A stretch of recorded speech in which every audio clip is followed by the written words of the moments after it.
All right, I'd like to call the regular Camarillo Sanitary District meeting for February 25th to order, please. And let's let the record reflect that all the directors are present. Let's get down to the flag salute. Mr. Morgan, would you lead us tonight, please? Yes, please. Everyone stand. Place your hand over your heart. Ready, begin. I pledge allegiance to the flag of the United States of America and to the republic for which it stands, one nation, under God, indivisible, with liberty and justice for all. Thank you. Okay. Amendments to the agenda? Any amendments to this one? There's no amendment, sir. Public comments for the CAM-SAN. Let's move down to item 3. It's the consent calendar, which I believe is just a minute. Move the approval of consent calendar. Second. There's a motion and a second. Any further discussion? Hearing none, please vote. Let's see. That passes unanimously. Okay, departmental First Amendment to Cost-Sharing Memorandum of Understanding for the 2014 MPDES permit appeal efforts. Do we have a staff report on this one? Yes, we do. Oh, Lucy, you want to turn her? Is there a microphone on, Bill? It's on. Okay, you're good, Lucy.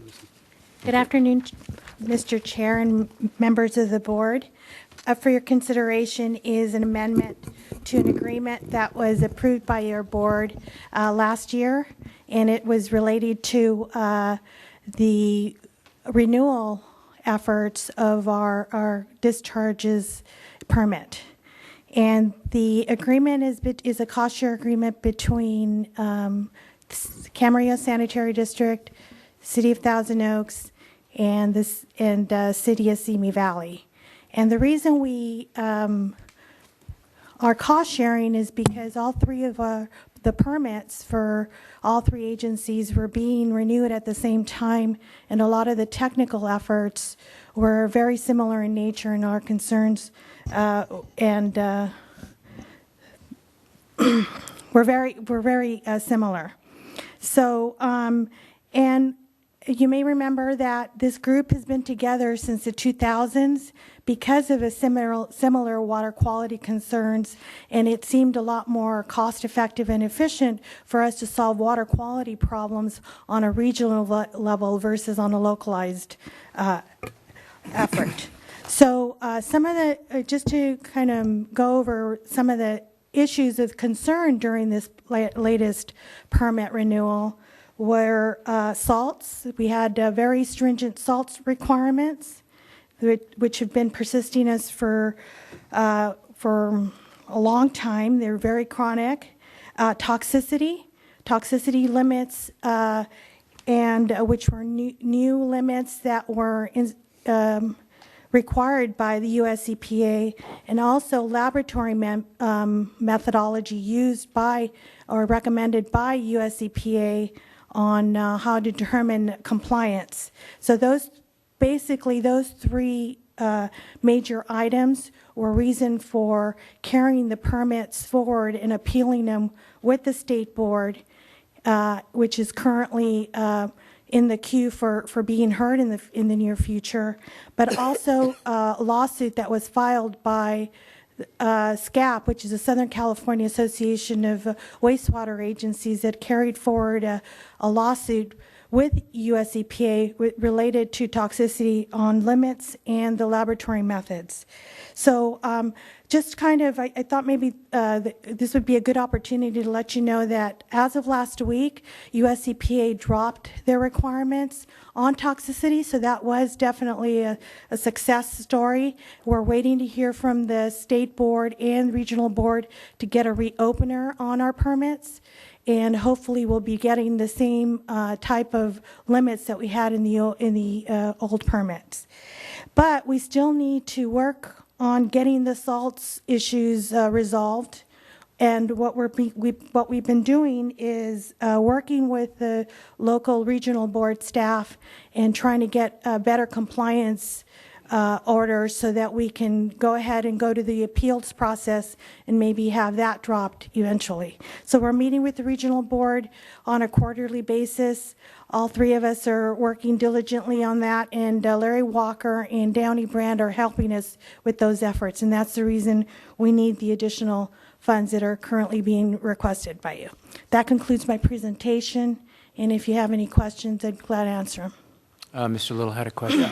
Lucy, you mentioned that the EPA has dropped their toxicity. Does that mean they've dropped the whole thing about toxicity, or just going to drop it down to a lower levels? Or No, they've dropped the limits of the toxicity that were being imposed, and they've dropped the laboratory methods.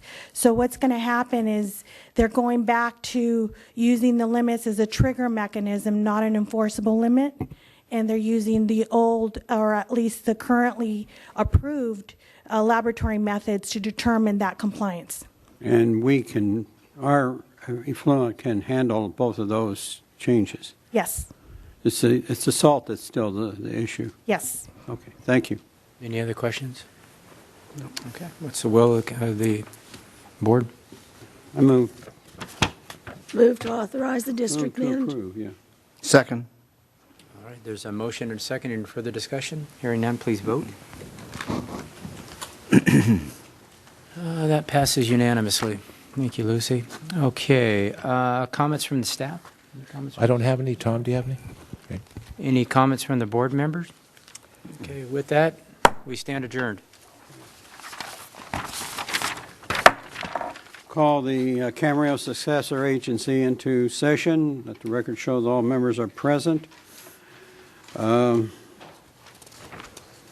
We have public comments. Oh, first of all, is there any amendment to this agenda? There's no amendments? Your Honor, I have a request. Oh, I'm sorry, successor engineer, never mind. Okay. Any public comments? Anyone wishes to address the successor agency? Hearing none, we'll move to the consent calendar. Is there a motion? Move the approval. Second. Moved and approved. Please vote. The minutes are approved unanimously. And we now go to departmental administrative budget 2015-16 through June 30th, 2016. Lizette has a report for us. Just so you know that Mark Uribe is on the oversight board, so it wouldn't be appropriate if he gave the staff report. And so Lizette is next in line, and she will be presenting. Very good. All right. Honorable Mayor and members of the City Council, in your capacity as successor agency to the former Camarillo Community Development Commission, you are being presented an administrative budget for fiscal year 15-16 totaling $188,612. Pursuant to Health and Safety Code Section 34177J, successor agencies are required to prepare a proposed administrative budget and submit it to the Oversight Board for approval. The administrative budget will then be included in ROPS 1516A for distribution of the administrative allowance during the fiscal year 15-16. The major categories of expenditures are audit services, legal services, special consultants, and successor agency administrative support. Your approval acknowledges the administrative budget as pursuant to Health and Safety Code Section 34177J. With that, I'll be happy to answer any additional questions. Yes. I do have a question, if you're ready. Yes.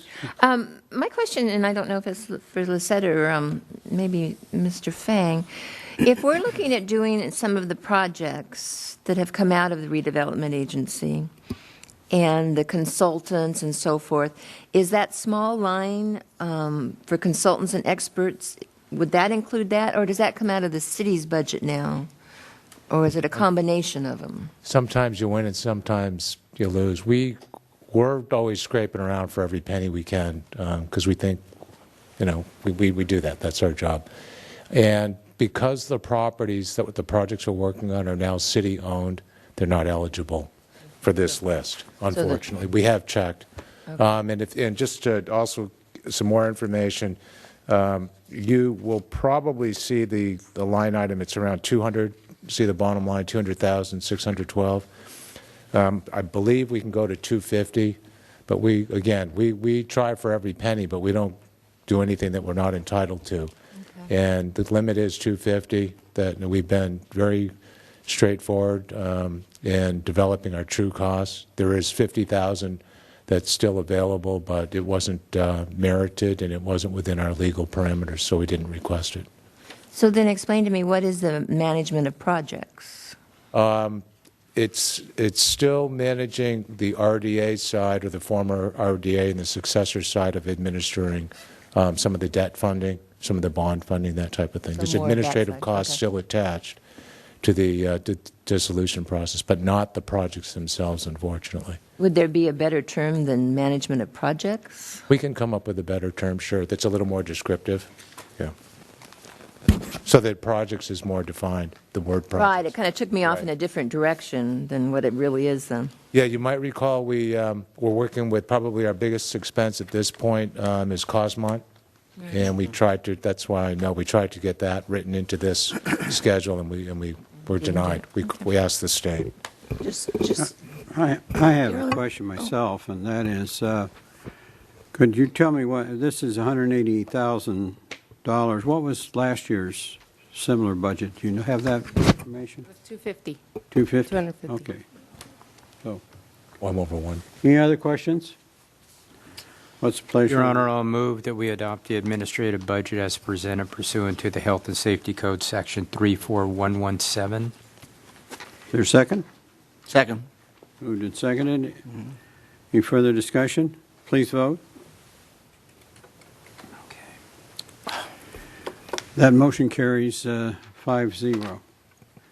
We go to the next one. It's a recognized obligation payment schedule. Are you going to make the presentation? Yes. Okay. The item before you, the recognized obligation payment schedule, ROPS 1516A, for July through December 2015 totals $200,612. The proposed ROPS provides a funding mechanism for payments of recognized obligations in the following broad categories.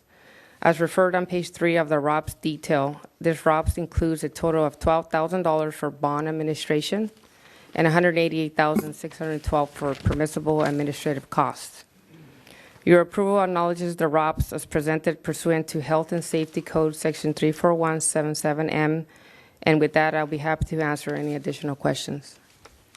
This simply funds what we just approved. Is that right? Okay. Any questions of the agency? Your Honor, I move to adopt the ROPS 15-16A pursuant to the Health and Safety Code Section 34117, and that is M. second. Any discussion? Please vote. Motion carries 5-0.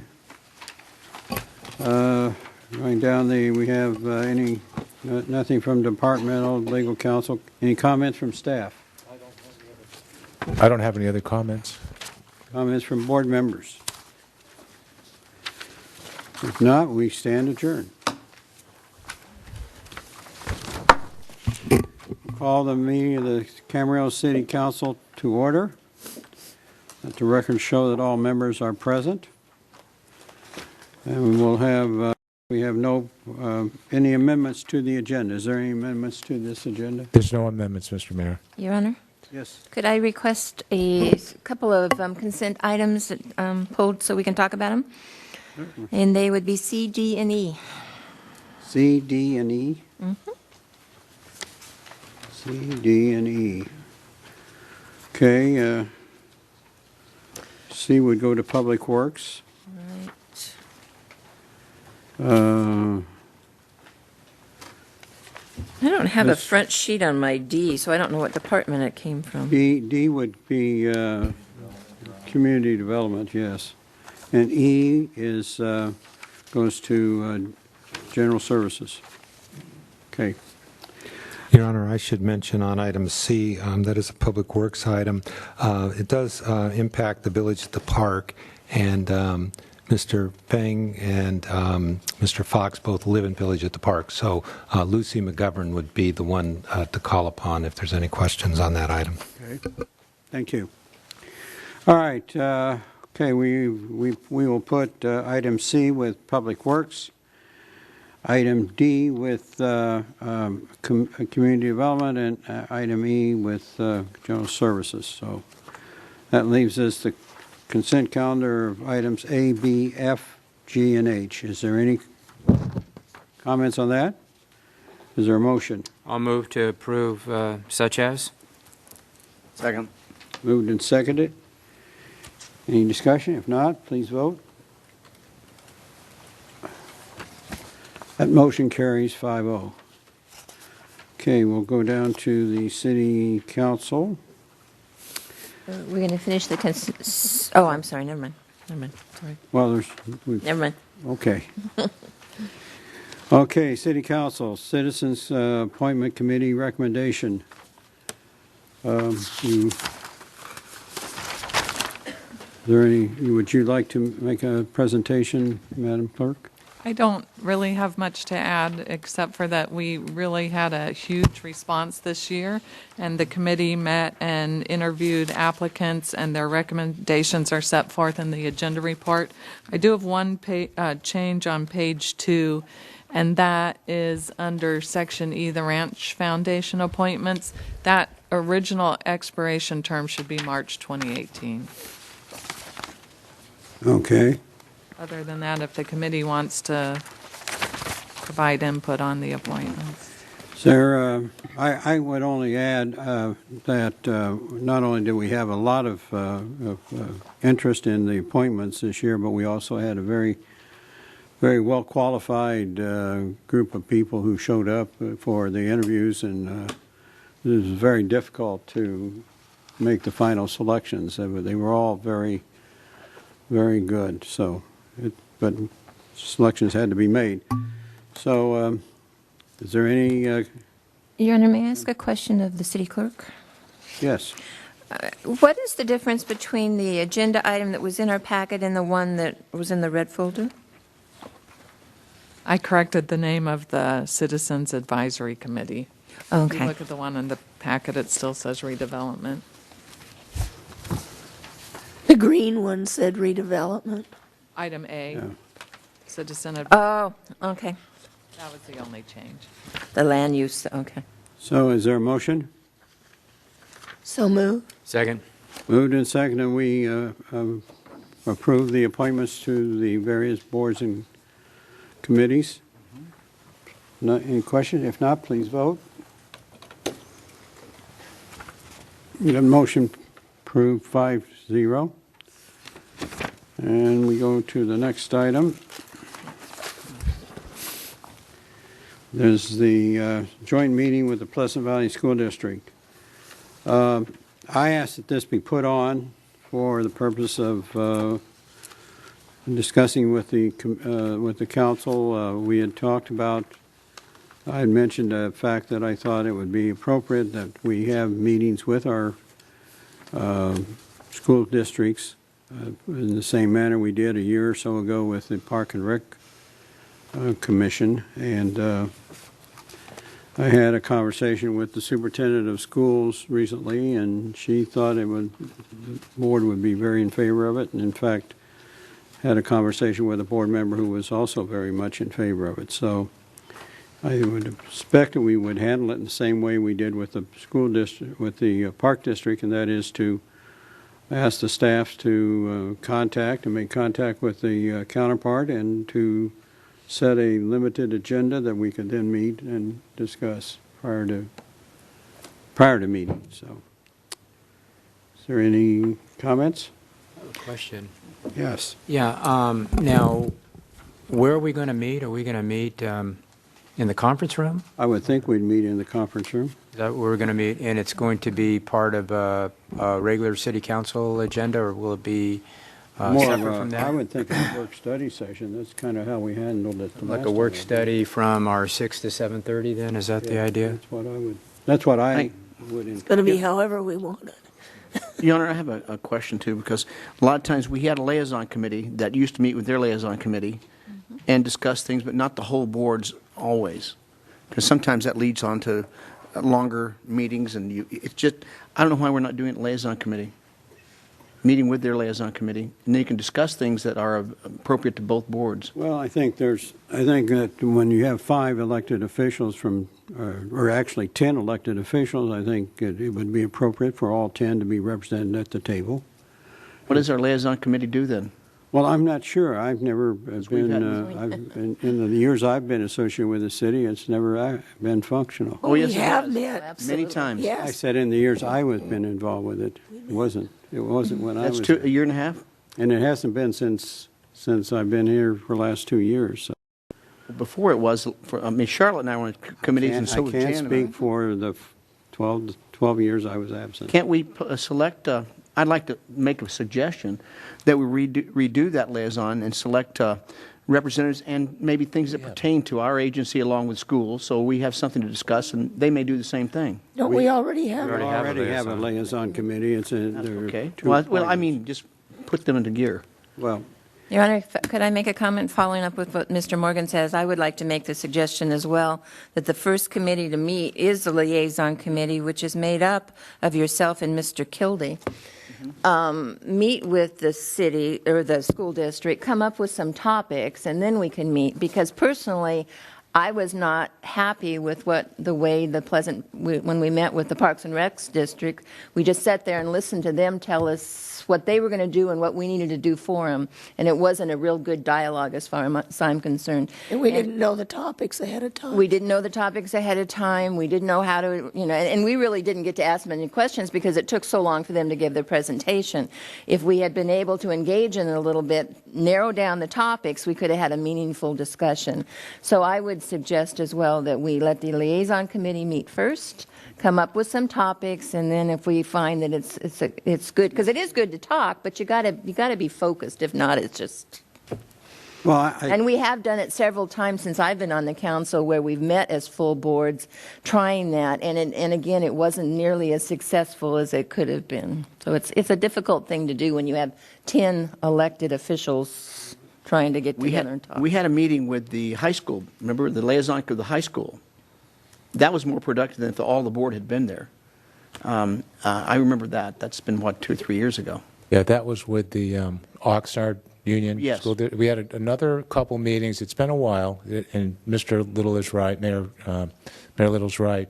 It was over the topic of Los Primeros when we were considering combining the old courthouse with Los Primeros. Right. And we were thinking about a performing arts center. We had a series of meetings.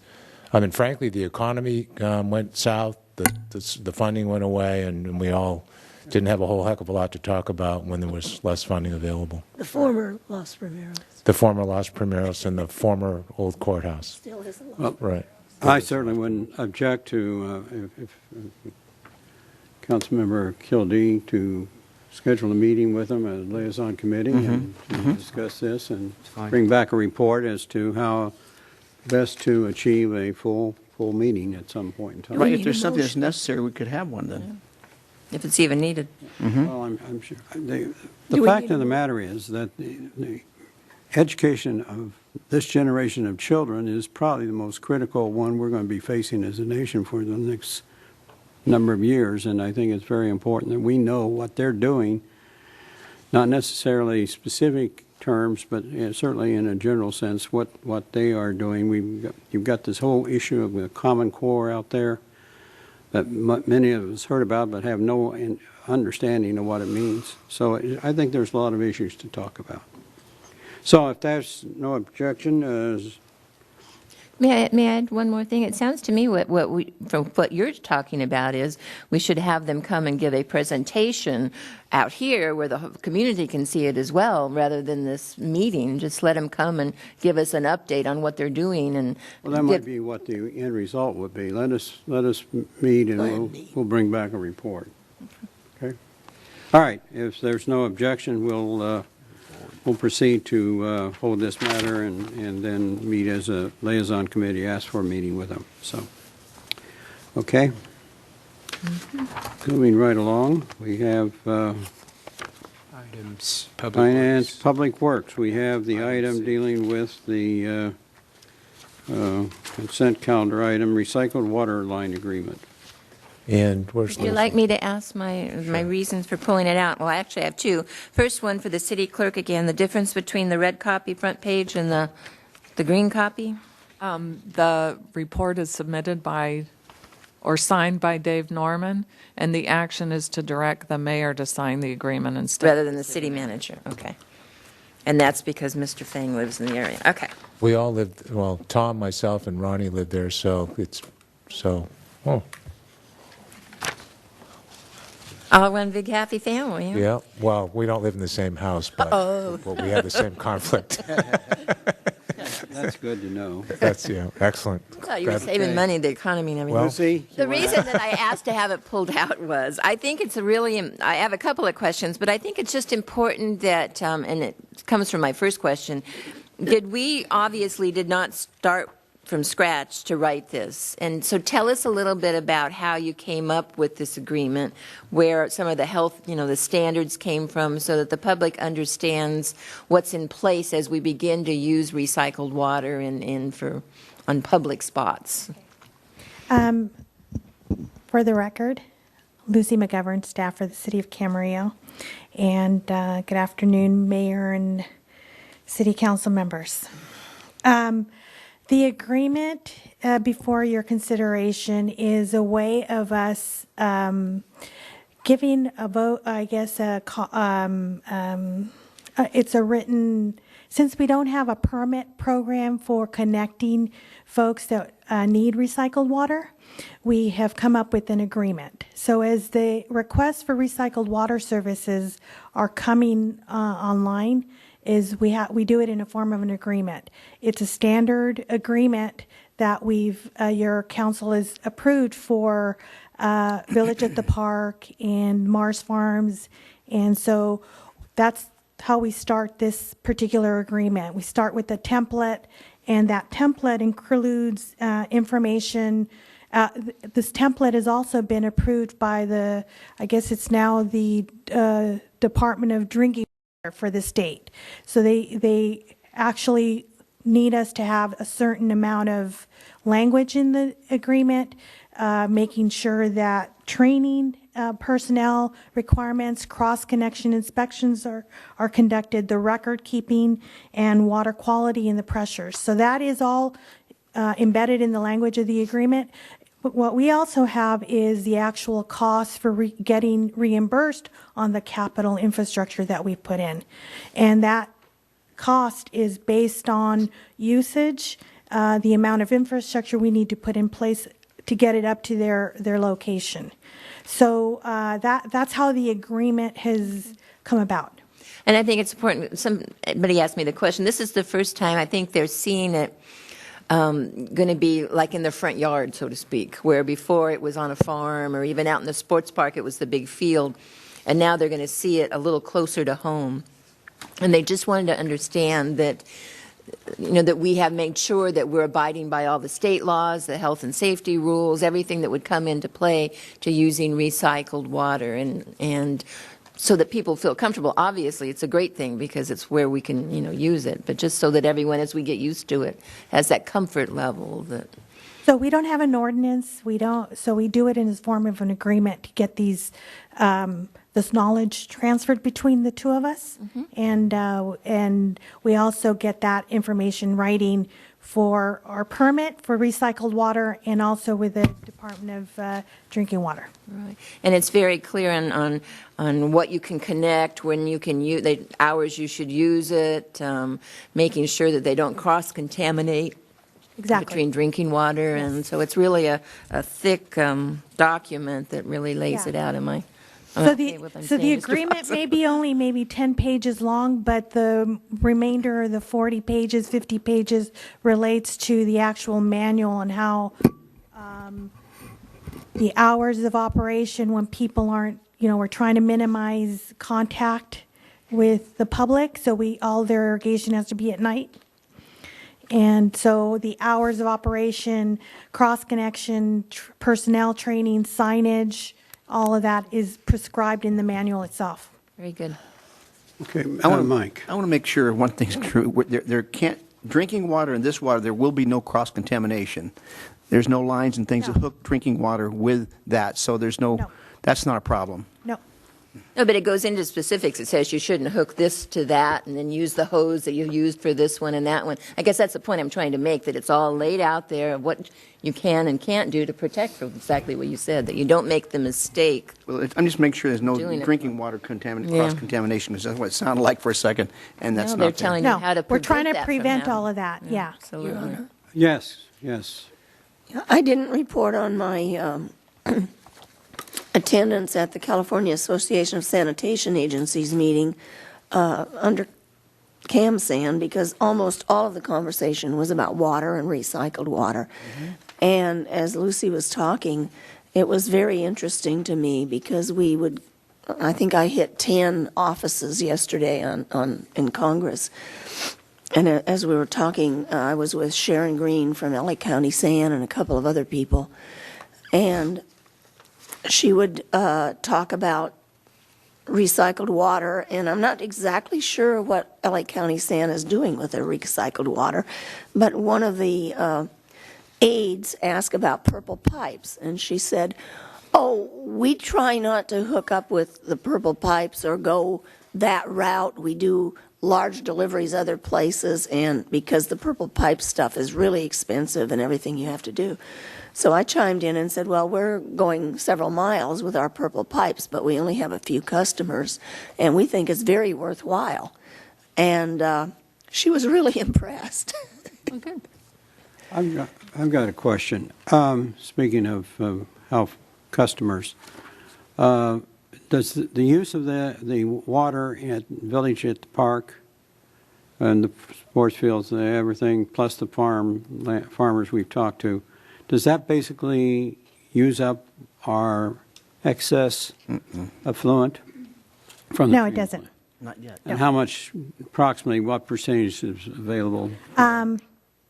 So it'll probably, these first initial customers will probably add another, so we're probably another 500,000 gallons a day. How much, That how much does that leave remain? Okay, so we're treating close to 4 MGD, and what's being delivered to the Mary Smith properties is about a little over 1 million gallons. So then we got another 1.5 million, at least, left over. And we're going to use, of that 1.5 million, we're just now going to use, So, After yeah, this. the other, so that's the between the farm, the Mars Farm and Village at the Park, we'll be using the other, the 500,000 gallons in addition to that. And then we're going to go after the other users, which are 2 other farms, which are a lot bigger in size, and they'll take another 1 million gallons. So we'll have probably in the next 18 months or so, we'll probably have another, we'll double, and what'll be left over will probably be maybe 1 million, maybe at the, That sounds like 1 million. Yeah, Now you're going to look at other farms past that, maybe, potentially. right. So Lucy, when we're done in 18 months, we'll be about 3 million gallons recycled. Yes. And that's about, and the overall drinking water for the city, that's about 7 to 10% of our drinking water Exactly. that we Yes. would be saving. Because those customers are already hooked up, they're using potable water right now. Right, okay. My final question would be, given that, are we looking ahead as to how we can extend beyond, because obviously we're going to have to deal with the freeway in between here and where we go next. And, It's Lewis Road. well, I guess going. I was just going to ask, is there some thoughts about where we would be heading? I've had several people who have association ties who are very interested in getting this water, just like the Village in the Park, but they're a long way away. So it may not be on a retail level that we would go to the next set of customers. It would be more on a wholesale level. When I say that, it's other we were talking about trying to go to Pleasant Valley Mutual, Camarillo, which would be piped to their ponds, and then they would go ahead and use it in their non-potable system. So we wouldn't, I don't think we're going to be adding, unless the council directs it that way, adding additional parks or customers, because putting the infrastructure in through the middle of the city is it's going to be pretty cost prohibitive at this time unless we get some grants, if we, so that's probably, if we're looking at it on a more of a 5-year range, that would be the plan. Okay, thank you. Yes. Lucy, United Water, who has part of Camarillo over there below the hill, they service, United Water, I think, services that area. They don't have any of Camarillo. Pardon me? They don't have any of Camarillo. United Water. You think in Crestview? You're thinking. I mean Crestview. I don't mean United. United Crestview. doesn't come into Camarillo. That water there, I mean, that's close to where it would end, where the farmland where feeding ends. Is there any communication with them potentially by using that water? It would only, well, let me see, I'm not sure. The only communication that we would have would be through Pleasant Valley Mutual, that they would get the additional water because they're just on the other side of Lewis Road. To get it to Crestview, we'd have to go all the way up Pleasant Valley Road and then up Las Posas or something. I would have to look at that. So it's Pleasant Valley on the other side of the road, trying to hook in with Right, them. Good. exactly. Good. Okay. Any other questions? Could I just Yeah. Oh. finally, I just needed to make sure I answered all your Sure. questions. This agreement is for landscape areas in the master HOA, which the locations are in a map that were attached to the staff report, and it, just for the general public, it covers the berm, which is along the freeway, and the walkway.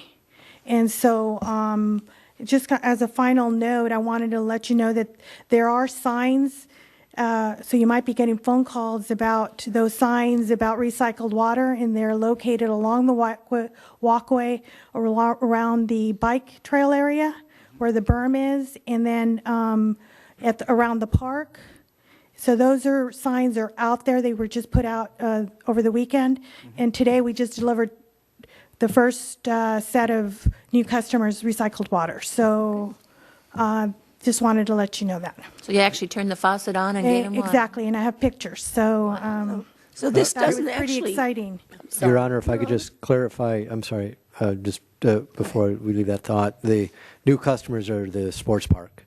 Oh. So as the western half of the sports park is connected up, and as Lucy described, we have all the irrigation by the ball fields going. Wonderful. When, was Very that good. today, Tom? Correct. You're So on. half of it is hooked up? Wow, that's great. The grass will the be eastern greener on half half. still, Yes, it yeah, the eastern half of the park still requires some pumps to be upgraded, but Well, The western half is? the western half is up and running. I think Councilmember Craven had a question. Okay. There are several homeowners associations at Village at the Park. This is just to the master one, so it doesn't go to the individual ones to front lawns and things. Exactly. It's just the master common areas. All right, any further questions? Just one. When they do the eastern part of the park, are they, again, going back to that same thing, are they going to talk to the school about their school grounds? Yes, Okay. yes. Thanks, Lucy. Okay, what's the pleasure of the Move to council? approve item C on consent. Second. Moved and seconded. Any further discussion? Please vote. Motion carries 5-0. Thank you, Lucy. Next item is Community Development Administrative Minor Modifications. Who's going to give this report? Do you want me to tell you what my question was? Okay. First of all, I didn't get a front page on that one. I did. I didn't. My thing, obviously, maybe it was at the end of the, ran out of paper, whatever. But, so mine started with the ordinance itself. That's typically what we do for second readings. There's no cover page? Oh, No. okay. Then my question is on C and D, both the dates are January the 20th. So we had a joint meeting of the Planning Commission and the City Council? Yeah. We did? January 20th? I believe we did. That was close to when we had met with them, yes, we did. We had they had a public hearing on the 20th, and we had, it doesn't say we had, oh, we did have a public hearing. So we had one public hearing on the item, or did we each have one? No, At a study session meeting. yeah, I believe that those dates are in error. We can correct that. Yeah. We just need to go back and look at our, Yeah, the 20th is a Tuesday evening, and the 21st would have been our council meeting now, January. So it wouldn't, I think it would say our council meeting was on January 21st. So that one would be, was that a test to see if I really read the agenda? Well, you passed. thank you. And we'll make the corrections for the record. That's all I actually had on this, so. Thank you very much. Any other questions? If not, is there a I'll motion? move to approve item D on consent. Moved and second? Oh, second. Moved and seconded. I'm so used to it. Please vote. Check the dates. We didn't meet on the 21st. It would be January 28th. Oh, okay. Right idea, wrong Motion day. passes 5-0. With the correction. Okay, with corrections, yes. Okay, introduce a city attorney. That's true. Yes, this item is for the introduction of a regular and urgency ordinance establishing permits for the production of adult films. As the council will recall, we first presented this item to you in March of 2013 and recommended that there be a moratorium issued on any new use permits or other permits with respect to filming of adult films. We had pointed out that there had been ordinances that had been passed in 2012 in January by the City of Los Angeles and in May of 2012 by the City of Simi Valley, which required, among other things, safe sex practices by performers in adult films, including the use of condoms. The County of Los Angeles, by a initiative, they adopted an ordinance in November of 2012 by Measure B, and that was challenged in the courts. As indicated in the agenda report, that case was entitled Vivid Entertainment versus Fielding. The court held in that case that the requirement for adult film performers to wear condoms was legally permissible. There were some other issues that they had with the ordinance, but the basic requirement of safe sex was supported in that case. In May of 2013, the County of Ventura adopted an ordinance requiring safe sex practices in the unincorporated county areas. What you have before you this evening is a recommendation that we adopt a adult film permit ordinance that would require safe sex practices in adult films through the issuance of a permit, and then the permit and the ordinance would have to be posted at the location where the adult filming would take place, as well as a notice that all performers must wear condoms during the production of adult films. We have coupled the regular ordinance with a moratorium, with an urgency ordinance, which would go into effect immediately. The reason for the urgency ordinance is that the current moratorium would expire on March 23 of 2015. If we adopt the urgency ordinance tonight, that'll go into effect immediately, and then the regular ordinance would go into effect 30 days after the second reading. So that completes my report. The suggested action is the reading of the title of the regular ordinance, then hopefully a motion to waive further reading, and thereafter a motion to request a reading of the title of the urgency ordinance and a waiver of further reading on that. And one last thing, the urgency ordinance would require a 4/5 vote, whereas the regular ordinance would just be 3/5. Yes, Yeah, Councilman. Brian, legally, could we prohibit this kind of filming in our city per se? I don't believe so, no. But we can require safe sex practices as they do in Los Angeles and Simi Valley and the County of Los Angeles and the County of Ventura. Yes. Is there any other obstructions we can come up with to keep that from happening in our city? Well, none that I've given thought to, but this, we know for sure this one's been tested in the courts and found to be legally valid. If council wants me to research other options with respect to regulating adult films, I can certainly do that. Let me jump in here for just a second, if I may. The first question that's always asked whenever we get an inquiry in community development about adult filming is, do you have a condom ordinance? And if the question to that is, we're thinking about having one, or we're soon to have one, or we have a moratorium, they say, thank you, goodbye. And so ordinances such as this that require the use of condoms have been very effective throughout all cities that have adopted such an ordinance to stem this type of activity. And so we think this ordinance will be very effective in being able to stop this activity because the industry doesn't want to have to deal with it. I was just reading a article in one of the newspapers that basically the adult film industry has moved to Las Vegas because of this. Well, there's In and out of L.A. and L.A. County and where obviously they were the place where it was happening the most. Well, to supplement what Mr. Norman has said, it's as we indicate in the ordinance, and there's the recital findings, and like Nancy, that the Film LA, which is a nonprofit organization, they did an analysis, and there had been 500 permits per year that were being sought by the county, in the county of Los Angeles, and then after that Measure B passed, it dropped to 2. So that, I think, is some confirmation of what Mr. Norm has indicated, that for those jurisdictions that have safe-sex ordinances, it appears that the adult film industry doesn't have much interest in filming in those locations. Any further questions of the attorney?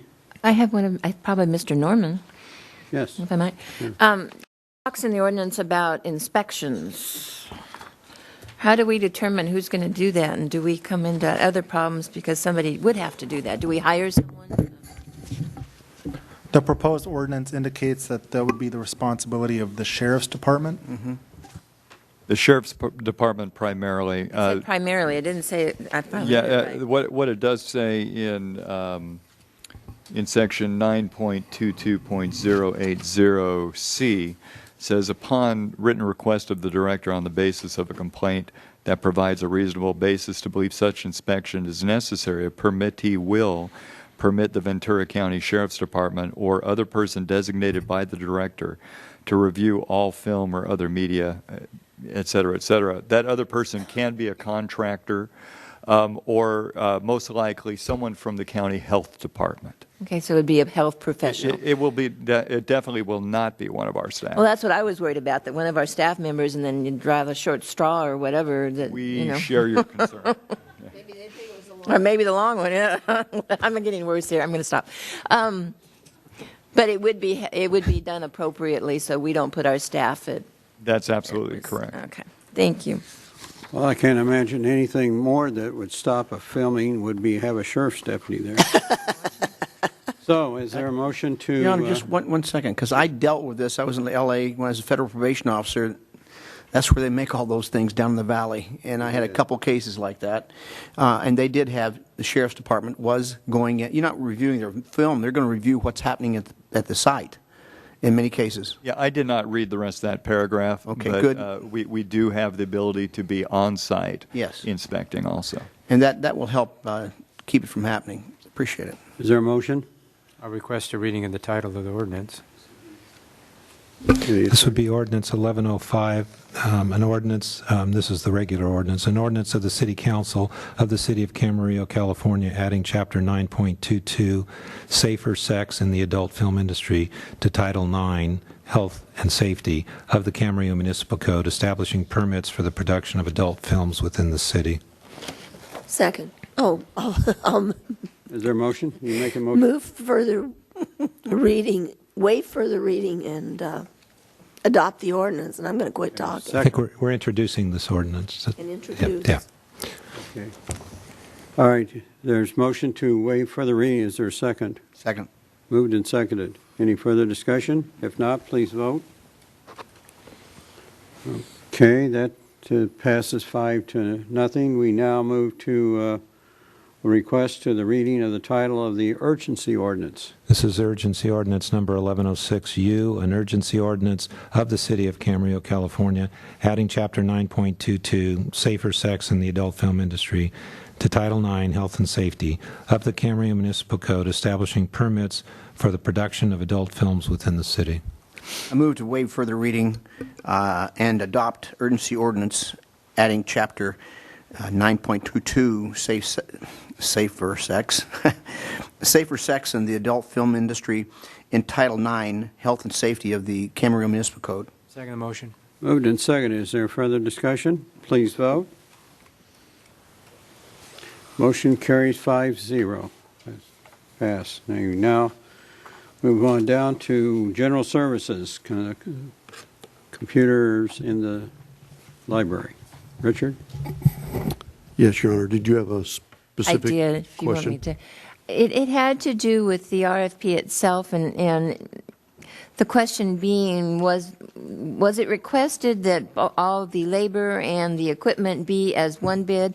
Because I believe it talked about one, which actually was the lowest bidder, not including it all. And I just wanted to make sure that the RFP was very specific in what you were looking for, and they just didn't respond to that.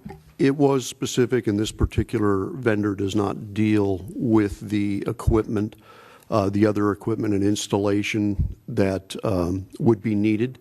We also took into consideration the combined costs, and that low bidder with the combined costs would still be within less than 1% of the sole solution, the one solution where the vendor can provide all the services and equipment. So my main question was, in the RFP, it did specifically request that you be able to provide the complete package. It did not specifically say you had to that you had to produce or give us a bid on all the pieces. But again, with the combination with what they left out, they would still not be the first choice to install this equipment. Because you'd have to go out and get someone else to do the other half of it. Exactly. And again, on an apples to apples comparison, those two bids were almost identical. All righty, that's all I needed. Okay. Is there a motion to approve? So moved. Second. Moved and seconded. Please vote.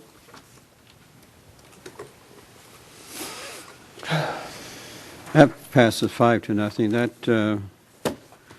we're now down to council or comment section, new business.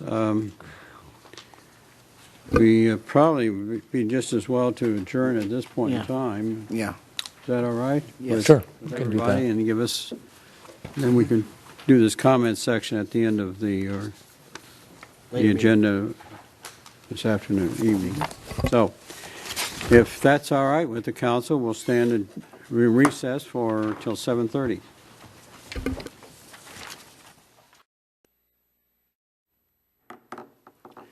We're going to call the meeting of the Camarillo City Council to order.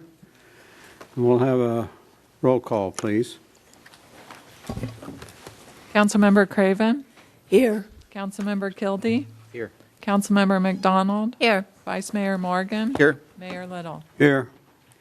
Councilmember McDonald, would you lead us Certainly. in the flag Please. salute, please? Please rise and join us in the flag salute. With your right hand over your heart, ready to begin. I pledge allegiance to the flag of the United States of America and to the republic for which it stands, one nation, under God, indivisible, with liberty and justice for all. Thank you. Thank you. Okay, we have a number of items tonight, but we will start off with a presentation. And I'm going to go over here.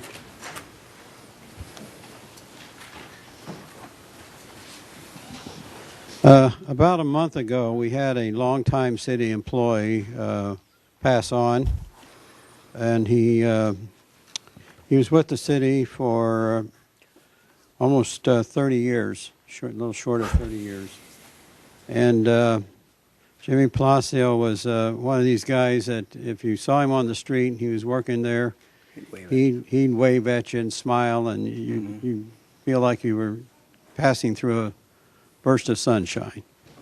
So we have a little plaque. We don't give these out very often. This is a plaque of the city tile at city seal on it, and it's in recognition of dedicated service to Jimmy R. Palacio, Public Works Maintenance Worker 3, August 1986 to January 2015. I'd like to have his family come up and accept this.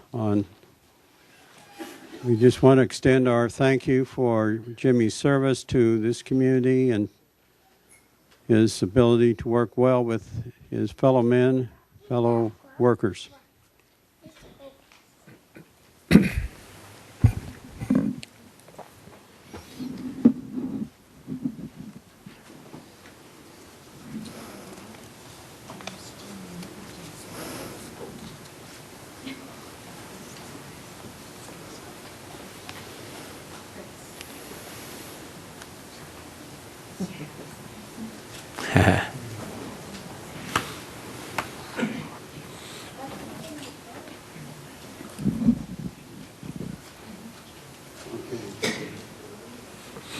I'm going to ask Janine, would you like to say a few words?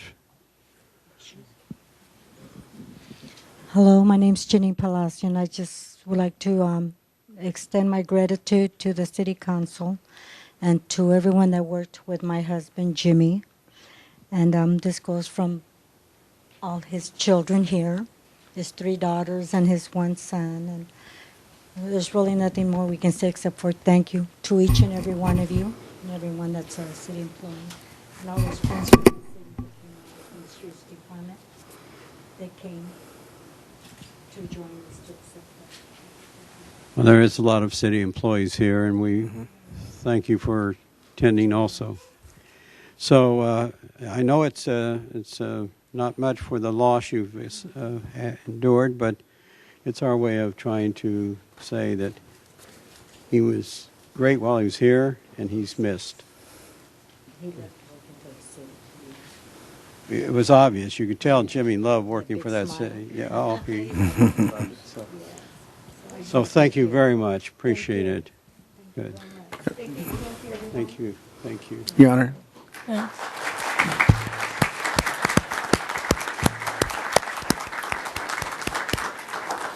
Your Honor, could we say a couple words from? First, Jimmy, I've known him since he began working here. We've both been here a long time. Always a good smile, like you say, forever. And you know, he's one you love to talk to. So he was provided a great service for our city. And unfortunately, because of Monsignor Hughes' funeral, and I had to direct traffic for Knights of Columbus, I came by, but you didn't get started early. But I'd like to have been to that funeral. I couldn't do it. Sorry. Your Honor. Yes, Charlotte. Yes, I'd like to extend my sympathy to Jimmy's family, to all of you, and his extended family. Jimmy and I had a tradition. We started the same year. I was elected. He was working. And I think that at the employee recognition dinner that year, I sat with my favorite street people, and you guys out there who are still there dared him to ask me to dance. And he took you up on the dare. And every year after that, we had a dance. And when I went to see Jimmy in the care facility, I think it was in January. It wasn't. It was in December or maybe November. He told me he was going to save his last dance for me, and he did. And I appreciate that. And I appreciate knowing him all these years. Your Honor, if I could add condolences to Jimmy's family and friends. And, you know, you can tell a person's value, I think, to a community by the people that show up and support him. And if you look at our current employees here tonight, supporting Jimmy, and I've known Jimmy a long time as well, and I really believe Jimmy truly loved his job, and I know that he loved his family because he talked incessantly about his family and his friends. They were his life, so we were blessed to have him as long. Thank you for sharing him with us. What a truly great man, and he is missed, and he's going to be missed, and you don't replace a Jimmy, that's for sure. Yeah. I'd just like to also add our sympathy to everyone that miss him, and will miss him for many, many years, whether it's out there on the streets of Camarillo or in your home and your grandchildren as they live their lives. But you're very, very blessed that you've got memories of a very special person, and that's a treasure to hold on to. And we do indeed thank you for sharing with us for so many years, because as you can see, he was loved by an awful lot of people. I was able to attend his funeral that day, and it was standing room only, and that tells you a lot about someone. And we were all there we're here to support you. You are always part of the Camarillo City family, and we are here for you. So thank you again for sharing him with us. Well, I think you heard from all the comments of the city council. He was in fact very special and very much a part of our organization and our lives. So thank you for sharing. Mr. Mayor, if I could quickly add, on behalf of all the city employees, and you might not know a lot of them, they're in the back there. There's a lot of employees here. It's the most I've seen at a council meeting in many years. Jimmy was really special, and our sincere condolences. Thank you. Thank you very much. But we have to go to other parts of this agenda, so we will then proceed down. You can tell them they can go home if they want, the city employees. Oh, but you're welcome to stay. Can if you want. Thank you. Okay, we do have some public comments cards here. This is for items that are not on the regular agenda. So if this is to be for items that are not on the regular agenda at all. And we'll call the first one Edwin LaRock, excuse me, Edward LaRock. Thank you, Mayor. I am Edwin LaRock. Can you speak in that microphone, Edwin? Bring it up to you. So, there we go. I sent an email Monday night to the council, to the city manager about a post between two stores over at Carmen Plaza, and went over there today, and it was taken down. So I know, Bruce, you really worked hard on that to get that out of there. I'm going to give you the credit. Well, staff did that. I don't know if you know anything about it at all, but it was blocking pedestrians on that walkway. So it's taken care of. I had called corporate, talked to somebody over at Trader Joe's corporate, and, and said, hey, I need some help on this. So my next step was to get in contact with you guys. So it's out of there. I appreciate it. I hope the property manager doesn't put anything else in there. So good job. We'll give you the credit. Thanks for telling us about it, by the way. Thank you, Edwin. Thanks. Have a good evening. Appreciate it. Thank you for alerting us. Okay, we have next card is from a Don Newquist.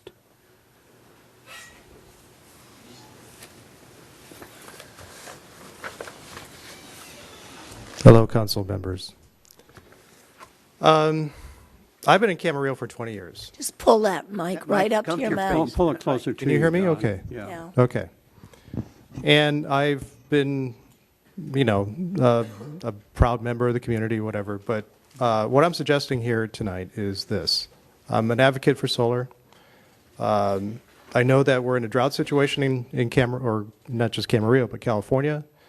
Scientists agree almost unanimously that this is due to climate change, and climate change is an outcome of burning fossil fuels. What I'm suggesting is this. Is it possible for the city to get behind some kind of a drive or a campaign to promote solar in our city by perhaps reducing the fees, the permitting fees for solar, And the mayor, the council member is getting behind some kind of a drive and making this possible. I think this could be the last year that we have of the investment tax credit, which is a 30% tax credit. 2015 is going to be a big year for solar, I think, and if we can maybe get all behind this as a city, as a community, we can maybe make an example of this for California, maybe for the nation. This solar right now is probably the cheapest it's been, well, for sure it's been, or it is the cheapest it's ever been in history to put solar panels. I see the houses on the roofs, or the roofs that are bare. There's no panels. We live in California where there's plenty of sunshine. And it seems like we need to reverse the trend of burning fossil fuels, and I'm just wondering if it's possible for the city to get behind this. Any questions of Mr. Newcomb? Just not a question, but we have got, the city is kind of behind this. We've got solar cells everywhere. Our corp yard is supported by solar cells. That's what runs our corp yard out there now. And we're looking at other potentials also. And I think we're encouraging people to go solar. Okay. So we've been working on that. The only thing that I'm suggesting, and it could, now I picked a number that seems to be a reasonable number, 1 megawatt of solar for residential. Now, if the average household is 4 kilowatts per household of solar panels, that equals 250 houses for 2015. To help promote this, if the city can reduce or eliminate the permit fee that it charges, which is, I believe, $500. I know it's a little bit of change after 250 houses. In fact, I did the math. It's $125,000. But I think it can set an example, and that's what I'm trying to promote. I would like for the city council to take this into consideration if it's possible. What's the pleasure of the council?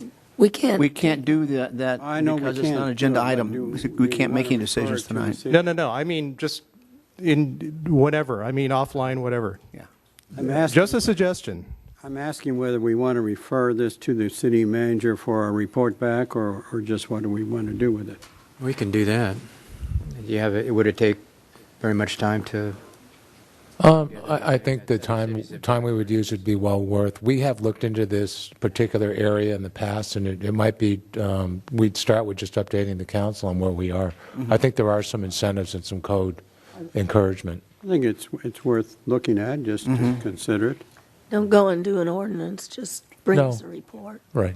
I think public awareness is part of it, and if the city was to spearhead this, I think more people would get on the bandwagon. That's what I'm thinking. Why don't we, we'll refer this to the city manager for a report back to the council at the earliest possible time. So maybe next month we can re-meet and Don't We're count not next giving month. them a date. I'll ask the city manager to contact you as to when it's going to be on the agenda. Okay, great. Okay? Thank you very much. Thank you, Mr. Newquist. Okay. I believe that's all the public comment cards for items not on the agenda. Is there anyone else has anything they want to bring up? Okay, we'll then go to public hearings. And I understand that we will be opening both of these items since they involve one project. One deals with resolution regarding the EIR and general plan amendment, and the other one is a ordinance approving zone change. So we'll have open a public hearing for one of them, hear testimony, but we'll take individual actions after that. So we will open up the public hearing. And Mr. Mitchell, you have a report for the Yes, council. I do.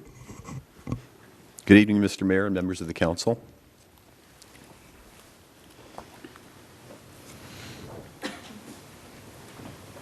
On January 23, 2013, the City Council reviewed and rejected a request by Trilliad Development to consider a change in the general plan land use element designation for the vacant site at the southwest corner of Verdugo Way and Camino Ruiz from industrial to high-density residential land use.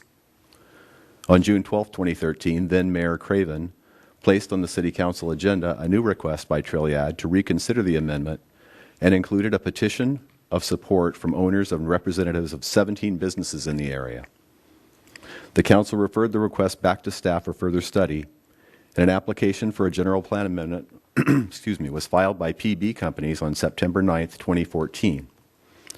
During a review of the referral, the applicant modified the proposal from a high-density residential land use for apartment housing to a medium-density land use to accommodate a for-sale townhome project. On February 3rd, 2015, the Planning Commission conducted a public hearing to consider the general plan amendment request and companion change of zone request.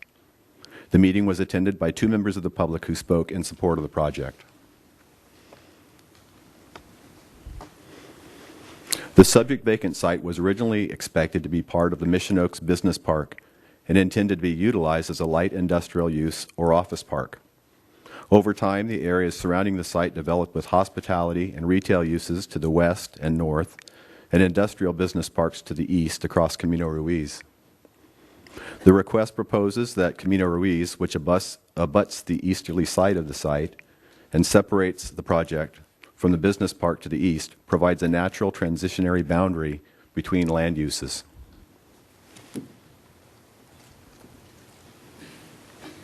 PB Companies is proposing to change the land use designation of the 4 vacant parcels that make up the subject 8.66 acre site from industrial to medium density residential, which would allow a maximum of 18 dwelling units per acre and possible consideration of a for-sale townhome project.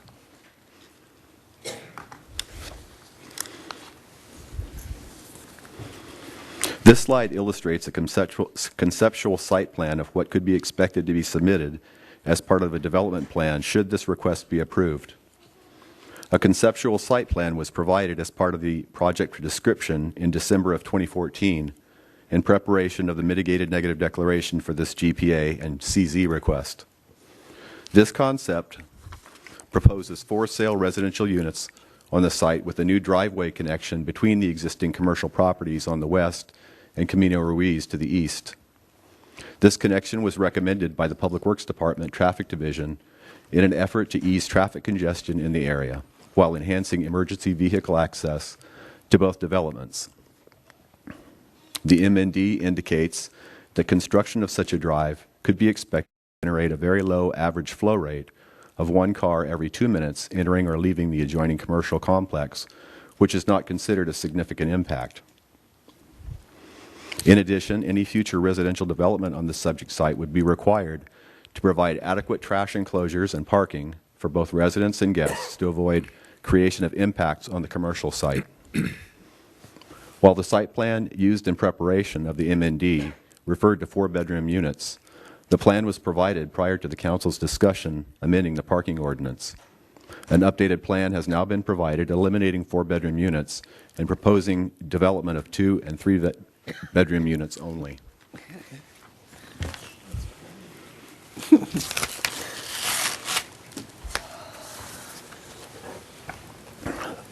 Excuse me.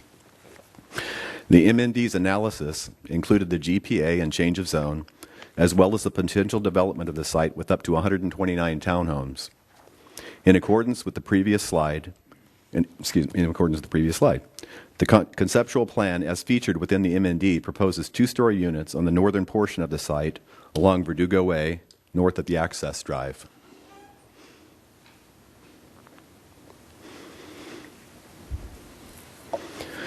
To the south of the access drive, the conceptual plan proposes 3-story units that extend to a storm water management area along the freeway setback.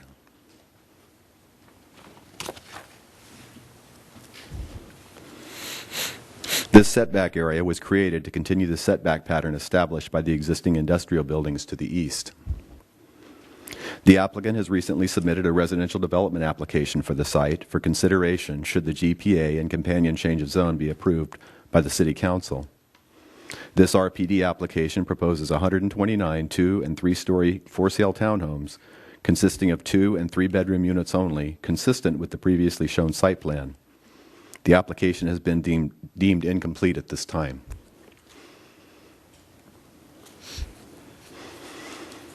The companion change of zone application, CZ 318, is requesting that the properties be rezoned from LM to RPD 15U.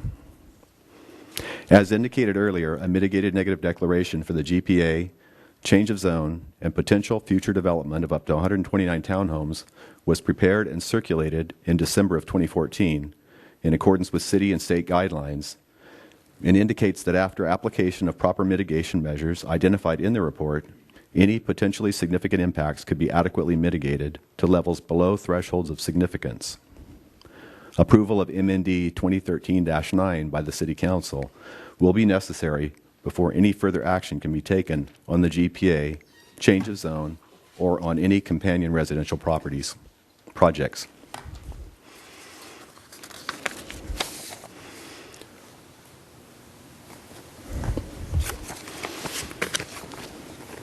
The subject vacant site consists of 4 parcels of land totaling approximately 8.66 acres.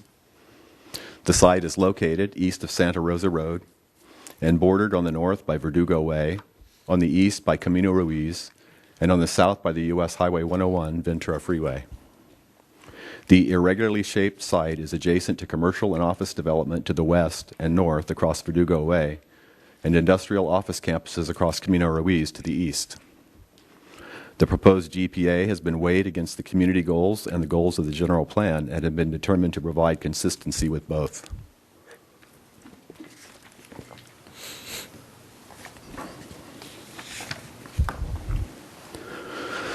Planning Commission review included a discussion of comments received from the adjoining commercial property owners regarding a potential driveway connection through the subject site. Maybe right through the center here. These letters were provided as comments to circulation of the MND and were responded to by the environmental consultant as not having a significant impact. Staff responded that this connection was suggested by the Public Works Traffic Division to enhance circulation and facilitate improved emergency response. This connection could be gated for emergency use only if warranted.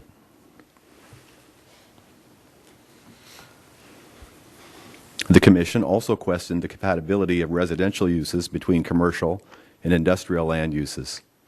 Staff noted the benefits of walkable communities and that a future residential project on the site would be consistent with development trends and allow residents to rely less on automobile transportation as food, schools, work, and entertainment opportunities would be within convenient walking distance.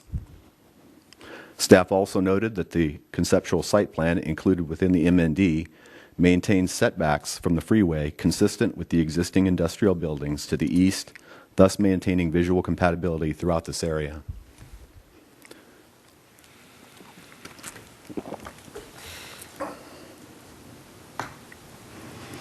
Finally, the Commission raised questions regarding the potential health risks associated with locating residential dwellings near the freeway. On behalf of the city, Rincon Consultants addressed this issue, indicating that the primary concern with freeway-adjacent uses is long-term and constant interior exposure to vehicle exhaust pollutants and other toxic air contaminants. This issue was addressed in the initial study, Mitigated Negative Declaration, prepared for the proposed GPA, CZ, and any future residential development, and concluded that with incorporation of the recommended mitigation measures, the potential health risks associated with resident exposure to vehicle exhaust pollutants and toxic air contaminants would be reduced to below the accepted risk threshold by Ventura County APCD. At the conclusion of the hearing, the Planning Commission concurred with the request and adopted a resolution recommending approval of GPA 2013-3 to the City Council.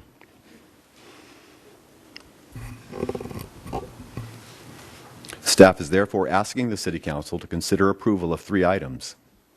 Approval of Mitigated Negative Declaration 2013-9, a request to amend the land use designation from industrial to medium-density residential for the 8.66 acre vacant site located north of the U.S. Highway 101 Ventura Freeway at the southwest corner of Verdugo Way and Camino Ruiz, and a request to change the zoning designation for the subject site from LM to RPD 15U. Pardon me.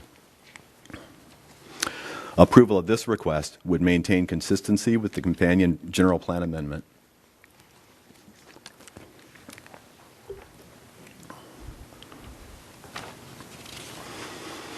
The applicant has submitted a conceptual development plan for the site that illustrates consistency with the land use element of the general plan, as well as the proposed zoning designation.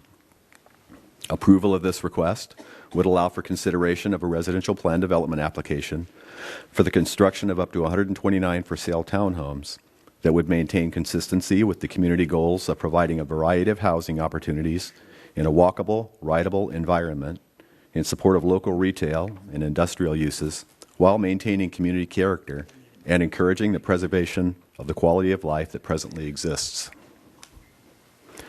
The initial environmental review prepared for the project determined that approval of the general plan amendment, change of zone, and subsequent development of the site has the potential to significantly impact the local environment without mitigation. However, implementation of the recommended mitigation measures included in the mitigated negative declaration would reduce all potentially significant impacts to a less than significant level.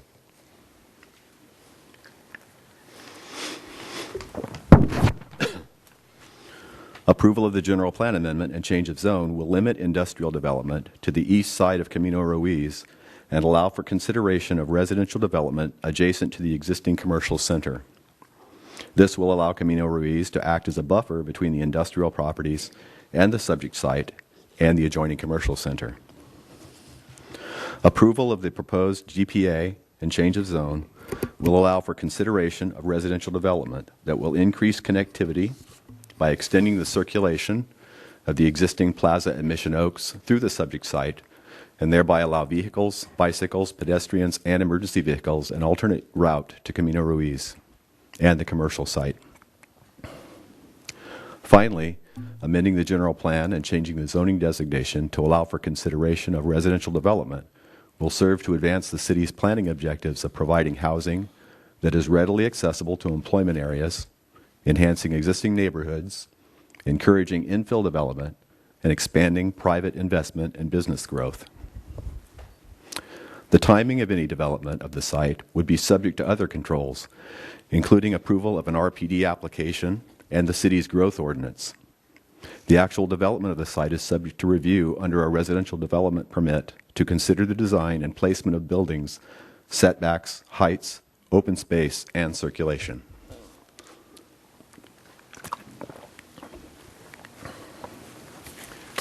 If, after the public hearing, the City Council agrees with the two requests, the suggested actions are as follows. For MND 2013-9, the suggested action is a motion to adopt a resolution approving mitigated negative declaration 2013-9.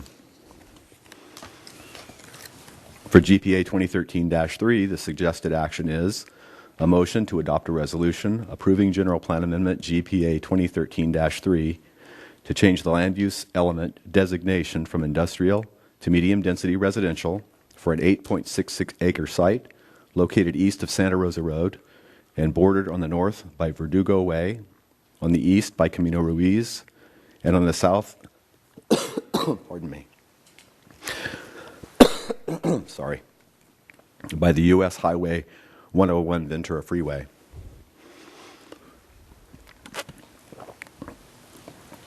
For CZ 318, the suggested action is a request for a reading of title and a motion to adopt a resolution approving change of zone CZ 318 to change the zoning designation from LM to RPD 15U for an 8.66 acre site located east of Santa Rosa Road and bordered on the north by Verdugo Way, on the east by Camino Ruiz, and on the south by the U.S. Highway 101 freeway.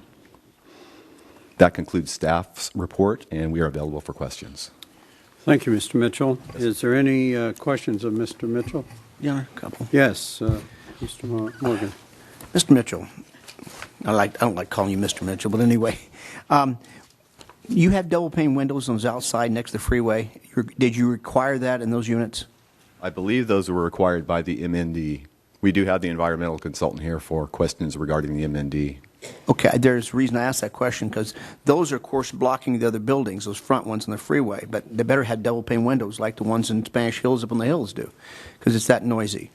Are there any others besides those at frontage the freeway that may have to have double-pane windows? Those buildings along that freeway corridor are going to be built different from the other units in the development, and they will a little more closely resemble the industrial buildings that are to the east. So they will have their own design, and they will have a sound wall in between. Gotcha. Thank you. Okay. Any questions? Kevin does. Yes. Oh, Jan? Kevin does. Oh, Oh, I'm sorry. Kevin. I'll go next. The property, Steve, at this particular point, is it being used for anything right now? No, sir, it's vacant, and it's not being farmed. Has it ever been used for anything? I know it's been used for special events by the city. I think they used to have a drive-in movie there. Drive-in movie? In the summer times? When? I could be wrong. I've been here 52 years, and Church did a I would have drove a drive-in movie there, but it must have something church lasted did a it couple of couple of times. years ago. Yeah, it was just like a special event kind of thing. Yeah, some little special thing, okay. And I don't know if this is a question necessarily for you, Steve, but are we relatively certain, as far as the industrial, that there's very little, if any, demand for this parcel to be kept in an industrial situation, as far as you know?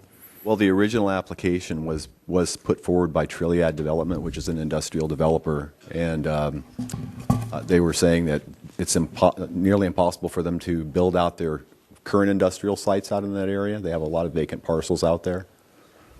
Mm-hmm. Now, any approvals of anything that we do, though, will have to be vetted through a lot of the processes that we have in the city, vis-a-vis, our ordinance that they'd have to adhere to, whatever designation that it is. In other words, tonight we're just asked basically for a zone change and not necessarily of any approval of anything particularly that could be on this. Tonight is just a general plan amendment and a change of zone, so it's strictly land use is what we're looking at tonight. There is no approvals for any future development tonight. Mm-hmm. Is there anything on the property that we have to be aware of environmentally that you're aware of? Josh can probably speak to that. I know there has been some investigations done on the site. Nothing? No, so there's nothing. There's never, as far as you know, been any sort of a usage ever on this property other than what it is today, as far as you know? Farming years ago. Maybe. That's correct. We did a number of surveys. We looked at the cultural resource issues. There's been, no cultural resources in the immediate vicinity. The site's been graded flat for a number of years. There is some biological resource mitigation, but it's just related to tree removal. So we had some standard measures that relate to protections of nesting birds. And just to be on the safe side, we are requiring that a survey for burrowing owl be completed. We don't feel that burrowing owl is likely to be present on the site, but just, again, to ensure that there are no impacts to biological resources, we are requiring a pre-construction survey prior to grading. But those are the two primary biological resource mitigations that we've included. There are really no other physical constraints to development that are present on the property. Did you have an opportunity to talk to some of the neighbors at all? Well, we talked to the commercial tenants just via the response to comments, the comment period on the MND. Mm-hmm. So there was a number of comments provided that had concerns about traffic and circulation.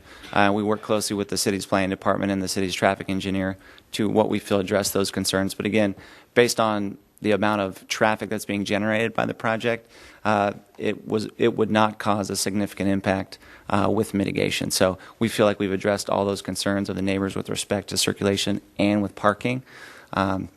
So that's the basis for our conclusion that really impacts to the neighboring land uses would be less than significant. Okay. Thank you. That's all I have. Charlotte, you have? Oh, I'm sorry, Jan. You I do have some, but that's fine. Yeah, you go ahead. My turn. Can you tell me the distance between the closest residential unit and the freeway? The new residential unit? What the proposed residential unit? It would be 80 feet from the first unit to the property line, which is adjacent to the freeway off-ramp. And anywhere in the city of Camarillo do we have homes within 80 feet of the freeway? I don't know what the closest one is out in Springville, but I know we do have some closer proximity to the freeway out by Springville. So behind the berm.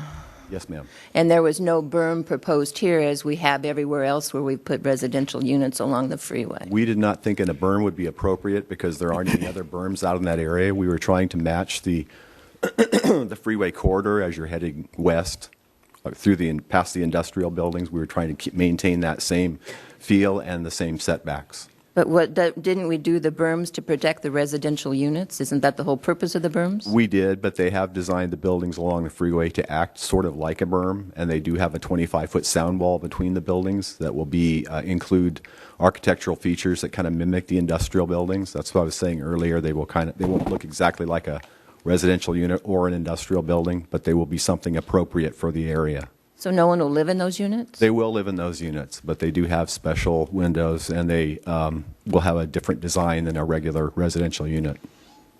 So will they have windows? Yes, they will. Will those windows open? Yes, they will, and the sound study in the environmental review does address that. It does maintain the noise levels that are considered appropriate. With the windows closed? Yes. But if they open the windows, they're on the freeway? It will be noisier. Yeah. My other one has to do with the air quality. When they do the studies and you do your comparisons, do you do it for children versus adults versus...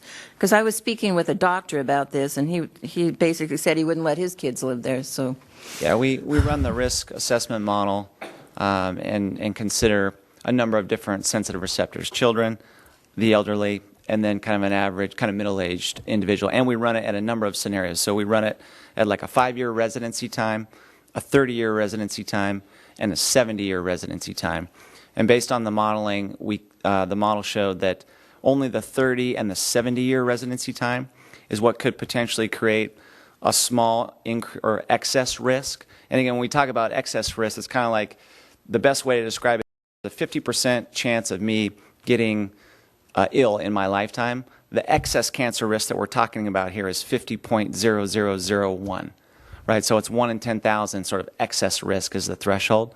So after incorporation of the mitigation measures that we describe in the document, which essentially include the filtration systems, the air filtration systems, and the additional weather sealing around the windows and doors, we determined that risk would be less than 1 in 10,000 excess health risk associated with project development. And that's, again, assuming a long residency time of either 30 or 70 years. And they open their windows, so there's Correct. a certain amount of time where they would have the windows open versus closed? Well, it actually assumes constant exposure. So it's a really conservative analysis that's built into the model. It does not assume, as an example, that that they would have their windows closed some period of time, and it also assumes that they're present the entire day as well, which we all know that more than likely is not going to be the case.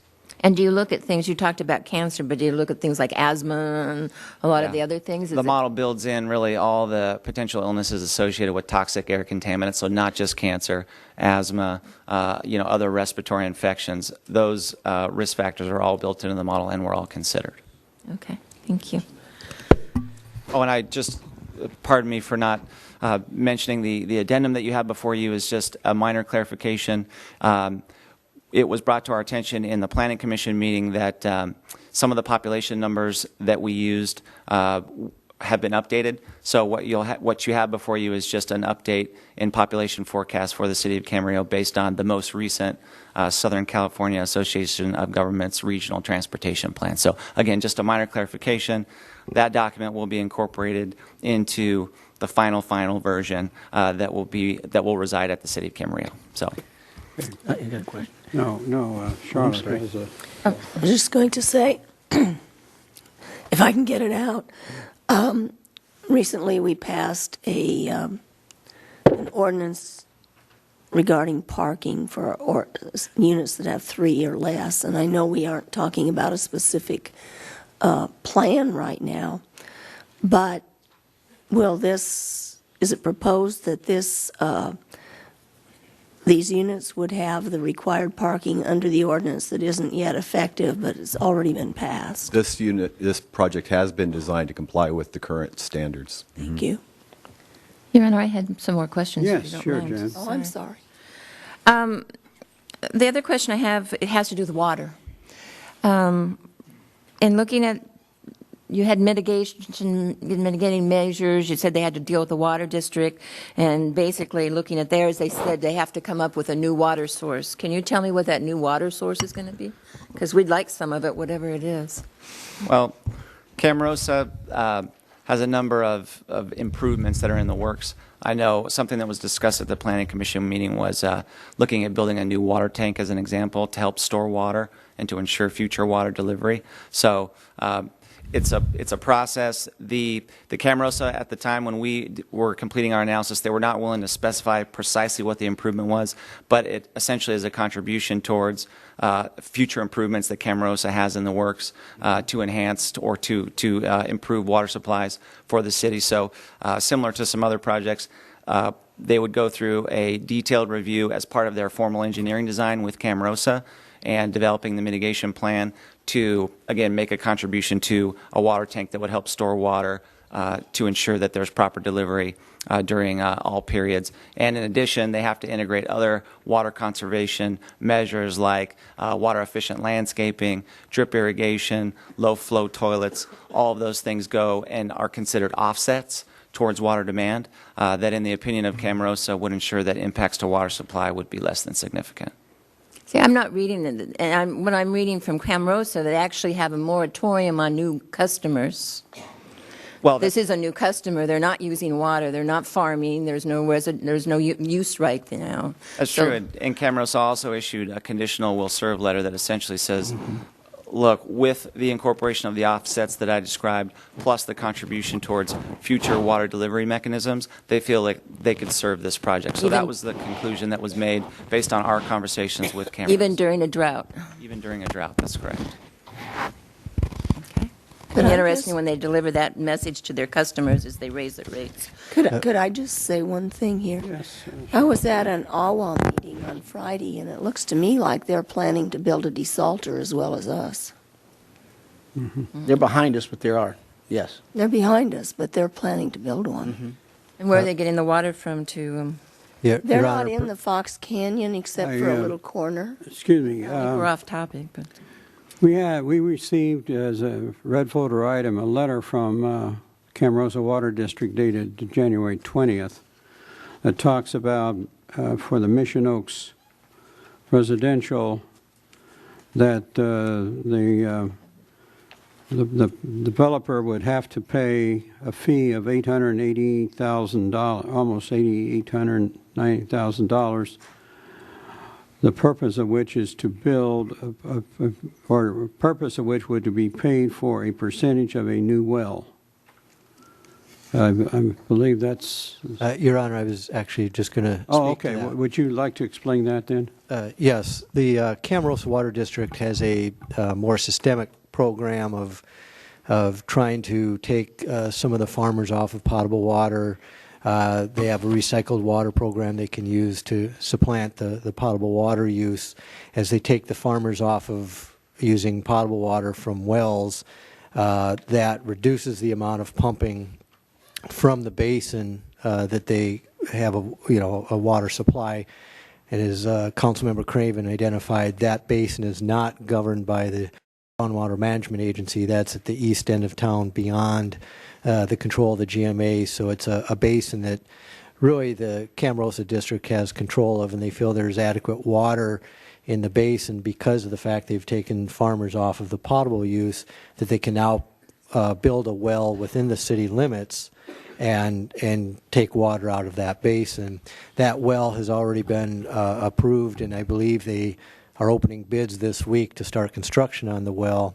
And the partial funding for the well is to come from this project. So the project is basically paying for mitigation that is tangible, not just a fee that gets put in an account. It actually produces a solution. Thank you. That clarifies that. Any more questions? I do, Your Honor. Yes. This is for planning staff, and I believe we talked about it last meeting. Can you tell us how this fits, or if it's needed for our housing element that takes us through 2021? At the last meeting, we did realize that there is a need for some of the moderate housing, and this would contribute towards moderate housing. However, any housing costs that would exceed the moderate rate, we do have surplus housing stock available currently. So we do not need this to meet our housing element. This will contribute towards our moderate housing needs, and we do have some moderate housing needs that we will likely need to address. And do we have to meet the needs of every category in order to meet it, or is it the overall number, or do we even have to meet those numbers? We have to provide zoning that would accommodate the development. The city doesn't necessarily need to have units physically constructed. Okay, then let me ask another question. Do we currently have zoning to meet our housing element? We do, with the exception of moderate. We do have a shortfall in the moderate category. I had asked to have a map provided to the council where we outlined all of the property so that we could see what was zoned, what was currently building. Did we ever get that so that we could see it and so we'd have it as reference? Because it seems like every time I ask a question, I get a different answer on it. So I would helpful if we had something visual. I don't frankly recall that. I do. Well, you can go back to the minutes, and I'll gladly tell you when. I will. You'd have to bring them up. That's all I have for now, if you want to go through the public hearing. All right, I've got a couple questions. Do I understand, did you say that, first of all, this is for sale housing? These are condominiums? Yes, sir. Okay. So it's not apartment rentals or anything? No, sir. Okay. Secondly, the setback from the freeway to the back wall of those first apartment or condominium units is 80 feet? Yes, sir. 80 feet. That's the back ones. That's that edge right there. From the freeway off, the property line abuts the freeway off-ramp. Okay. How far from, I'm sorry, ignoring the off-ramp, how far are you from the freeway? Well, the only dimension I can tell you tonight is from the property line, which is adjacent. I do not, it looks like approximately 40 feet. There's another 40 feet there. To the actual first lane of the freeway. So it's another 40 feet, okay. 120 feet. From the travel lane. 120 feet. That's about right. I got a question here before you leave. The other question I have is it intended that road that goes through the center of the project that will go from, what is that, Verdugo? No. That's Camino Ruiz. Camino Ruiz to the Marriott. Is that going to be open for traffic? Yes, sir. So there will be... Unless, like, when it goes to the Planning Commission, it was discussed, or it was questioned whether it could be gated and used for emergency access only. Of course, that could be conditioned for that, and that's not been resolved. Okay. And the environmental impact report talks about that, the impact of the traffic within that. Is going to be a significant traffic? Or It is not significant. I think my report indicated it was one trip every 2 minutes. Okay. Which is not significant. And the width of that street is? 26 feet. 26 and it does have parking on the south side. Okay. Okay, Mr. Morgan. We talked about other housing that close to the freeway. We've got two others in Old Town. We've got the old Call Lake. I know you remember Fort Apache, that area. That's closer than this. Okay, and then we also have the new housing over on First Street. That's 2 stories that looks that close or more to the freeway with no walls. So we have okayed these kinds of projects before. This council has, without questioning the distance from the freeway. Is that not true? The mixed-use project for Dr. Ling was a conditional use permit. Right. Yes, sir. Okay. Thank when you. was Fort Apache built? We're talking about now the other one. Fort Apache was built in the 60s. I think it was before the freeway was a freeway. No, you had a 2-lane freeway. I think it's that old, but it's... Well, I mean, it was a highway. It wasn't the big freeway that it is. But it was before Well, anyway, the part that's there next to First Street is right there closer than this. overlooking the freeway. How many units with no is walls. that? And how many units is that? The Ford Apache? No, The other one, Dr. Ling's property. Ling has 4 units. 4 units rather than 150. 4 units, and then he's going to build another one next door to that, across the street. Never mind. Oh, that's the new one I'm referring to. Oh, that's the new one you're referring to. No, I'm talking about the one across the street above 2088. I'm not sure how many units are in that. There were 6.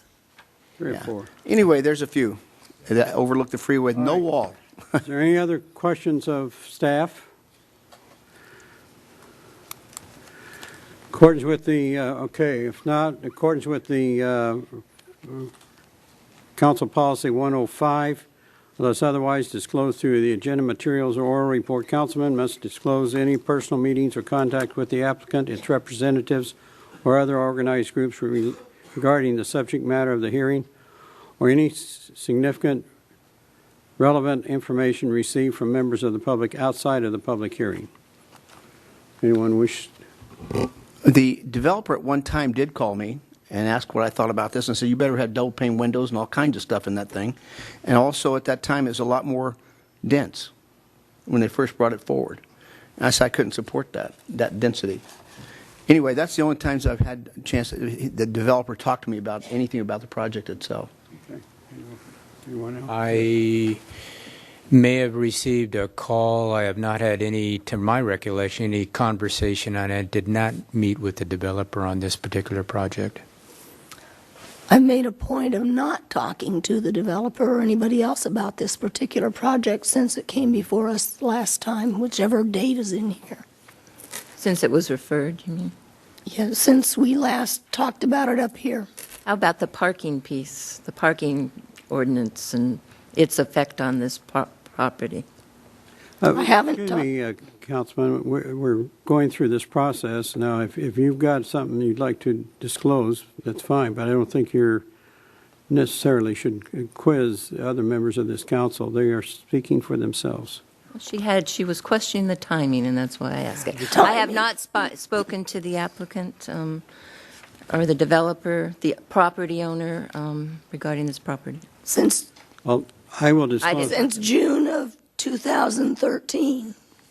I have had 2 contacts with the developer over this period of time. One dealt with the water issues at Camarillo, in which I advised him to talk to 2 of the board members as to what alternatives there were. This was probably goes back a year or at least 9 months ago. And I had another conversation with the developer regarding his concerns regarding the placement of that driveway through the development as to what potential impact it would have. I advised him to go along with the program. So that's it. Okay, any other questions of anything before we open the public hearing? All right, hearing none, we will open the public hearing. Is the applicant going to want to make any presentations? Not here. No further presentations, okay. Is there anyone in the public that wishes to be heard on this matter? I do have one non-verbal comment card in support of the project. They support the live-work environment it would promote. That's it. Well, there's probably no applicant rebuttal. Is there anyone else? Hearing none, we will close the public hearing. Your Honor, could I ask one more question? I mean, you're closed, but one more question of staff. That would be, was there a survey taken of all the commercial areas and what their opinion was of this? Staff did not canvass the commercial area, but when it came back and was ultimately referred, we did receive a petition that included 17 businesses from that center. And what was their opinion? They were asking for the project to be approved. Okay. Can I ask one more question? Yes. Who is the current owner of the property and who is the developer?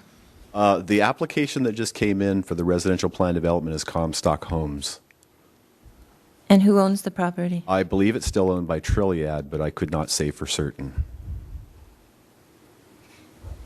Trilliad was indicated as the property owner on the application, but I don't know if that has changed since. Okay. Okay. All right, it's council's time to deliberate. We've been asked to take several individual motions. One would be a motion to approve a resolution approving the mitigated negative deck 2013-9. What's the pleasure of the council? I'd like to make some comments, if I might. Oh, sure. We're talking about the environmental report. I personally think that in this time of the drought and in this time of so much talk of the concerns of the air quality, and with this piece of property as close to the freeway, I would have expected more in those categories. I would have expected to see more in-depth study and more information provided. To me, this environmental document is very cookie cutter. It doesn't go into great depth, and it didn't provide me a lot of knowledge regarding this specific piece of property. So for that reason, I will not support approving such document. Okay. Your Honor, before I begin, I would like to ask staff one thing. I'm going to make my comments, but did the Air Quality Board was contacted and they made comments on this? Is that not right? Because I'm on the Air Quality Board, and comments were pretty, not passive, but accepting of this, correct? Cookie cutter. Correct. Air Quality Board. Yeah, Ventura County APCD, correct, was contacted as part of the... And they're pretty stiff, because I'm on that board. Correct. With their regulations and their findings. They agreed with our conclusions. Thank you. Yes. Anyone else? Yes. Yeah, I'll go. I've thought long and hard on this one, and one of the reasons why I asked about the demand for industrial, I wanted to make sure that there was not going to be a higher demand for industrial in the future than there is today. I'm convinced that there's not. I think industrial is it's something we strive for in the city as a job creative focus here. However, we have to be realistic about what potentially we can do with the very limited land that we have left. We don't have a lot of land left now.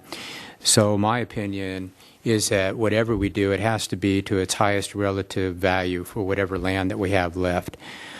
And I know this just gets into changing the designation, but I firmly believe that apartments were something that were going to be very challenging on this.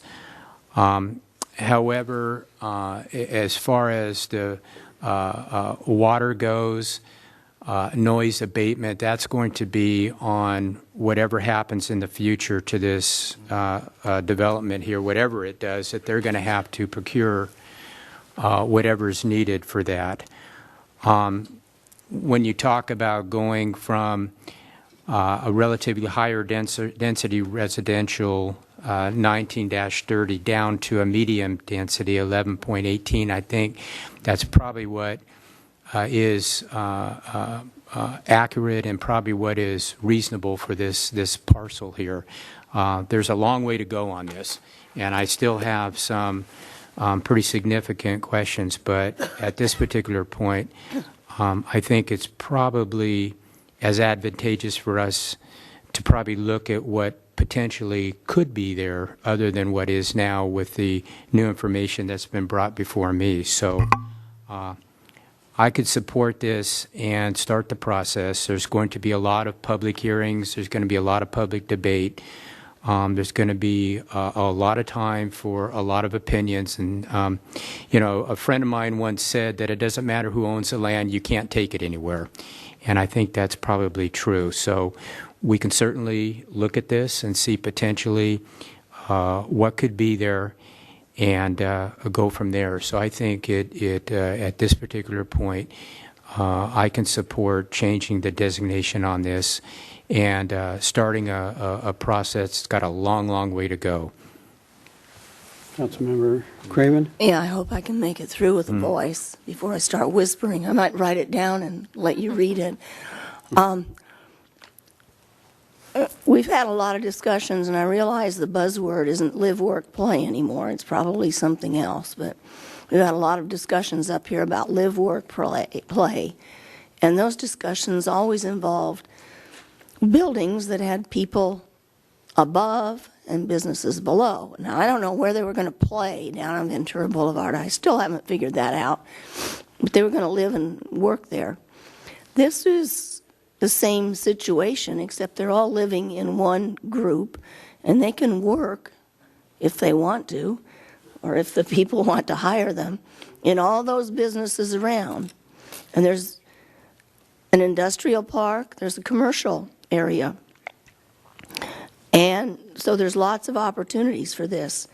I've never really bought into that. I'm just bringing that up because I've always found it interesting that we talk about it so much, and yet when it comes right down to it, we always have mixed feelings about it, and some people vote for it and some people vote against it. When you compare this to the, what was it called, Sandstone, a few years ago, the proposal isn't going anymore because the company, I think, went under, but they were going to build right adjacent to the railroad tracks. And I was the only one who thought there was a problem with that, and that was live, work, play. Everybody else thought it was just super dandy. So I guess it's all in the perspective. I'm not sure what makes people like certain things or not like certain things, but I think this is a good opportunity to see if people are actually going to work in the area where there are jobs, or if they're just looking for a place to live and not having anything to do with that. I mean, that was, well, I won't get into my theories about live, work, play, that nobody ever lives there and works at the same place. But if we're going to test it, this is a good test, so I will support it. Okay, any other questions? Well, I thought we were just doing the negative declaration. I didn't think we were doing the project. That's what we're doing right now, but we had one staff report, and I was making one general set of comments. I have comments as we work through the... I don't have that much voice. That's all you're going to hear from me. Okay, any more? I have one comment about the, contrary to what I've heard, I did read this EIR, and I thought it was well done. Rincon, I believe, has been working for the city off and on for better than 20 years, and I know they've done a number of projects for the city in doing these kind of studies. I don't know of any that have failed or been proven to be incorrect. So I can't agree that this is not a good EIR. So hearing that, is there any further discussion? If not, we have a motion. Move to adopt a resolution approving MND 2013-9. Second? It's going to die for lack of a second. Okay, second. We have a second. Okay. Any further discussion? All in favor, please vote. Motion carries 4-1. Next item is a motion to adopt resolution approving the General Plan Amendment 2013-3, changing the land use element designation from industrial to medium-density residential. So moved. I have some comments. I didn't make comments on that. No, you could go ahead and make a comment. If you don't, oh, Well, we have I a want a motion. motion first. Let's get a motion. We got a motion right there. I know. Need We have a second. We got a second. Okay. I didn't make the comments on the project itself or the proposed project. I will not support this. I haven't heard anyone who really thinks it's a great idea to pop residential down there. I believe that the commercial, if you walk into a business and you hand them a form letter, a petition, and say, approve this, sign this, and we'll get you more customers, who isn't going to sign it? It's evidence when you started talking about what would have to happen and worried about the parking and the road that perhaps some of them had some second thoughts. So I think that that needs to be taken into consideration. I do not believe this is Camarillo. I think Tony Bowden would be upset with all of you to think what you were doing to his industrial park as you came down that that freeway. It was never meant to have homes plopped in there. We did test it. Flynn Road was a test. The only people that walk over to the industrial area are the people that park their cars up and down the street. So it has been tested. This wouldn't be the first time we tried it in Camarillo. I do not believe this is good for people to live that close to a freeway. If the idea is to be able to live there, you have to keep your windows shut. You can't open the doors. You have to have extra sealants, double, triple pane glass, sound walls. That tells you that's probably not a place people should be living.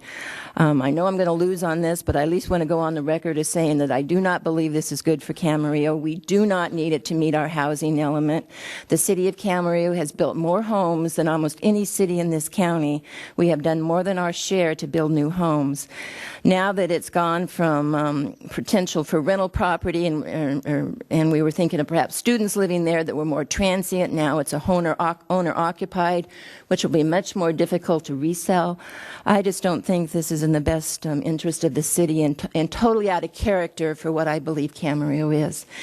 And having gone through an election recently and listened to all the people talk about the growth in the traffic and how it's affected their lives, I just can't support this. No? We don't ask for demonstrations in this chamber. We let anyone make comments, and all are heard and respected for. I'd like to make comments about this too then. Yes. First, we, the whole board, supported not just the housing that's there next to 2088, but we have a redevelopment project that's going through that has 23 units facing the freeway with no fence. Every one of us approved that, saying it was needed to support certain types of housing in this county, in this city. The present zoning, what it is now, is industrial. How much more industrial traffic do we want to see coming out of that area? Hitting the freeway, hitting the roadway at certain times of the day. I think I'd rather see people owning their own homes with their own residences that we're going to need to have someday, because we're almost done. The city is almost finished with its housing. And so if we don't supply some, people that work in these different industrial areas that are coming about now won't have a place, and have to drive on the freeway and the side roads and all the other stuff. And that makes it even more complicated. So I'll have to support this evening because they have reduced it for me. The APCD said it wasn't that much significant, and I'm on that board, and they are tough. We were the toughest APCDs in California. I want you to know that. And so everything seems to be approval. I'd rather see that than industrial, and that's why I can support this evening. I do have one comment. Yes, Charlotte. I think there's something that needs to be clarified. Mrs. McDonald said Camarillo has built more houses than any other city, but she left that really vague without a time frame. So if you look at, since we were a city, that's not true. We incorporated on the same day that Thousand Oaks did. They had half the population we did when they incorporated. They now have 150,000 people and a lot more houses. So I don't know what the time frame you were referring to was, but in general, we have not built more houses than every other city. And you have to ask if you're going to start debating that, you have to go into how many square miles they are versus us, and et cetera, et cetera. So it is vague when you talk about that. I was talking about recent history, and you can't go back to I'm sorry, I'm answering you, but you can't go back to the 400 allotment and then say, oh, we only built a couple of homes because they save them up. We are going to see thousands of units built. Look at Springville, it's 1,000 a year. But they're not 400 a year. They've been stockpiling them. They're ready to go with all those matter. units. It's 400 a year. It is. 400 is a council. Absolutely, but within this housing element, those homes are all going to be built. And you can't argue that one. 2,400 is what we've got on the board now. 2,400. How many think have been built in Oxnard in the past 5 years? I didn't say I know you said cities. All right. Call for the vote. I'm just... Okay, we've got a motion on the floor, and it's time to take a vote. Any other comments? If hearing none, let's please vote. Motion passes 4-1. And the final one is we have an introduction of an ordinance approving zone change CZ 318, PB Companies, Mission Oaks Townhomes.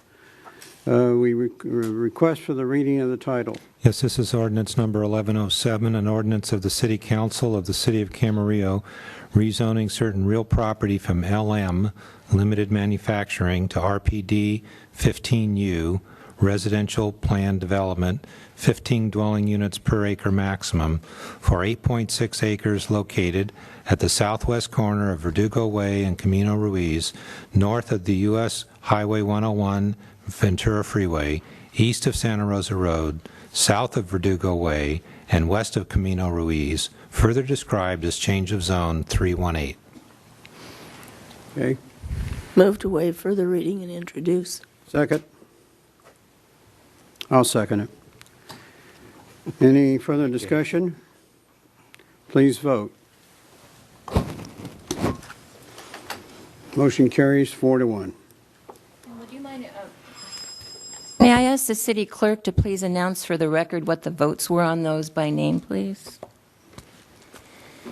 Yes, those were all 4-1 with Councilmember McDonald dissenting. Thank you. Okay, that concludes this item, and we'll move on to the next item, which is an update on mobile home park issues. And by the way, before we leave, in the past 5 years, we've built about 440 houses in 5 years, or units, I should say, counting apartments. That's where all of them are. 440 in 5 years.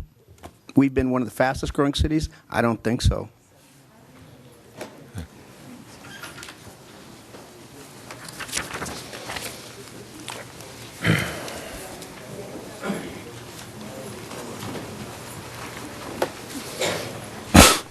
Okay. Mr. Mayor and council members, I'm going to, ready? We're ready. Okay.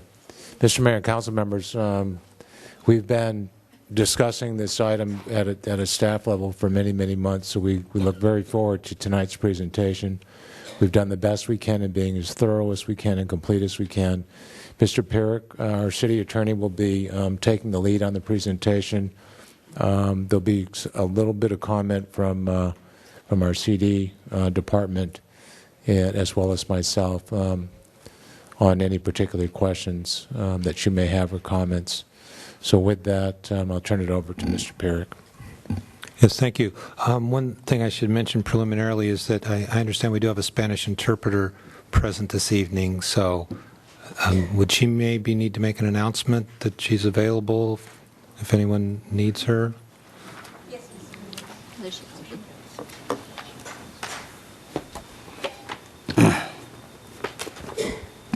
Si alguna persona desea traducción al español, pueden pasar atrás y recoger los aparatos para escuchar. Gracias.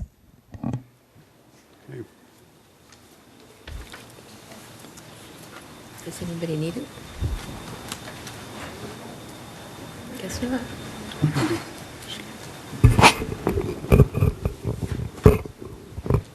Does that mean nobody needs it? I'm not sure. Was there an indication of anyone that might need your services? Yes. Okay. Well, thank you. All right. So, Mayor Little and members of the council and the public, this agenda item is going to provide the City Council with an update on mobile home park issues relating to rent, parking, lease, and rental assistance issues. The council will recall that we previously addressed this issue in May of 2014, and the agenda report for that item is attached in your packet as attachment 1. The Rent Review Commission, which is what the city currently has available to resolve rental issues that come up between mobile home parks and residents, as well as for apartment buildings that were constructed prior to 1984. We have had, since May of 2014, 2 proceedings before the Rent Review Commission. One of them occurred on June 11th of 2014 involving the Capistrano apartment apartments, and the recommendation that was provided by the Rent Review Commission is attachment 3 in your packet, and we'll talk about that more later. We also have, occurring on August 20 of 2014, a letter that was submitted, or an email from a gentleman named Bruce Stanton, an attorney for GSMOL, that was submitted, as I understood it, on behalf of the lamplighter, and he provided some information which I'll be talking about later in the presentation. I met with Mr. Stanton. He was attending a conference in San Luis Obispo. I went up there to meet with him, as well as some representatives from the lamplighter, and I'll be discussing that later further. After the October 24th meeting, we got another communication from Mr. Stanton on November 5th of 2014, which is attachment 6 in your packet. The next event, chronologically, was on December 29th of 2014. Remember, I said that there were two proceedings before the Rent Review Commission. This was the second one involving two lamplighter residents. The recommendation that came out of that proceeding is attachment 4 in your packet. I'll talk about that one later. We then next received a communication from Mr. Stanton, another one on February 13th of 2015, which is attachment 7. Today we received another letter from Mr. Stanton, which was in your red folder packet. And then finally, the item before you tonight is the report that I'm presenting to you now. If you recall, in the May of 2014 presentation, and this is kind of to refresh your memory on some of the things we discussed at that point in time, we reviewed some of the court cases that addressed the issue of what constitutes a potential taking in the context of a regulatory ordinance, which is what a possible rent control or rent stabilization ordinance would be. One of the main cases on this is called the Penn Central case. It was decided by the United States Supreme Court in 1978, and the court there said when you're looking at an ordinance to determine if there's been a taking, you look to the regulation's economic impact. The second item is to the extent to which the regulation interferes with distinct investment-backed expectations, and then thirdly is the character of the government action. I also discussed in the report that was presented to you in May of 2014 a case called Guggenheim versus City of Goleta. There was litigation there that was brought against the City of Goleta. The court, the Ninth Circuit, the Federal Court of Appeal, held in that case in favor of the city, but the court stated that there were, and pointed out that the ordinance that was in question was enacted before the property owners had purchased the mobile home park. And that is exactly the same situation that occurred in the next case I'm going to mention to you, which I also discussed in May of 2014, and that's the MHC financing case, another case decided by the Ninth Circuit. In that case, there was a lawsuit filed by the park owners challenging the city's rent control ordinance. And I'll just mention that there is a long history of litigation involving mobile home parks and rent control ordinances, as you can just see from the few examples I've mentioned so far, and there's going to be others as we go forward. So in this lawsuit, the court held in favor of the city because the court said the park owner could not have had an investment-backed expectation of recovering rent in excess of the ordinance limit when the ordinance was in effect at the time the owners purchased the mobile home park. Now, the relevancy of this is that if the city were to adopt an ordinance now, then it would have been after the current owners of the mobile home parks in this city would have purchased their mobile home parks. All right, the next case is the case of Adamson. I also mentioned this one in my May of 2014 report, another lawsuit involving a rent control ordinance, and this was involving the city of Malibu. And in that case, there were allegations that by the owners that the city's ordinance had violated their due process rights. That case ended up getting settled with one owner for $400,000.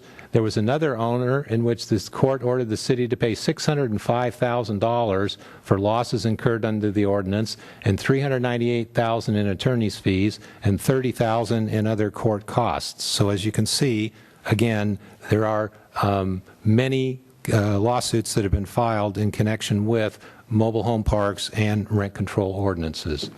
Excuse me, I went the wrong direction there.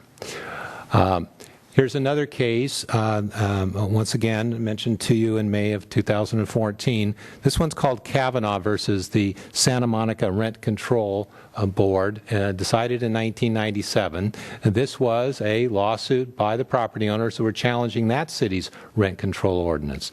Now, what the court in Kavanaugh said was that they applied the Penn Central factors, remember the three factors that I mentioned to you a few minutes ago, and they said in Kavanaugh that there were an additional 10 factors that had to be considered in determining if a regulatory taking has occurred. And the court said that you look at those factors on the, under the facts of each case. Now, in that case, they found with their analysis that there had been no taking that occurred. Now, what are those 10 factors? They're listed here on this slide. I'm not going to read through all of the factors, but I'll just mention to you that there's obviously a lot of a weighing process that's involved when you talk about how you approach the analysis in evaluating whether there's been a takings claim. There is no set formula that you can just say it's a specific mathematical type formula. It's one where these factors are looked to, they're weighed by the courts, and the court, after weighing those factors, will make a determination as to whether there's been a taking. You can see, for example, the bullet that I'm focused on here with the highlighter, whether the regulation permits the owner to profit and obtain a reasonable rate of return, a reasonable return on investment. Well, again, that is somewhat subjective. What is a reasonable rate of return? Frequently, expert witnesses get involved in these cases, give opinions on whether or not it's been a reasonable rate of return or not. Well, let's see. Maybe I'm... There we go. This slide will provide you with a listing of some of the provisions of the Camarillo Rent Review, Chapter 10.5 of your municipal code. They are discussed in more detail in my report, in the report of May of 2014. I'll just highlight a few of the points here. In section, and I'll just use the last three digits because they're all 10.50. In Section 30, that section establishes a rent review commission which consists of 5 members that are appointed by the council.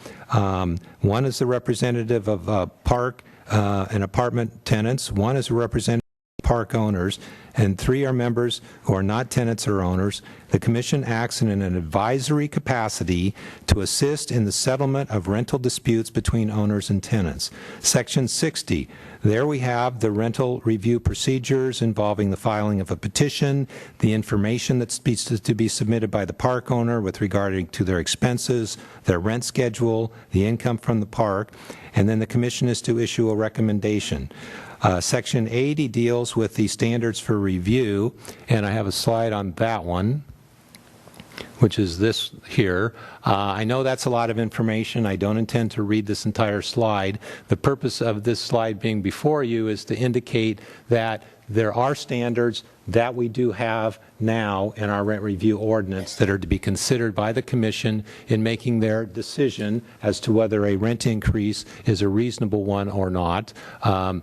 For example, increases or decreases in the property tax. They look at capital improvements, whether there's been adequate services provided, whether there's been a fair and just return on the property to the park owner, and then in final statement here, in considering the increases, the commission is not required to approve a rent increase solely by a change of ownership. So those are the standards that we have, and that is the system that's been operating in Camarillo for the last 30 years, starting in 1984. What is the history on this? The council would recall that in the report that was presented to you in May of 2014, there was demonstrated the number of occasions that the Rent Review Commission has been called into action, and this slide is providing a summary of those. We've had, in the last 30 years, 38 petitions have been received. I think approximately 10 of them had some deficiencies in terms of their procedural, but 28 of them went to hearing. 11 of them were involving apartment buildings. 7 were mobile home parks. And then that the actions that were taken by the Rent Review Commission, 11 of the 28 were in favor of the petitioners, the tenants. 7 were in favor of the owners, and 10 were a compromise or there had been a motion had failed. So as you can see, this is a very balanced result. It hasn't resulted in any one-sided rulings. It's been one that has looked at the facts, and when we get into the 2 most recent ones, you're going to see what actions the Commission took on those occasions. All right. There we go. I don't think I'm pushing this button hard enough or something. Okay. I've been promising for a few minutes to get to more detail about the 2 most recent rent review commissions, and this is the slide that does that. This one here is on docket number 35. This was the Capistrano Apartments. You'll find in your agenda packet there was a rent review commission proceeding. They issued a recommendation, which is attachment 3, and what the commission found in that proceeding was that there was better communication with the tenants, responsiveness to maintenance. They urged management to reconsider a month-to-month surcharge. There was later a management report indicating that the residents were happier, that they were signing lease options. The month-to-month surcharge remained unchanged. So that was an example of where the Rent Review Commission was called into action last June. A more recent example is involving 2 tenants from the Lamplighter mobile home park. This was in December of 2014. It is attachment 4 in your packet. And in that proceeding, the Commission noted that the property owner had responded to tenants' concerns by reducing the floor in the long-term lease. I understand it was reduced from 4% to 3.5%. Providing rental assistance program, looking into security, providing new on-site managers that were working out well. The increase was found to be reasonable based on operating expenses and capital improvements, and both of the petitioners in that situation signed long-term leases. Mr. Attorney? Yes. Could you enlighten us as to where Capistrano Apartments is located? Well, I think I need somebody to enlighten me as to where those are. So does anyone know? It's one of the older apartment complexes behind Carl's Jr. over there, off Ponderosa. Right. Okay. Thank you.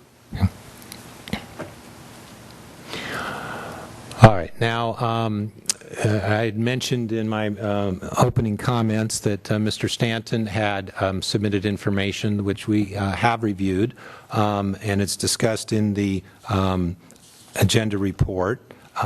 His first submission was in August of 2014, and that's addressed in Section 3 of your agenda report. Mr. Stanton, in this communication, raises the cases of Guggenheim and MHC Financial. So let me stop for a moment and focus again on those cases. Recall that those are 2 of the cases that I mentioned to you earlier this evening, and that I looked at as well in the May of 2014 report. And in both of those instances, although the cities prevailed in those cases, the park owners had purchased their properties knowing that there was a rent control ordinance in effect, which was a very important point. Mr. Stanton also mentions a case called Fisher versus Berkeley, which was decided in 1984 by the California Supreme Court. And what they cite that for is the following. It says in that case, any price-setting regulation, like most other police power regulations of property rights has the inevitable effect of reducing the value of regulated properties, but it has been long held that such reduction in property value does not, by itself, render a regulation unconstitutional. Now, I have never said in either May of 2014, nor am I saying tonight, that the mere fact that the ordinance might reduce the value of the property is the only factor to be considered. What I have said is that we have from the United States Supreme Court in the Penn Central case the three factors that you look to, plus we have the Kavanaugh case, which I've mentioned here as well, that has the 10 factors that you look to. So this is not a simplistic analysis where you just look to the impact to value. You look to multiple factors. So I don't dispute what the Fisher case says. All I'm saying is that it doesn't go far enough to provide a complete answer to the question of when is there a regulatory taking and when is there not. And let me pause for just a moment to say I understand a lot of this is legal analysis, but when you're talking about ordinances and you're talking about potential takings, we must get into the cases. Those are the ones that I've reviewed for you. Those are the ones that are being cited by the park residents, so it requires some review here tonight. October 24th of 2014, I mentioned in my earlier comments that I met with Mr. Stanton and representatives of the Lamplighter Mobile Home Park in San Luis Obispo, where Mr. Stanton was attending a conference. Dr. Barr, also a consultant to the Lamplighter, attended that by meeting by telephone, as did Bruce Feng. And during that meeting, there was a discussion with regards to the court cases, which is not a shock. You get that many lawyers talking. There's obviously going to be talk about court cases. And we also talked about ordinances from other cities and who had what types of ordinances. And the conclusion from the meeting was that Mr. Stanton was to provide additional information to us.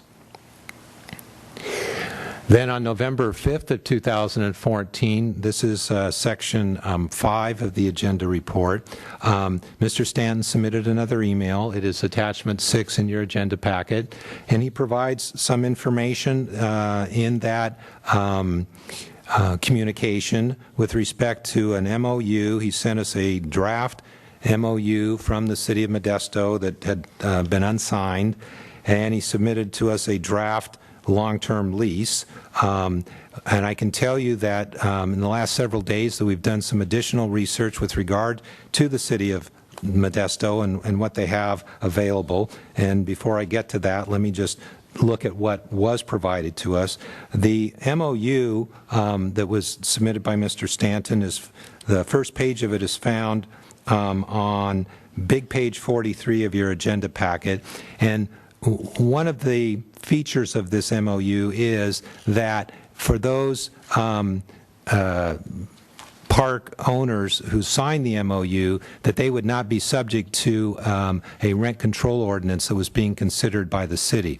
I would also mention that this MOU was voluntary, and there was a specific provision in it which said that the city or any of the park owners could withdraw from it at any time. The term for that MOU was from September 1 of 2007 through August 31 of 2012. And Mr. Stanton also provided to us with that submission a draft of a long-term rental agreement, which I've reviewed. And this long-term rental agreement indicates on big page 46 that the terms that were being offered by the long-term lease were 5 years, 7 years, and 10 years. The rent under this long-term lease was CPI with a floor of 3% and a cap of 7%. In addition to that, there were other increases that were authorized under this long-term lease. For example, on big page 48, there could be an increase in the rent based upon property tax increases. There could be increases based upon government-required services. There could be pass-throughs and resulting increases for capital improvements and capital replacements.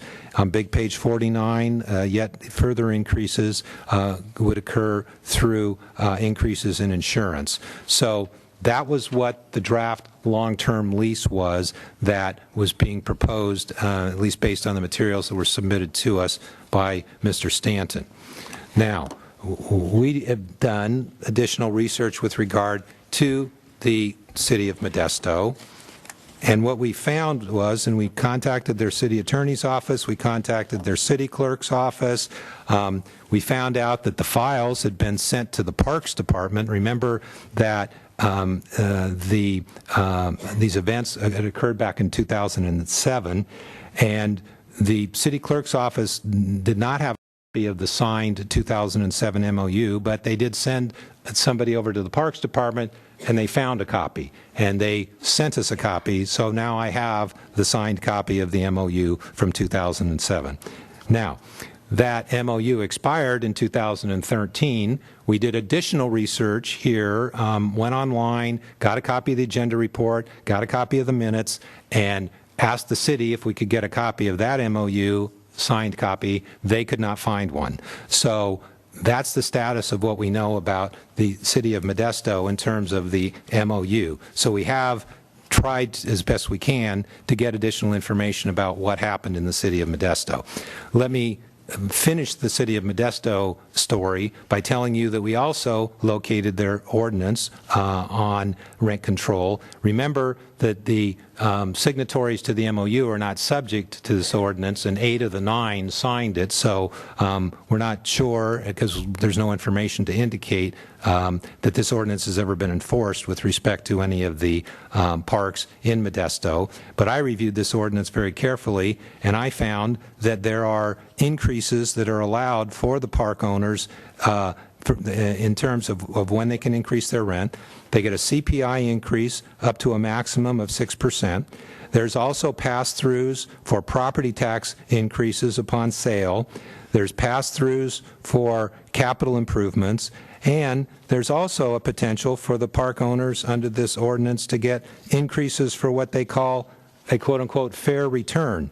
And that subject is covered in the ordinance, and it takes 7 full pages for them to review what constitutes a fair return, what the evidence is that will be considered, and what the hearing process is that has to be gone through to determine whether it's a fair rate of return. So the conclusion that I would raise with respect to this ordinance is that we don't know if it's ever been applied, given the status of the MOU, and so it's difficult to tell whether or not this is an ordinance that would ever be there would ever be a motive for the park owners to challenge. We know already that the terms of their long-term lease provide for increases that I told you about in my earlier comments. So that's what I've learned about the city of Modesto.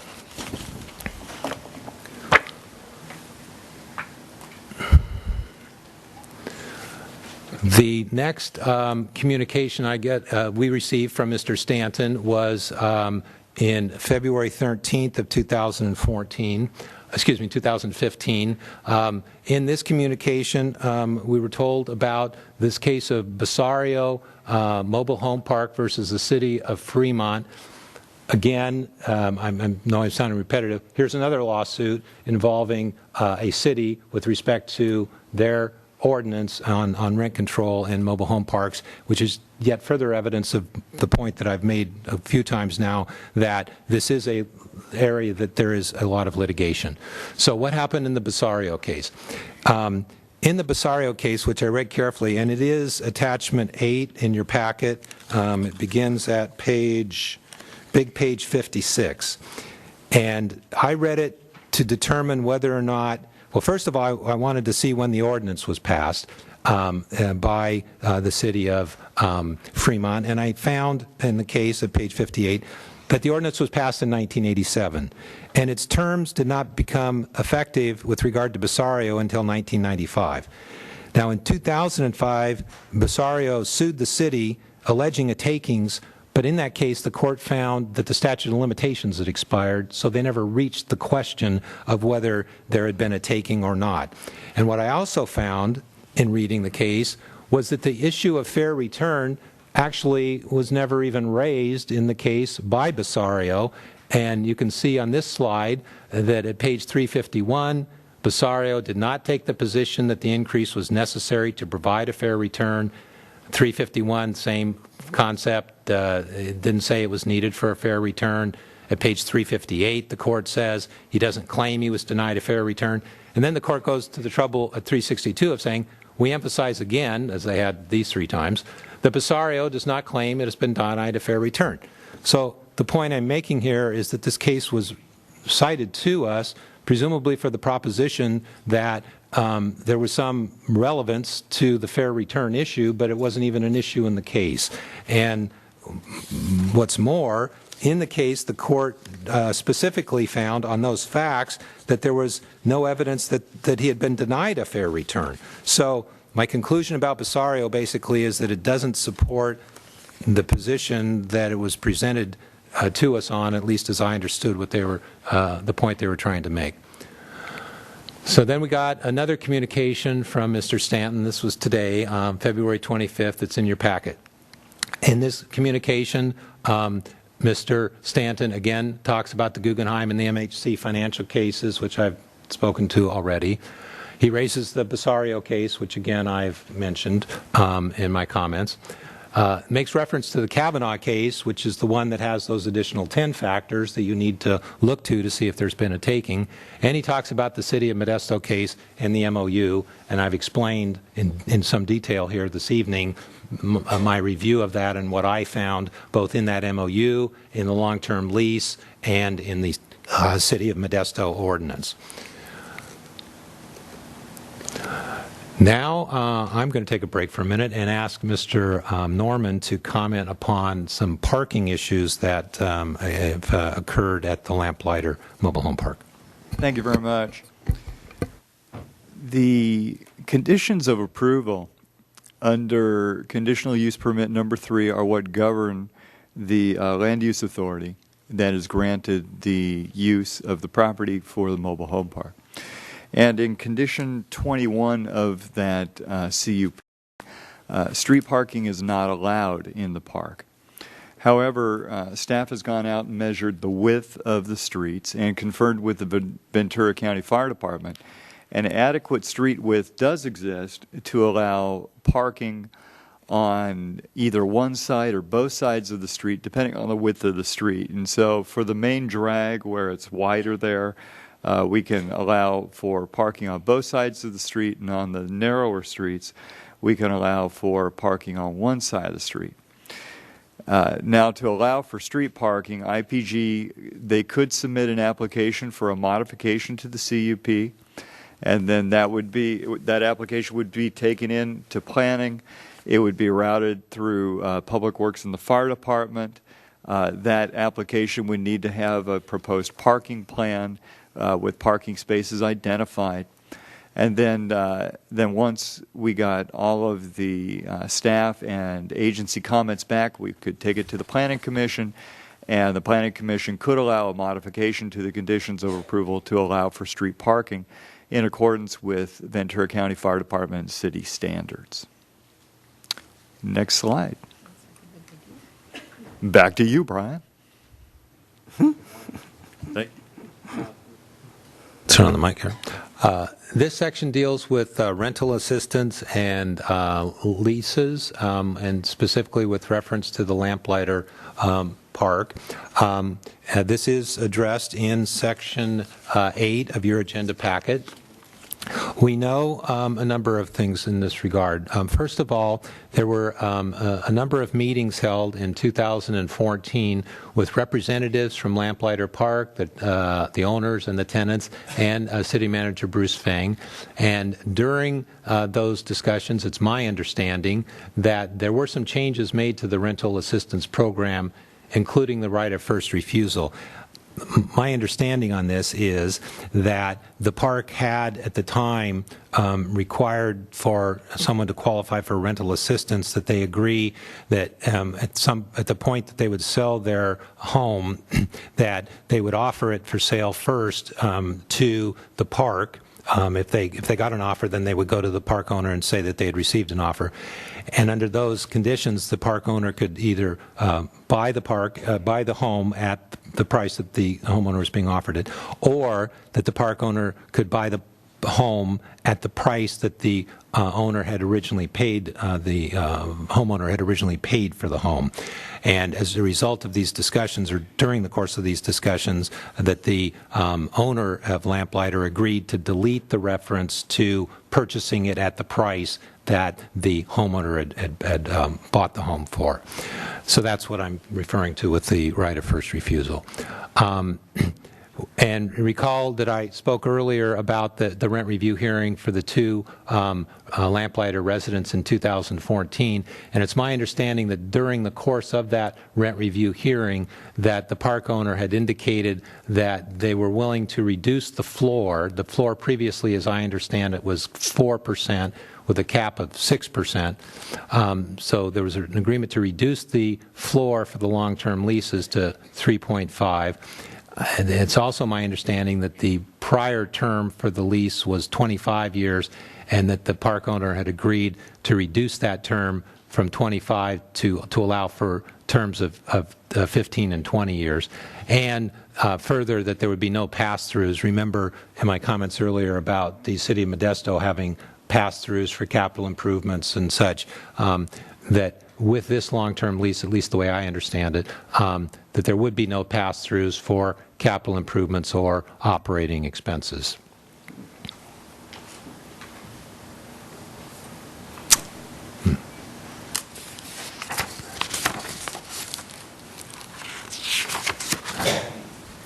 The slide that I've put up here, this one relates to a handout that came in your red folder, and this was a chart that had been prepared and submitted by the Lamplighter Mobile Home Park.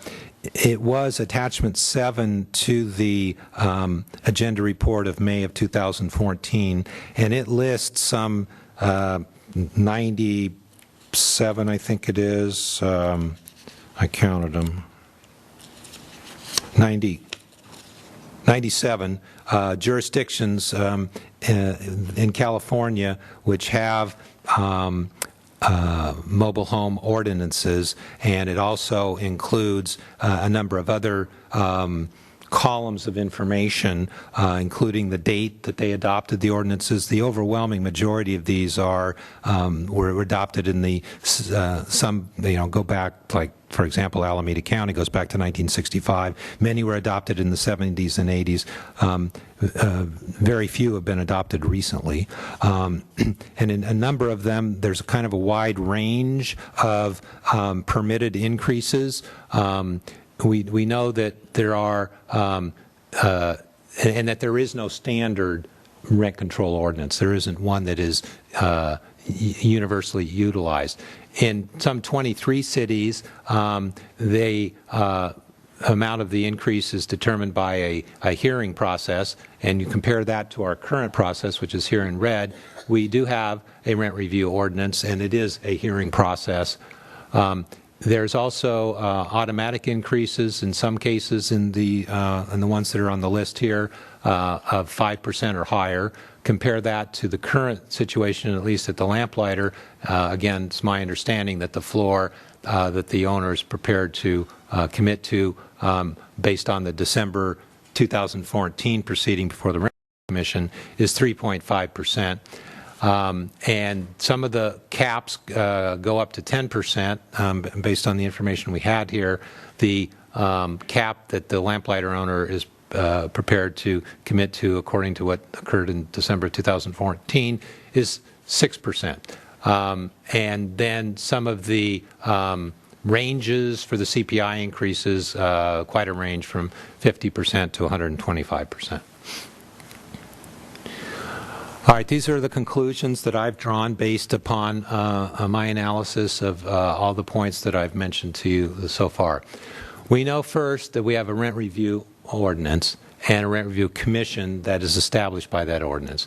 We know that this has been in effect for 30 years, and we know that 28 times there's been hearings.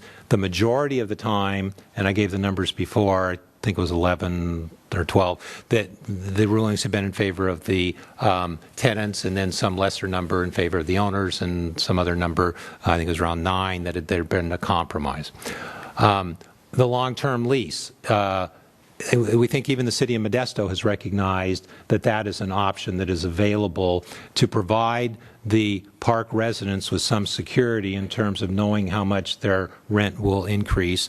And the long-term lease, at least again based on what my understanding is of the outcome of the December 2014 proceeding for the Rent Review Commission, would be terms that would be a 3.5% floor with no pass-throughs and with terms of less than 25 years.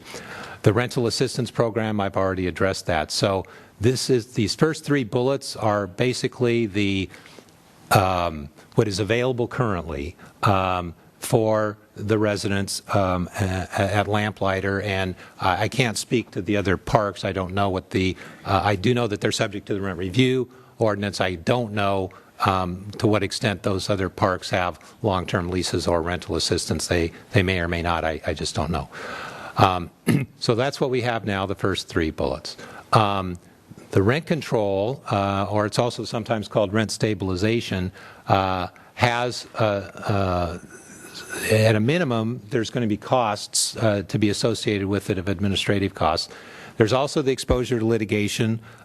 This evening I've mentioned many court cases that have been decided where there have been lawsuits filed challenging rent review ordinances, and in the 2 most recent cases, the Guggenheim case and the MHC case, the court made a point of the fact that in those cases, when the park owners bought their parks, there had already been an ordinance in place.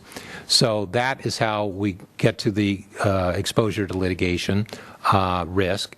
And the city clerk's office did a survey back in 2014 of other cities in Ventura County to get their experience with respect to mobile home park rent control. Oxnard reported that their administrative costs were $27,000, and that didn't include their legal fees that they'd incurred in litigation there. City of Thousand Oaks, they had administrative costs. We didn't get a number on that. Plus, they had legal costs associated with pending litigation that they were facing. And the County of Ventura, administrative costs of $125,000, again, not including attorneys or legal fees. The suggested action this evening is a motion that the city continue to apply its rent review ordinance and not adopt a rent control or rent stabilization ordinance. And I'm available to answer any questions. We're going to allow the council to ask questions, and then we will take a break between, and we'll open up the hearing to all parties who wish to be. So get cards in there to the city clerk. So let's ask the attorney questions. Who wants to go first? I'd like to ask one. We've heard about Guggenheim and all that, but you also passed one that was in Malibu. It cost Malibu over $1 million. Was that settlement fee because they failed on their defense of rent control? That's a lot of money. And then when was that case? There it is, right. This is page 6 of the PowerPoint. You're referring to the Adamson case versus the city of Malibu, and that was a lawsuit by the park owners challenging the city's rent control ordinance. The payouts by the city were the ones that I had mentioned. One of them was settled for $400,000, and another one the city was ordered to pay $600,000 plus attorney's fees and costs. And again, it was an allegation with respect to the city's rent control ordinance. It's over $1 million, close to $1.5 million. Sorry. Okay. Any other questions? Jan? I do. You talk about the 10 points that you look at, or the 10 factors, you call them. Have you ever looked at those to see what would apply and where the problem ones lie? For instance, I mean, one of them is as simple whether the government is demanding the property as a condition for granting a permit. Obviously, that one's out the door. So when you go through these, have you ever really looked to see which ones would really apply in this case? Well, my thought is when you talked about the Modesto one, I have a feeling that they were probably worried about the rate of return, and that's why they spent that many pages trying to define it. Well, I think that's the two-part question, so I'll answer the first part. The answer to the question is, have I done an analysis to determine which of these would apply or not? The answer to that is somewhat. I do know, for example, the I'm focused on here is whether the regulation permits the property owner to profit and to obtain a reasonable return on investment. I could say without question, or with very limited opportunity for question, that this would certainly be an issue because if rent control were imposed and it limited the ability of a park owner to increase their rents beyond what the rent control ordinance says, then they could argue that there would be a reduction in their investment-based expectations, and as a result, they've been denied a fair return. Now, whether or not, if they make that argument in court, a court would agree with them or not, it's difficult to say because, it depends. It depends on what the evidence is that's presented, what their investment-backed expectations were, if they had some kind of a, pro forma going into their purchase of the park, expecting that they were going to increase rents to a certain amount and whether it would decline and whether their ultimate recovery is less than that. I'm not going to say that their lawsuit would definitely win or definitely lose because that's something I can't say. All I can say is that these factors, including that one, are evaluated. Some may not apply. For example, whether the regulation prevents the best use of the land. Well, if the regulation is related to rent control and it's a mobile home park, then that may not be one of the ones that applies here. So we could go through each of them and say yes or no, but this is the point I guess I want to make about all of this, is that you've got the three Penn Central factors, and what Kavanaugh is telling us is there are additional factors to look to. Some of them may apply and some of them may not. It depends on what the ordinance is that you're looking at. So it seems to me, though, if you were going to do an analysis to figure out whether you wanted to, quote unquote, take that risk, you would look to what you would have to be able to defend. And then I would say to myself, okay, this property owner has submitted supposedly long-term lease with a cap of 3.5. Haven't they just established what their rate of return would be? Well, first of all, it's a 3.5% floor, and it's a 6% cap. Okay. Now, that's in the lease situation. And that's a voluntary agreement between the owner and the tenant. So there wouldn't be any basis for any litigation against the city under those circumstances. What the litigation against the city would arise is when you take an ordinance and you tell an owner that they can only increase their rent by X amount, and therefore you're putting a cap on it, whatever that cap is. Different cities, as you can see from the chart that was in your red folder, have different caps as to what they can be. What I guess I'm trying to get my head around is the fact that and forget this case, any case where they've somewhat established what they expect that rate of return by creating this lease, whatever it might be, haven't they in a sense established what they expect their rate of return to be? Well, I don't know that it would be the basis for their calculation. They might have a different basis of a calculation when they're filing a lawsuit challenging the rent control ordinance. For example, if you're a park owner and you have a resident who is committed to a 15 or 20 or 25-year lease, you have some certainty with respect to the fact that that's what the rules are going to be for that tenant and the owner with respect to what those rent increases are going to be. contrast that to a situation where you don't have a long-term lease. You instead have the rent controlled by the ordinance, which sets a formula as to what the rent increase can be. That is what can be subject to challenge by the owner, saying that the formula that you've used is denying me my reasonable-based expectations on my investment. What I'm saying is you first establish what that is and you agree what it is.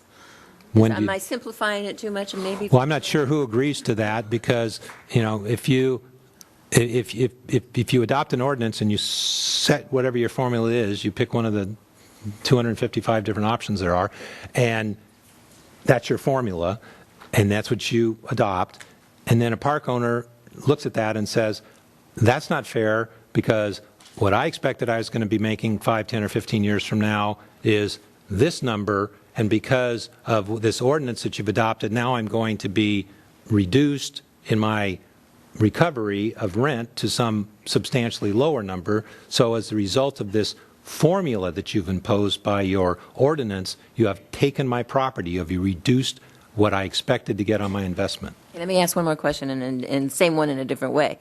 If you were told to draft an ordinance, it would seem to me that the first thing you would do would try to establish what that park owner's expectation is. And once you determine what that is, you've lowered your risk of them disagreeing with it. Well, first of all, we have 3 park owners, so we'd have to go and talk to all of them. Oh, you're telling me 4? I thought the 4th one was owner. You're right. Yeah. Okay, so we're back to 3. So you'd have to get the 3 park owners to all agree what they think a reasonable rate of return is. And I would say this: given that the status quo is working, that our rent review commission, with a 30-year history, is working. That wasn't my question. Well, I thought that it would be relevant to your question. Well, just to add to this, don't forget that our rent review ordinance covers all apartments built before 1984. So we're dealing with a lot. I don't know how many of those are.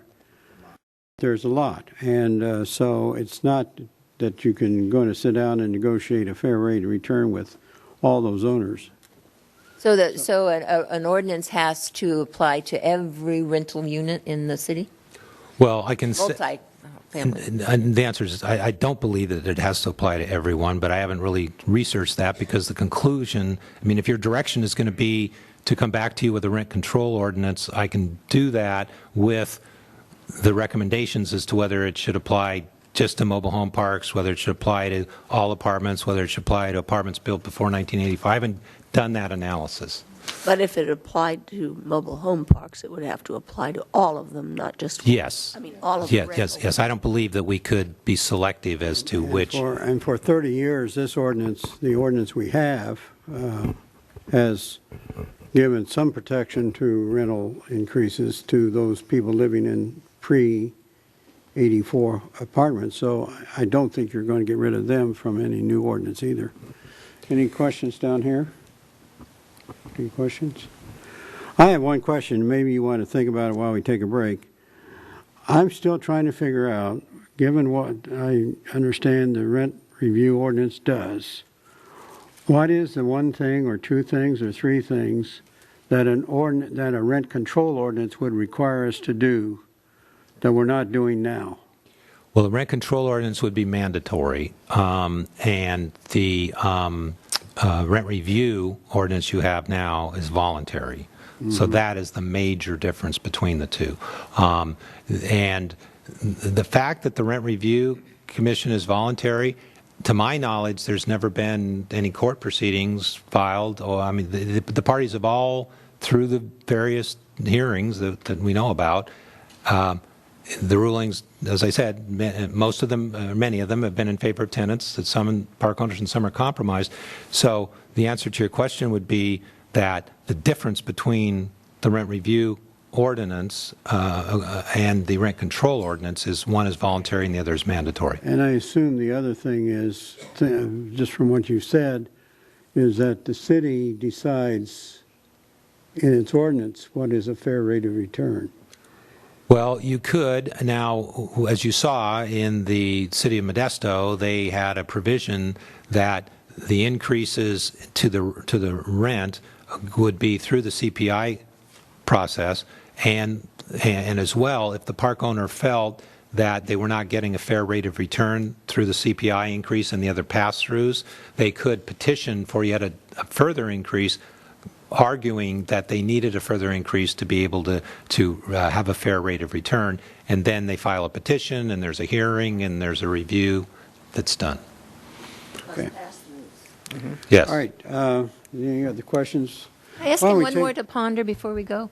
When you come back, can you tell us, in your opinion, if you can get in a long-term lease that same protection that it's thought that you can get in an ordinance?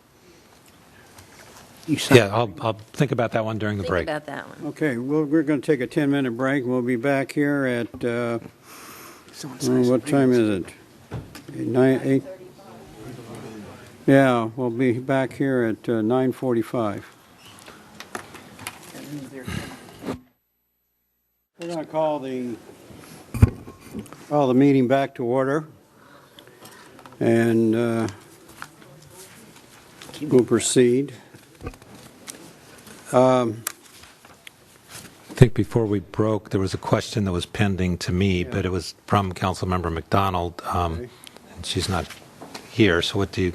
I'm not quite sure how you want me to proceed with that. Somebody go find her. I don't know where she is. Hallway She's there. in the mayor's office. Not with the mayor. Not with the mayor.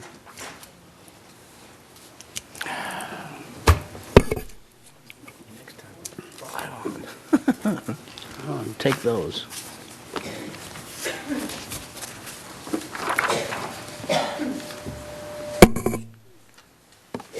You too?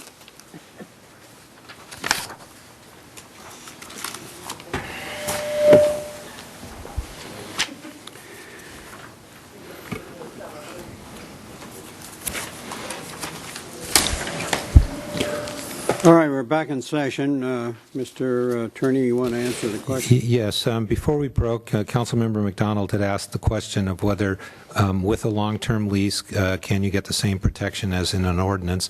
And the answer is yes. I'm bringing back slide 20, and recall that this is the chart that the lamplighter had presented to us that was included in the agenda packet for the May 2014 report and is in your red folders.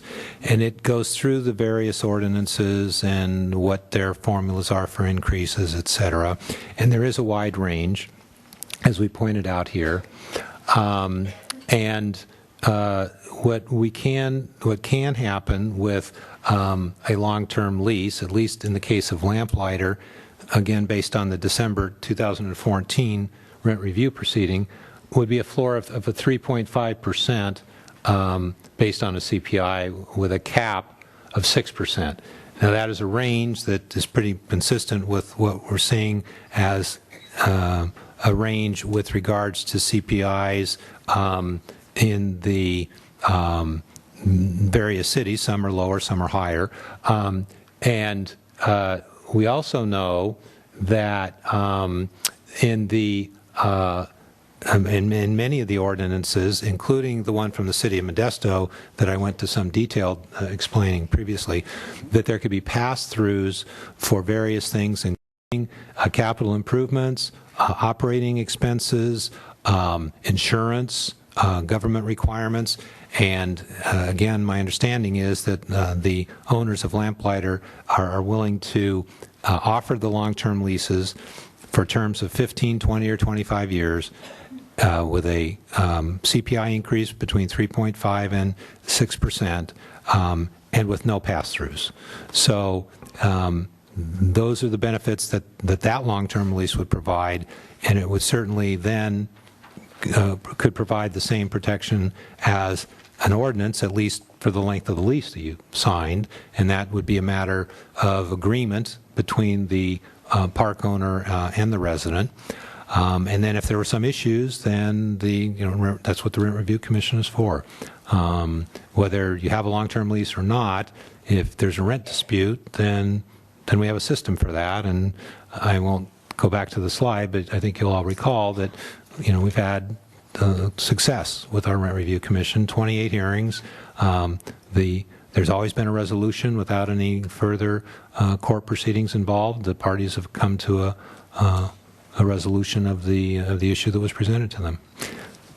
And so I would say to you that it's my opinion that the use of our Rent Review Commission and the option for long-term leases and the rental assistance program, that cluster of a status quo, if you will, because that's what we have now, is superior to a rent control ordinance, and it has all of the benefits of some certainty on rent without the disadvantages.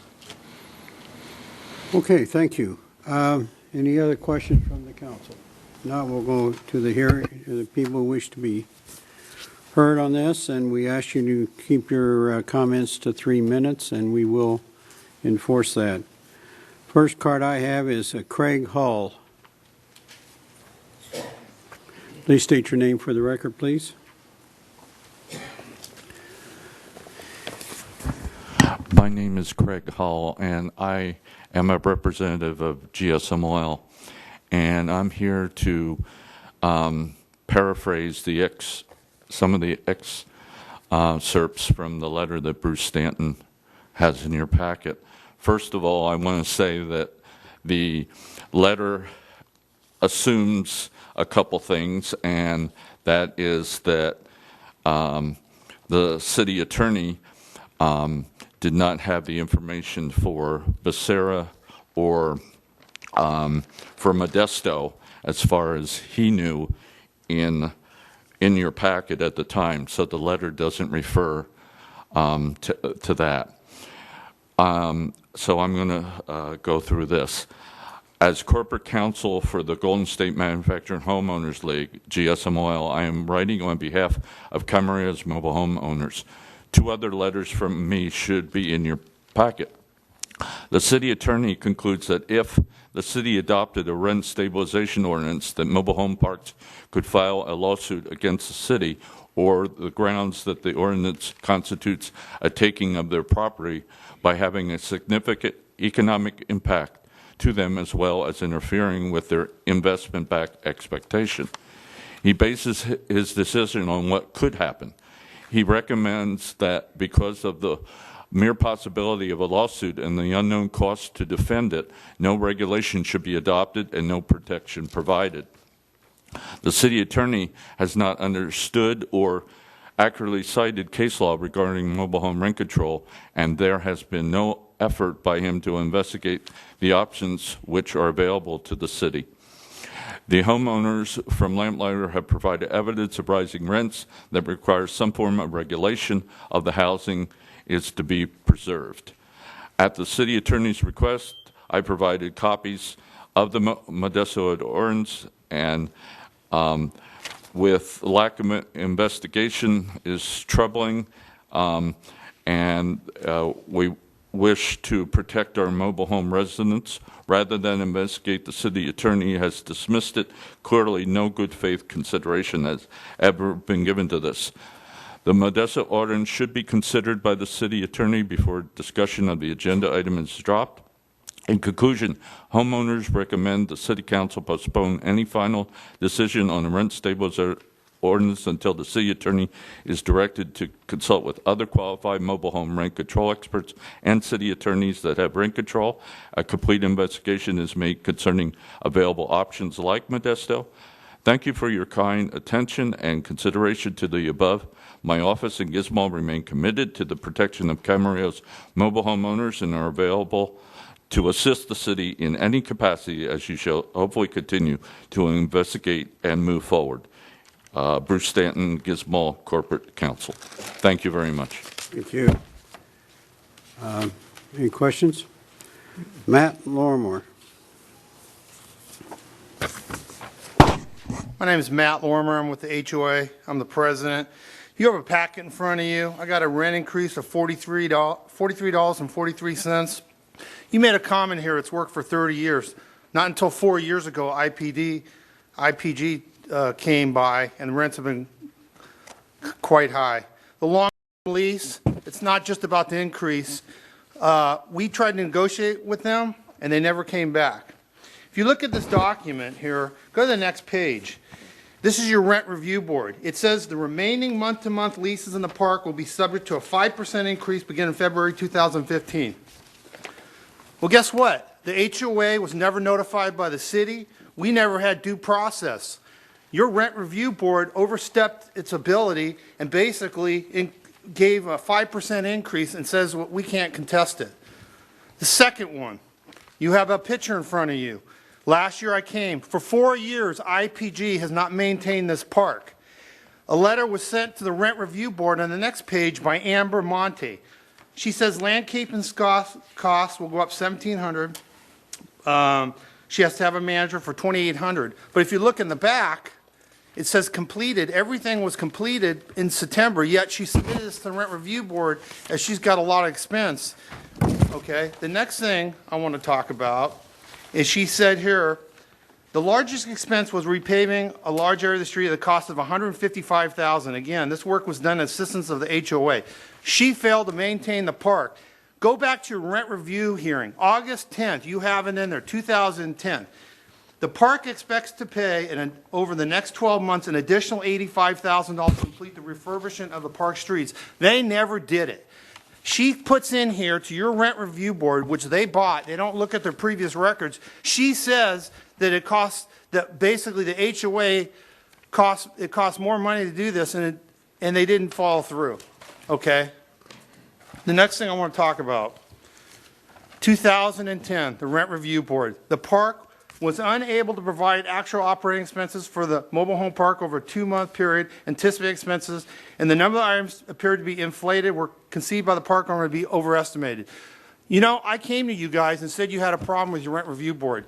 Now we have Amber Monte, the president of IPG, submitted stuff to the rent review board, was factually incorrect, overstated, and they continue to do that, and your rent review board gave them an increase based on that. So tell me your rent review board still works. You keep saying after 30 years it's worked great. Not until the rents have gone through the roof. And let me remind you, conduct city business with integrity, professionalism, demonstrate the qualities of trustworthiness, truthfulness, respect by acting professional manner at all times. That's your code, okay? And right now your rent review board is not following that. Thank you. Thank you. Any questions? Kathy, next one, Francis, or France. Kathy France.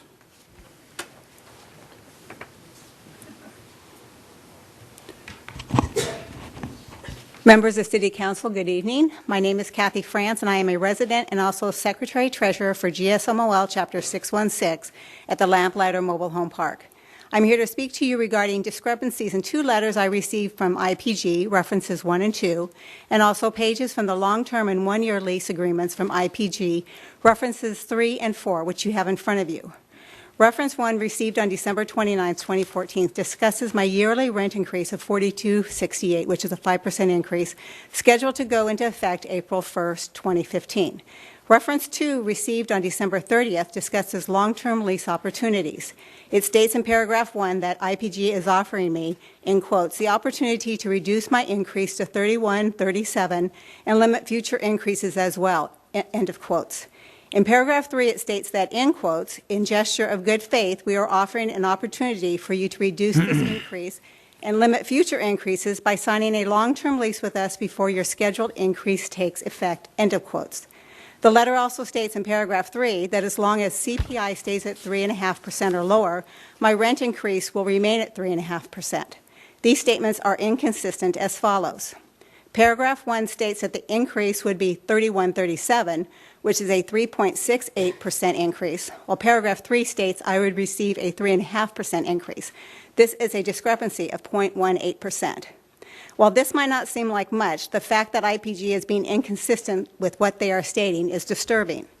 On February 11th, I received the actual long-term and 1-year leases, references 3 and 4, stating that effective April 2015, my new monthly rent would be $896.28, which is an increase of 5%.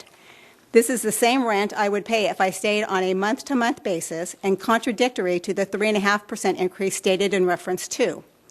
I sent my concerns to the property manager of Lamplighter Mobile Home Park in an email on February 18th and asked why I was not being offered the long-term and one-year lease at a 3.5% increase as stated in reference to. In this email, I requested a corrected long-term and one-year lease that shows that my new monthly rent effective April 1st would reflect the 3.5%. To date, I have not received a response back. Correspondence with IPG has proven challenging and confusing, which I find very frustrating. I know that had I not been diligent in comparing the two letters I received from them, I would not have realized these discrepancies. In conclusion, as you can see, IPG is being inconsistent in their communication with me, and I am concerned that this is happening to other residents as well without them even realizing it. Thank you. Any questions of Ms. France? Guess not. Thank you very much. Thank you. Sandy Lana. She here?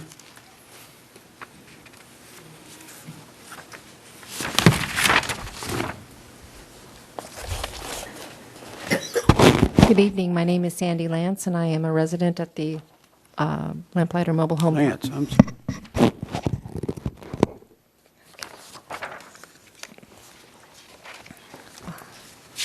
I do have some handouts. I didn't realize I was supposed to give them to you ahead of time. I'm sorry. And I don't have enough for everyone. I'm sorry. I ran out of time. Thank you. I'm here basically just to address the issues or the lack of communication that I have experienced while I have been living at the mobile home park. I purchased my home in 2007. It started in July 7th. I received a communication from Rhonda Aldridge concerning my repeated inquiries about getting my driveway repaired, which I'd been trying to do pretty much since I was at the purchased at the park.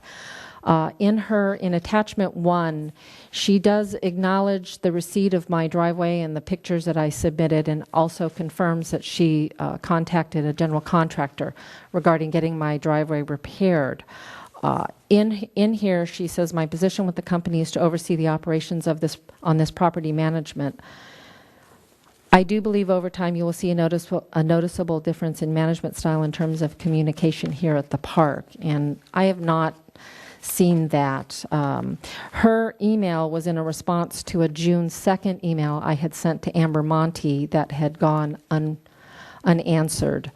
Then I forwarded my email on June 30th to your executive assistant, Jill Gordon, and asked to distribute it to the city council, which she did. And then I got a call from Amber Monty regarding my email, and then I got this subsequent email July 7th from Rhonda Aldridge. Again, September 8th, I inquired about the status of my driveway repair, and I was told that it would be done. The last communication was September 10th. Again, I was told my driveway would be repaired. That's the last communication that I received. My driveway still has not been repaired. And then last week, I received my rent increase of $46.53. And I don't quite understand how they can cite that they have expenses. I understand they have expenses, but my driveway is their responsibility to maintain, and they're not doing it. Yet every year I get a rent increase. I am a single parent. I'm a student. I work full-time. I have my hands full. I bought at the Lamplighter because it was something I could afford, and I was trying to be fiscally responsible. And now I am most likely going to lose my home eventually because I can't afford to continue to pay my mortgage. I can't afford to continue to pay the rising space rents. So I'm calling Uncle, and I'm asking you to help me. So thank you. Okay, any questions of Ms. Lance? I do, if you're... Yes. When you bought your home, and it might have been before the current owner, or was it when they were the owner? 2007. Okay.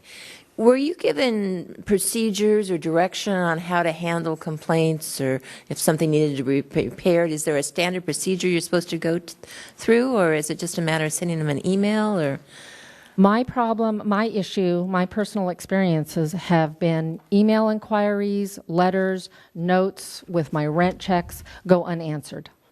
And it's been a source of frustration since I have lived there. The only time where we seem to receive too much communication was when we had a park manager who behaved like a dictator.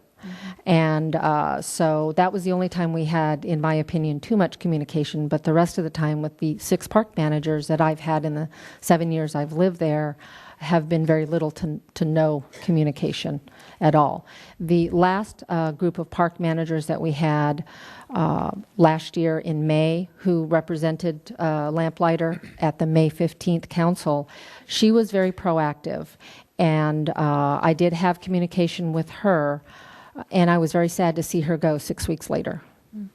So there's no work order or any kind of form that you fill out? It's simply write them a note, send them an email? That's the only procedure that's in place? That's pretty much it that my personal experience has been. Photos that I submitted during the gas leak, when we had the gas leak in 2013, my house was next door to my neighbors whose house burned down December 20th of 2013. There was no notification made by IPG about the gas leaks. Turns out that my home was one of also on the list of homes that had a gas leak, and apparently my home had the worst gas leak. I have at the time my son was 12. He has respiratory problems. His one lung is smaller than the other. And so I'm living in a house in December with a gas leak. And the only way I knew about it was through our GSMOL president and HOA president. That's the only way that I knew that I had a gas leak in my home. I was in a position financially that I couldn't go to a hotel. I had to live there, and it was very difficult to go home every night and to think, when I put my head down on that pillow, is my house going to catch on fire? Am I going to be able to get out? Am I going to be able to get my child out? Or is my house going to explode? And that was very, very difficult until the work was done. I was not notified when the work was done. My landscape was ripped out. And I just came home one day and the landscape is gone. And it was the previous park managers, the one that left 6 weeks later.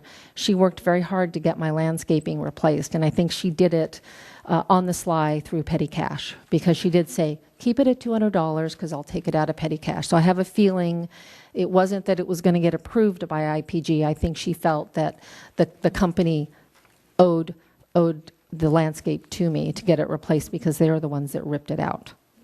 I'm sorry. Thank you. Thank you. Thank you. Diane Huffin. Oh, my goodness.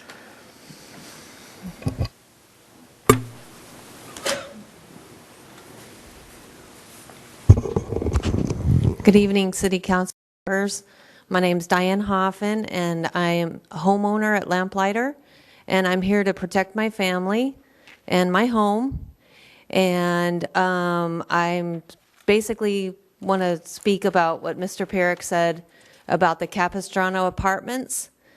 If he's saying that they are on short-term leases, that's fine. I've lived in a lot of apartments throughout my lifetime, all over the country due to my husband's career. And I've also rented with a lease, a single-family home, 1-year lease, and that single-family home. All the apartments I've lived in have been leases from everywhere to 7 months, max 2 years. To see a 15-year lease, 20-year lease, and a 25-year lease is unbelievable. I don't know what's in there for 15 years. Nobody I know has ever heard of something for 15 years. I'd like to know if anybody in this room would sign any financial binding contract for 15 years. We own our homes. What we rent is the dirt underneath, which is covered with concrete. We rent that. That is not as much as an apartment even. We rent our homes. Some of us have mortgage payments on top of that, which could be 35-year term on a loan. That's different. That's borrowing money. What we do is rent, and I hate to say this, is basically a parking spot for our home.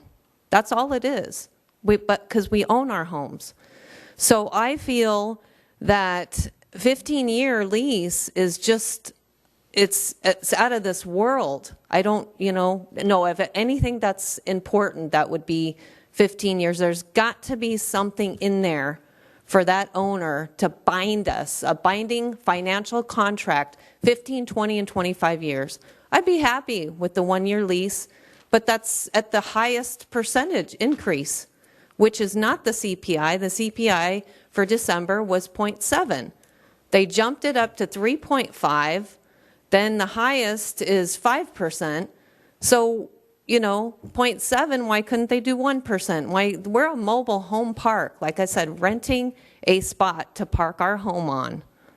So that's what just I can't fathom is these long-term leases. And we're smart, educated, hardworking people in this mobile home park. We do our research, and we will keep coming back because we know what we're talking about, and we all have something to say. Thank you very much. Thank you. Is there any questions? Thank you very much. Philip Levine.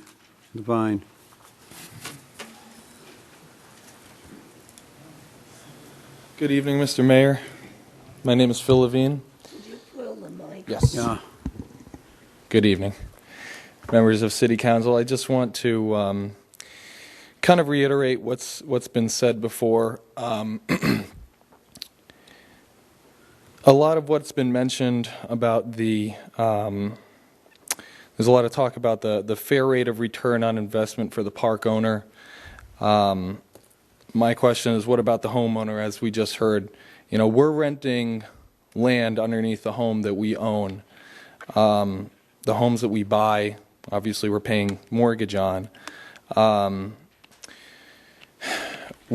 hope is, it's an investment. We hope to sell it. We hope to make a fair rate of return on our investment on the home as well.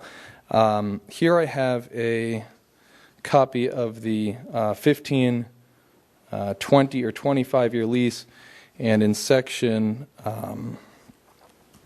22M, this is regarding the approval of purchaser and subsequent residents.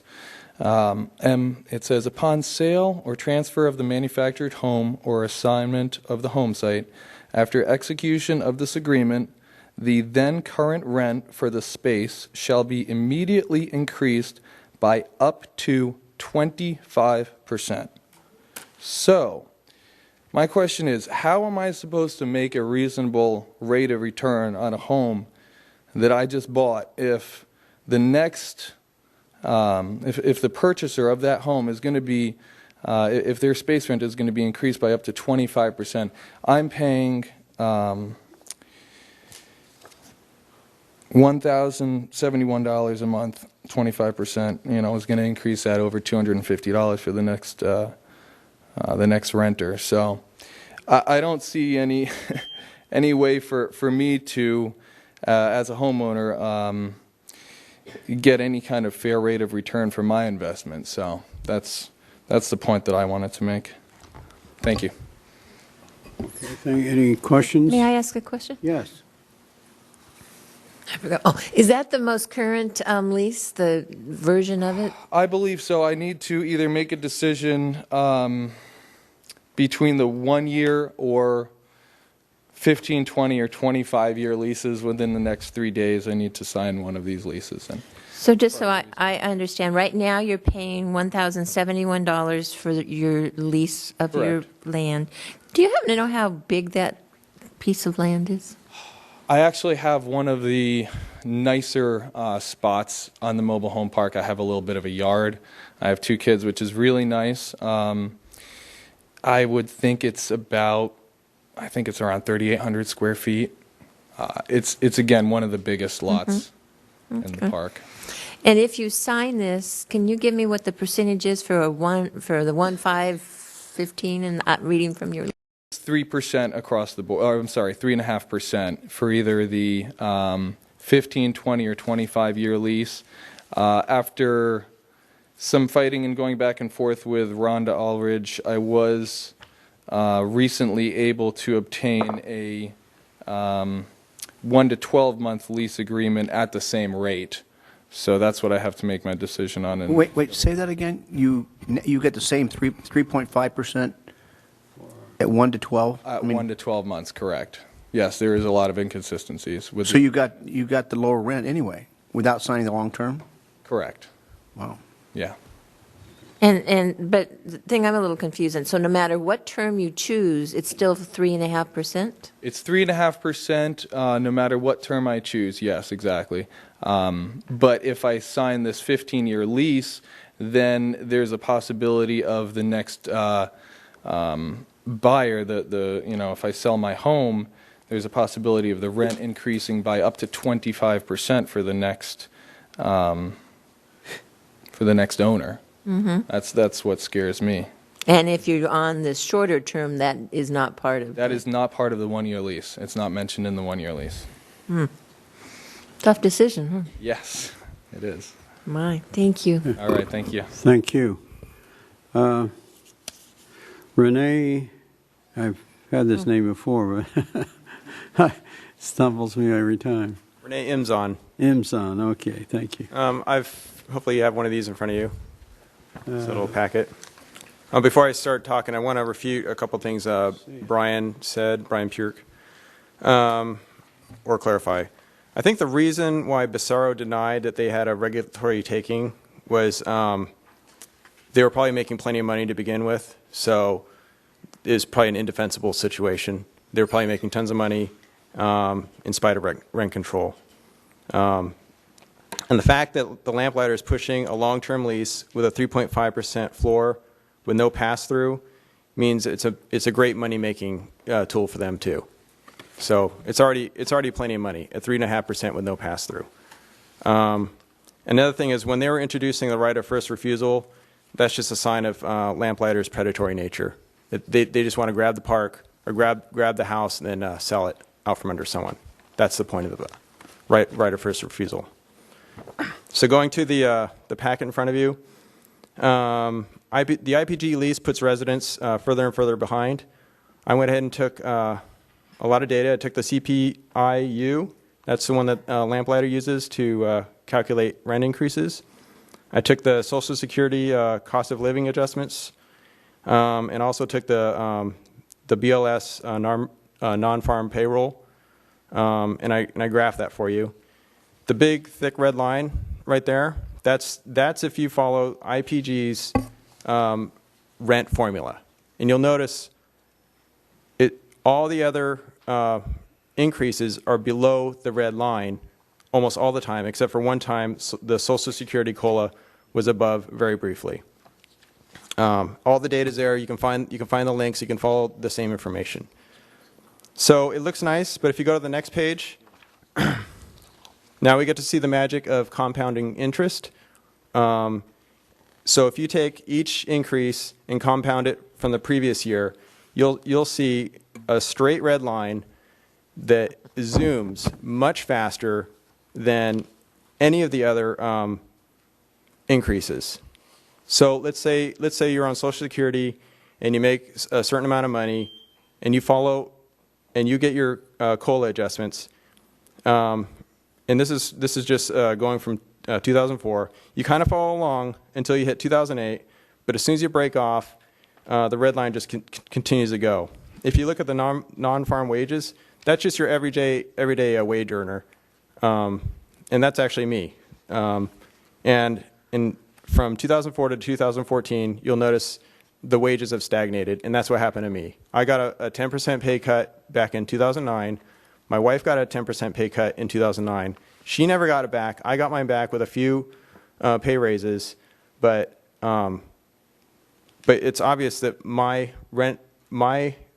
increase in income does not match up with IPG's formula for rent increases. I just can't keep up.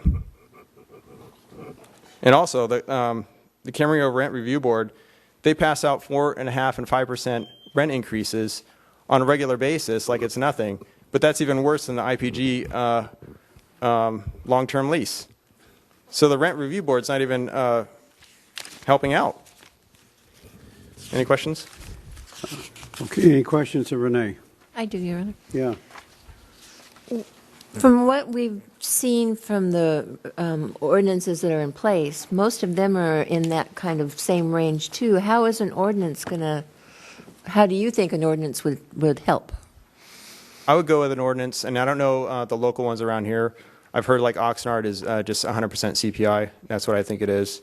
I think IPG, that's an investment property group run by Brian Fitterer, they are extremely savvy, and they were probably making money on day one. They probably refinanced, and they're probably making money hand over fist. Any increase is just icing on the cake. So your feeling is that you'd want to see an ordinance that was based on CPI and 100% CPI, no more, no less, and maybe an occasional adjustment from there. But they'll make plenty of money, and it'll be fair to the residents. It'll be fair to both sides. Thank you. Thank you, Renee.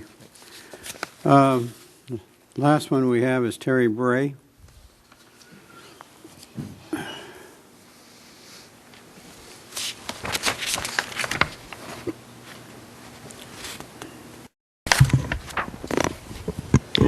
Good evening. My name is Terry Bray. I am the president of GSMOL Chapter 616, Lamplighter Mobile Home Park.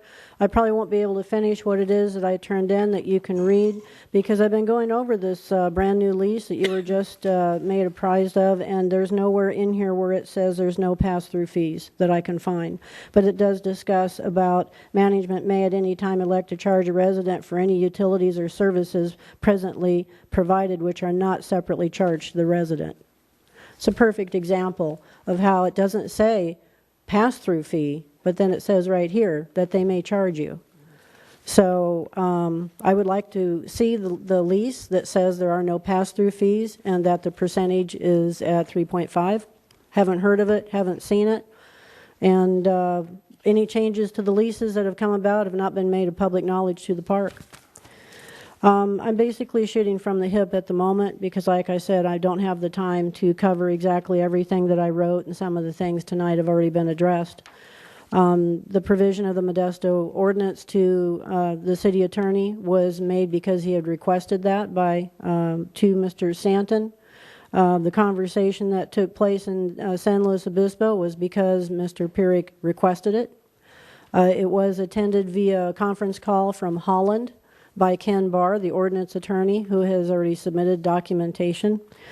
And basically the bottom line is that the projected return of investment by Brian Fitterer, the owner of the park, is based on the fact that there are no limits right now, today, on how much he can increase the rent.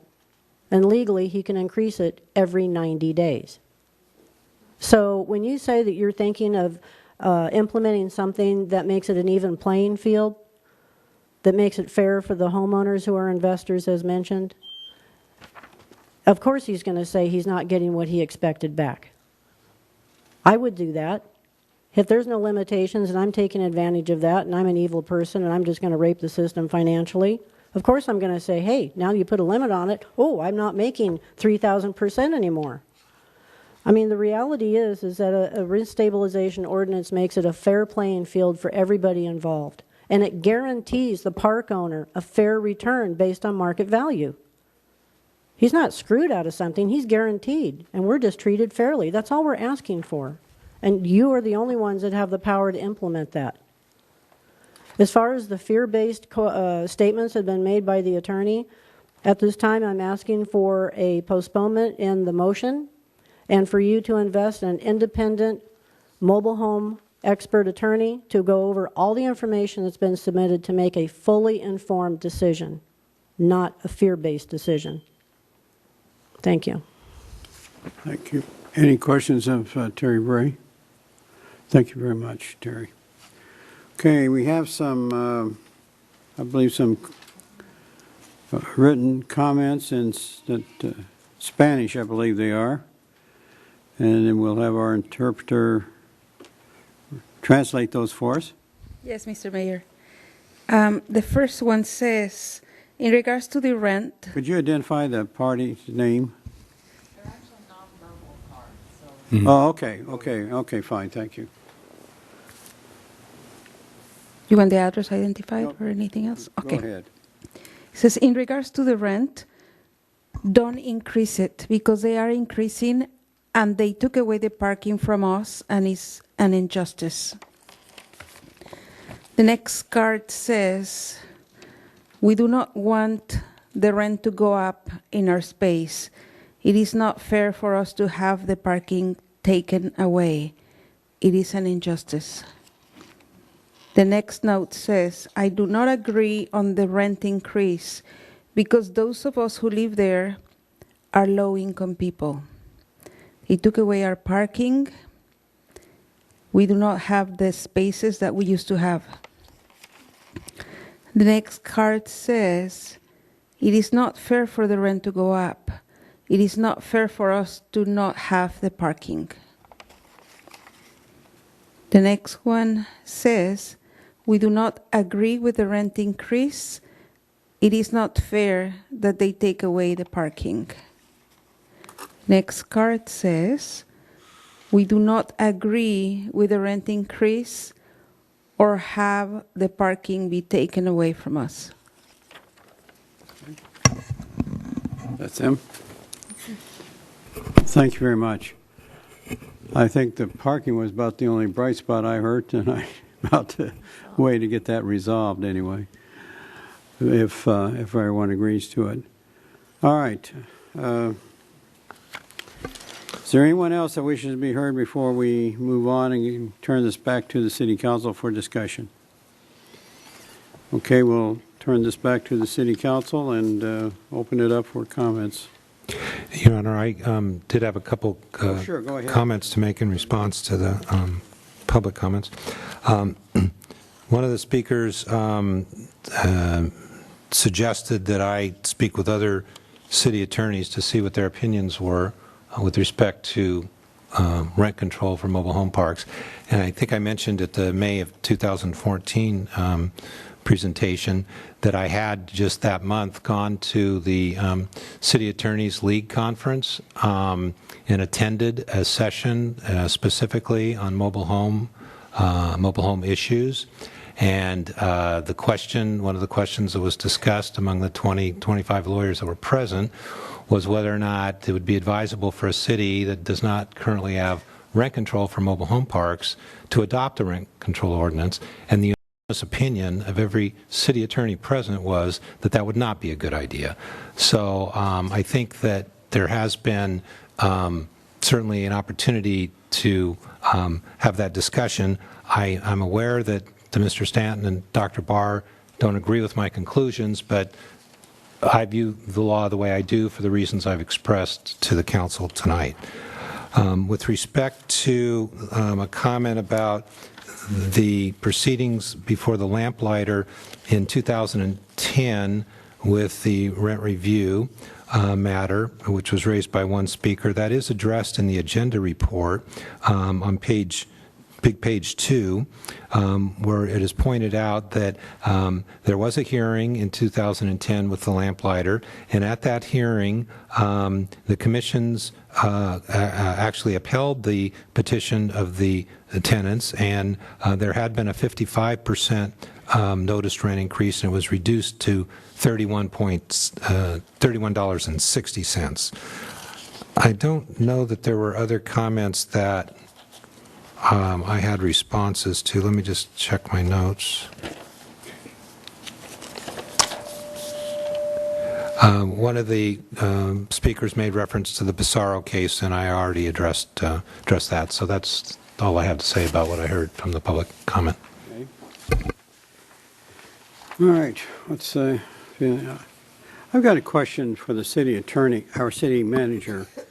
You've had meetings off and on, I think, over the past year with the owners or the representatives of the owners, and yet tonight we hear that the same issues that I heard last May are still present in the fact that they're hard to deal with. They promise something, they don't deliver. Well, it's just a whole litany of things. I'm just wondering, Have we made any progress? Do you feel you made any progress with these people to get them to appreciate the situation? Yeah, I think we've made a lot of progress, and I'll apologize in advance. I don't mean to offend anyone, but I just want to talk sort of factually and candidly. We keep going back to the original arguments, almost to the point of not wanting to resolve. But for example, one of the speakers said, our attorney doesn't understand case law. Well, there was quite a presentation tonight on case law. Every one of those cases is the best that GSMOL, Mr. Stanton, could submit in trying to make a case for us to have rent control, an ordinance. That's the best shot that they gave. And we welcome that, and we spent a lot of time trying to go through all those cases, and we have. And there's a common theme that it wouldn't be wise for the city to enter into that type of ordinance. There's also an allegation that was made that, and again, my point is we keep going back to argue for the sake of arguing, in my opinion, that the attorney did not fully investigate. There was no rock left unturned in his analysis. And again, we're presenting in fact and in writing for public record. We're on tape. You can record and transcript what we've done today. He is fully investigated. And Modesto was used as the model city. So we went into their MOU, their rent control ordinance. I'm not an expert, but I've lived this for quite a few months. I have an opinion. I think we haven't asked the fundamental question, which is if we adopted a rent control ordinance, what would those parameters be? We keep talking about this magical document that's supposed to solve all the problems. Well, let's go into that. We've got the 97 rent stabilization rent control ordinance table that was submitted by the Lamplighter folks. We've got the key features of the different ordinances, and there's two primary features. And we've Mr. Perrick mentioned these. God bless you. An ordinance that's either rooted in public hearing, which is very similar to our rent review commission process. That's when you have a variety of parameters that you consider for both sides as to what justifies the recommendation. Now, ours is a voluntary recommendation, but we've got 30 years of experience that none of the rulings have been disrespected or ignored. The parties have, whether you like what the hearing outcome was or the actual process of the hearing, the actual finding was respected and followed by the applicant or the petitioner and or the owner. So whether it's voluntary or not, it's really immaterial in my opinion. Our rent review commission is more of a public hearing or a board hearing, again, in your table, that has a rent control ordinance with that basis. Okay? The other one is a percent or CPI. That's the other type of rent control ordinance. And again, I'm getting at what do we really want for parameters in a rent control ordinance. That's more along the lines of what IPG's long-term lease is. It's really based on percent. The key, in my opinion, with Modesto versus the two existing tools that we have, the 30-year rent review commission and the long-term lease, and apparently there's different drafts that are floating around, which Councilmember McDonald asked, do you have the tall young man, do you have a copy of the latest lease? I was thumbing line that we just emailed IPG today. They're available. They're right there. They're open to everyone. I would assume that the residents would even be more in touch with what's the latest. It's your home. I can't find, and I apologize if it's in here, I can't find the 25% markup. I can find in here the comment that there's no pass-throughs. That's in bold. There was a comment by one of the speakers that said that's not in here. It's in here. It's in Section 5A. I did find page 2. Page 2 at the bottom, it does state that 3.5% to 6%. It does have, to the speaker that wanted the 100% CPI, it does have that in here. The speaker said, I'll be happy with 100% CPI, but it does go to the 3.5% minimum. But there is a 100% CPI. The key on the long-term lease, again, I'm talking about the two formats of rent control ordinances, is this is a percentage base of using a formula with CPI. The key on this that I think is superior, and we can argue the details, we can also try to negotiate a better lease, but I think the key on this is there's no pass-throughs whatsoever. No CIP, no operating, capital improvement projects. When they asphalted the roads, that's CIP. That was, I think, the last phase they did last year was $180,000, and I think they did an earlier phase for, I don't know, some amount that's okay. This is exactly the issue we have because, okay, let's assume I'm off, I don't know, $50,000. My point is those costs are not being passed to you, and that's significant. It's money. So when we do the analysis, and I'm assuming that Mr. Stanton, the GSMOL attorney that's been representing, gave us his best shot by saying, go look at Modesto's MOU and their rent control ordinance. We evaluated those. We have the signed copies.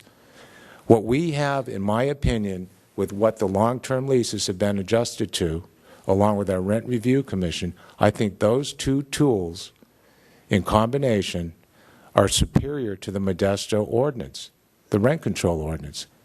And we don't run the risk of having legal problems and legal expenses that Mr. Perrick has presented over and over again, to nauseam, frankly, tonight, because these, again, are all the cases that we have been presented as the best shot in terms of how to justify a rent control ordinance.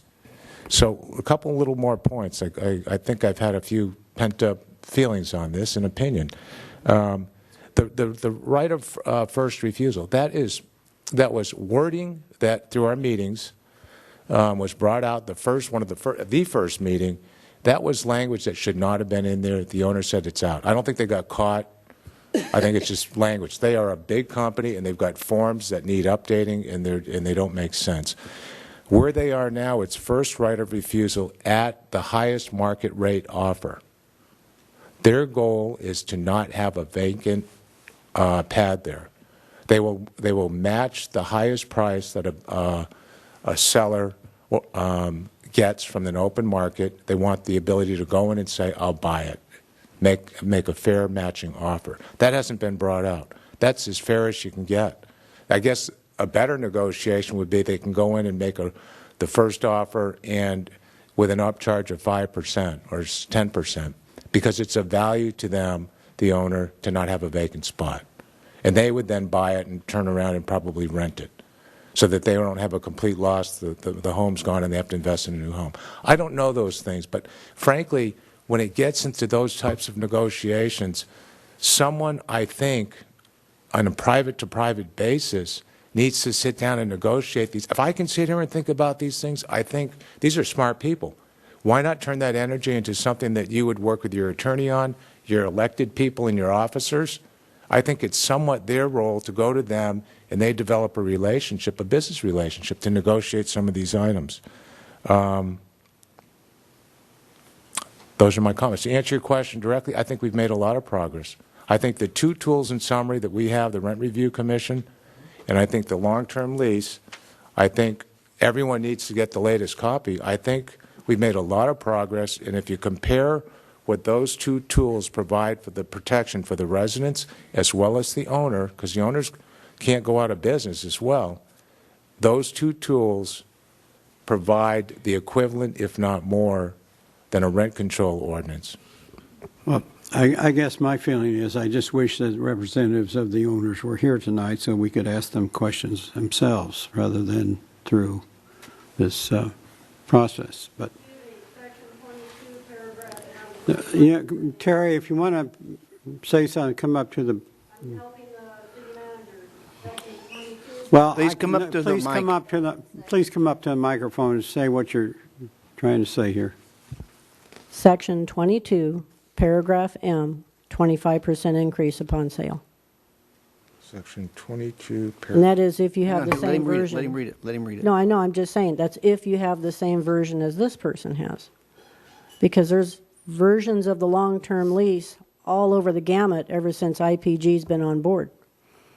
And just if I may, I just give got, them Wait. Yeah, take care. Well, this is all being recorded, so we have to have, if I may, just because the reference was made about this being the most current lease, I just got this lease on Monday. On Friday? This is the most current lease that I've seen. Is this the one-year lease? This is the long-term lease. That's the long-term lease? okay. I know. Options 15, 20, and 25 years. So on. Correct, and that is the section, I couldn't find it. I didn't hear his reference before. So is it in does there? say up to 25%, and I would suggest, you're so close, if that's the last item, and you mentioned that if you can get a 1 year at 3.5 floor, and if it kicks in the 25% at 15 years, I would suggest you sign a 14-year. Yep. It doesn't kick in. Right away. Or negotiate it down. But there, yeah, sign it for 14 years. Ask them if they'll do 14. If they're going to do 1, they're going to do 14. I mean, those are kind of just common sense items. You know, the big frustration here is that it's not a common sense thing. Again, even playing field, if that's what's being offered to the park, it should be offered openly, transparently, and to everybody, all at one time. With one individual who had to battle many times via email and phone calls to be offered a 12-month lease at the same percentage rate as the long-term, why is that not being advertised to all the residents to have that option? Why do they have to find out about it on the fly? And as far as communication from IPG, we were working with you, Bruce, in regards to the negotiations between IPG and the HOA and GSMOL as a mediator to make these things happen. The last meeting that we were with you and everybody else, we submitted the figures that they asked for. We dissected the rental assistance program and the long-term lease. And what did we hear? Nothing. Nothing from you, nothing from Amber, nothing from Rhonda, the district manager, nothing from the managers who now say they don't even write their own communications to the park. They're written by Amber and they just sign them because that's what they're told to do. So the reality of saying, well, we need to get together because we have officers and we have this, we've done all that. They don't meet with us, and that's how you got involved. But we never heard back from our last meeting with you and everybody else. Yeah, And then we have emails that we acquired through the Public Records Act of you communicating quite freely with IPG in regards to the changes that were done on the lease, your comment that you think, oh, well, maybe we don't need rent control. Why are those conversations not going on with the homeowners or the HOA president at least? This has been months that we haven't heard anything from when we provided what IPG and you had asked for. Where we left off in our last meeting, we all agreed to communicate through email. And the result of those emails is this long-term lease. Those emails were not conveyed to the It HOA isn't, or but the- GSMOL. Okay. The long-term lease reflects the changes. It's in writing. The sentence that you and Matt have continued to pick on me for, it's very simple. It says, I hope that the long-term lease is better than a rent control ordinance. And I believe, especially after doing the deeper research the last few days, that that is true. That's what my sentence meant. If it didn't mean that to you, you've got to trust what I'm saying is in good faith. If you don't, you don't. I can't argue that. The issue that I'm trying to emphasize is the lack of communication with IPG and the HOA and the GSMOL chapter. Matt's email address hasn't changed. Mine hasn't changed. But when we asked through the Public Records Act, has there been communications between the city and IPG, I got 2 attachments, 2 separate emails of a horrendous amount of communications going on that Matt and I never were informed of. Decisions that were made, comments that were made, efforts that were made, were all by surprise only because we asked for those records. We were not included in those conversations. I think you're mischaracterizing the situation, to be frank. Well, I guess my point, Terry, is What more would you want than what you have here? Other than the 25% item, what more would you want? That's That's a whole reasonable. different topic, and I think Well, it that's, I requires. think, what we're here for tonight. It requires more discussion. Okay. Okay, but it frustrates me to hear it put in a way that the residents are not willing to communicate or convey or discuss when we have been basically waiting for the results of all the efforts, the paperwork that we submitted at the last meeting we had with you and Amber. It's So- it's in writing. It's right here. That's nice, Bruce, but the point is that if you want the rest of the mobile home park of 227 units, about 500 people, to know what's going on, a simple communication of, here's the new long-term lease, and it's being offered to everybody, or, hey, everyone, did you know that you can have a 12-month lease at 3.5%? It's just as simple as getting a note from Amber saying that. Why Instead, wouldn't you go to we have Amber to for find that? out. We have to find out from a resident, a homeowner, that had to battle for that. There shouldn't be a battle if everything is transparent and accountable, and that's why we get so frustrated. It's all piecemealed out. We've had ample discussion on this, and I think we appreciate your. Excuse me. You know something? I'm the legal HOA president. I'd like a few minutes here, okay? You're the city council. You got 3 minutes. Okay, thank you. We had, you told the city manager to meet, for us to meet with IPG. We did. We came down here. We made them an offer. And part of that long-term lease, you guys keep saying this is easy as just signing a long-term lease. It's the words and verbiage in there that's the problem, okay? We sat down, we told them we wanted to change some of the verbiage. We told them we made an offer, we wanted to sit down with them. They never came back to the table. Not once did they call me, okay? What we find out, basically, 13 minutes in December, Amber sends the city manager an email and states, great long-term lease. How can he make the decision for the residents when I'm the HOA president? You ordered the HOA, GSMO to sit down with them. And when we're excluded and everybody says this is a great deal, let me remind you folks, this is more than just signing a 3.5 lease. This is about the details. You know why? You've heard tonight, they went to your rent review board. They overstated the facts in 2010. Amber did it again, okay, with the streets. They were supposed to pave it. They got $7.35 from us to pave those streets. They were not done. I came to the city council. For 4 years, they have not maintained that park. You got a list. You know it's factual. The public can check the records. You know what they haven't been doing. Your rent review board gave them an increase because they said, well, we have to pave the streets. They already got that increase. And the problem is here, they haven't been a good party, okay? They haven't been honest, forthcoming, or anything, okay? And you said, Bruce says, well, I have the current lease. You know what the problem is? Why didn't you send them a saying, send us your current lease, and is this the one that's not going to change? Because every time we turn around, they have a new lease. You know what they do? They change it, depending on who it is. If it's a single mother, it's different. If it's a family, it's different. That's why there's a problem here, okay? But we have been more than willing to work with these people. The problem is it's one-sided. They never came back to the table. You ordered your city manager. I came down here. We had no preconditions. And what did they do? Not one iota did they come back. This is not as easy as just saying sign a 3.5 increase.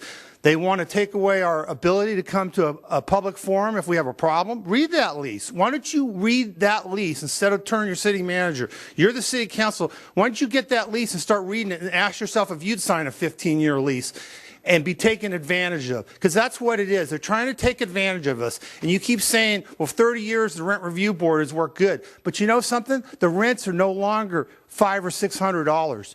Go over there. They have a posted rent of $11.29, and you just heard somebody else is paying $11.70. So you tell me what's going on. Thank you. Okay. Well, Want me to start, Your Honor? yes, please do. Well, we're probably not going to make many people out here happy tonight. unfortunately. I'm beginning to think probably we shouldn't even had our city manager even get involved in this. It might have been a mistake as well. I don't know in good faith how anybody can implement rent control and be part and parcel to even a potential lawsuit, folks. You got to remember the city of Camarillo probably has thousands of dollars in attorney fees in this issue alone over the 2.5 and 3 year period. Attorneys make anywhere from $200 to $500. Some of them make even more than that. To ask us to go and get another attorney's opinion is ching-ching, and they're probably going to come up with the same exact situation and case law that our city attorney has done here. I pay rent too. I'm in a shopping center. I have to tell you that I'm pretty certain that not everybody in a shopping center pays the same rate. Leases come due at different times, and it depends on your negotiation and whether or not they want you or not is a lot of reason for that. I read an obituary about a person that sold real estate in Ventura, and he said, property in California is basically free. You pay for the weather. And I think he's right. It's supply and demand, rents, housing costs are going to go up in Camarillo. We all got a little taste tonight how difficult it is with developmental practices here. There's a huge demand to live in Camarillo, and there's a very limited supply. That's the reality that we all have to deal with. We all pay rent. The rent goes up. This is a reality of the situation here.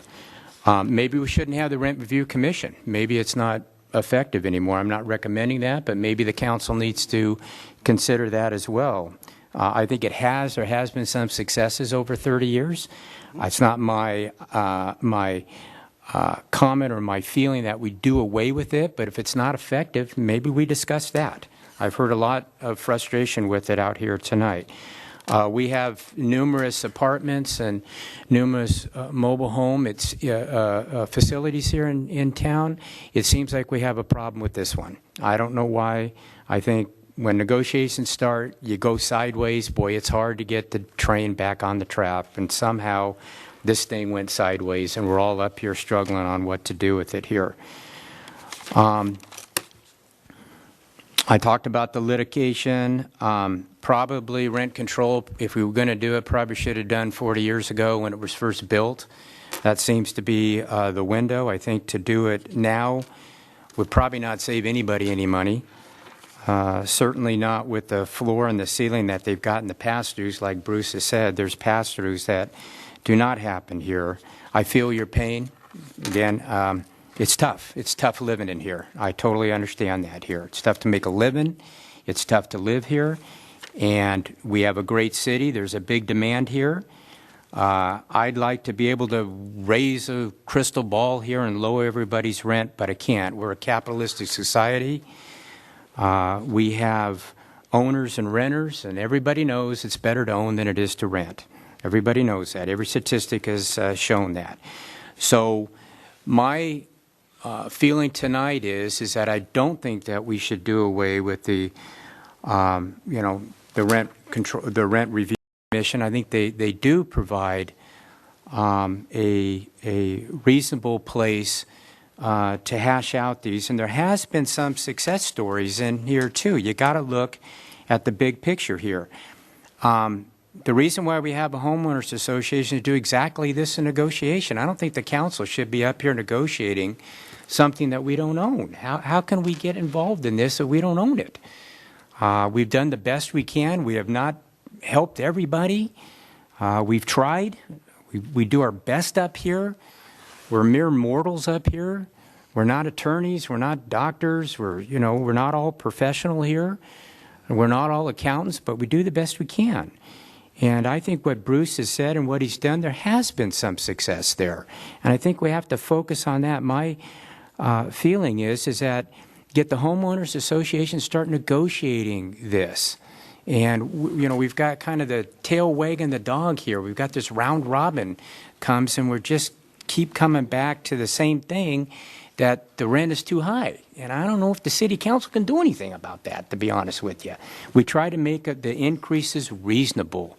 I think at best that's what you can ask for here. And I think we've done a pretty good job with this. I'm hoping tonight that everybody can go back, cooler heads will prevail. There'll be a negotiation to where the negotiation needs to take place. And maybe there become a meeting of the minds. I'm an optimistic person. I always feel that it's always the right time to do the right thing. And I think if we get this back into where it needs to be, I do think that, we can improve all our lives here. So that's my comments tonight. I just think with the litigation, I don't think the rent control is where we want to go. I think that, there's a process in place, and I think we have to go through the process that is in place here, and it can be, to a certain extent, successful. But, it can't not prevent rent increases. It's just where we live is where we live, and it's the old adage, supply and demand, and that's what we all struggle with. Charlotte Craven. First of all, I want to say I trust our city attorney. He's gotten us through some a lot of different problems, and his advice has been good. And I know that you people trust other attorneys. However, I got the letter that somebody read tonight. We all got it by email. It was forwarded to us so we could read it before we came to the meeting. It's the one from Bruce Stanton, excuse me. And it has, I don't know, 87 or 93 or some 5 pages plus 4 more of cities that it says. It's titled California Jurisdictions with Mobile Home Park Rent Stabilization Ordinances. And we're listed there. And it says we're established by, our rent increase is established by hearing. And yet other cities, there are 4 that are listed that way. There are 4 more that say they have a rent review commission.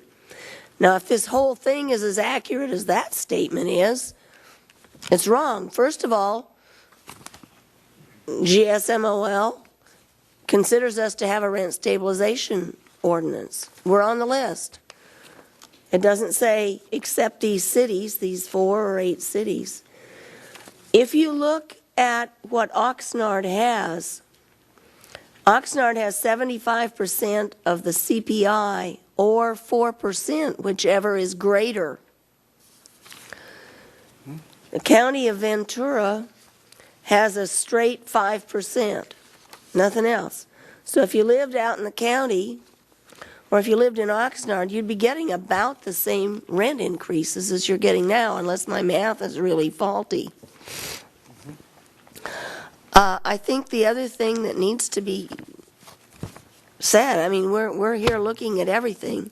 If we were going to, and I don't support, I told you at the very first meeting, I've never kidded anybody about it, I do not support rent control of any kind. But there are 227 spaces.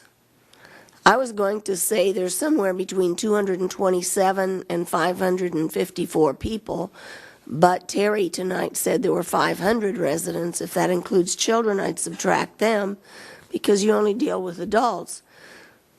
And I didn't count the children, but I did count the people who were here for this, and it was 34. So that's not a great percentage. Those are my comments. Thank you, Charlotte. Jan, would you like to? Mike? No, I'm going to let you go first this time. Well, then you won't speak. Because I won't speak if you're not going to speak. That's great. Go ahead. I'll speak.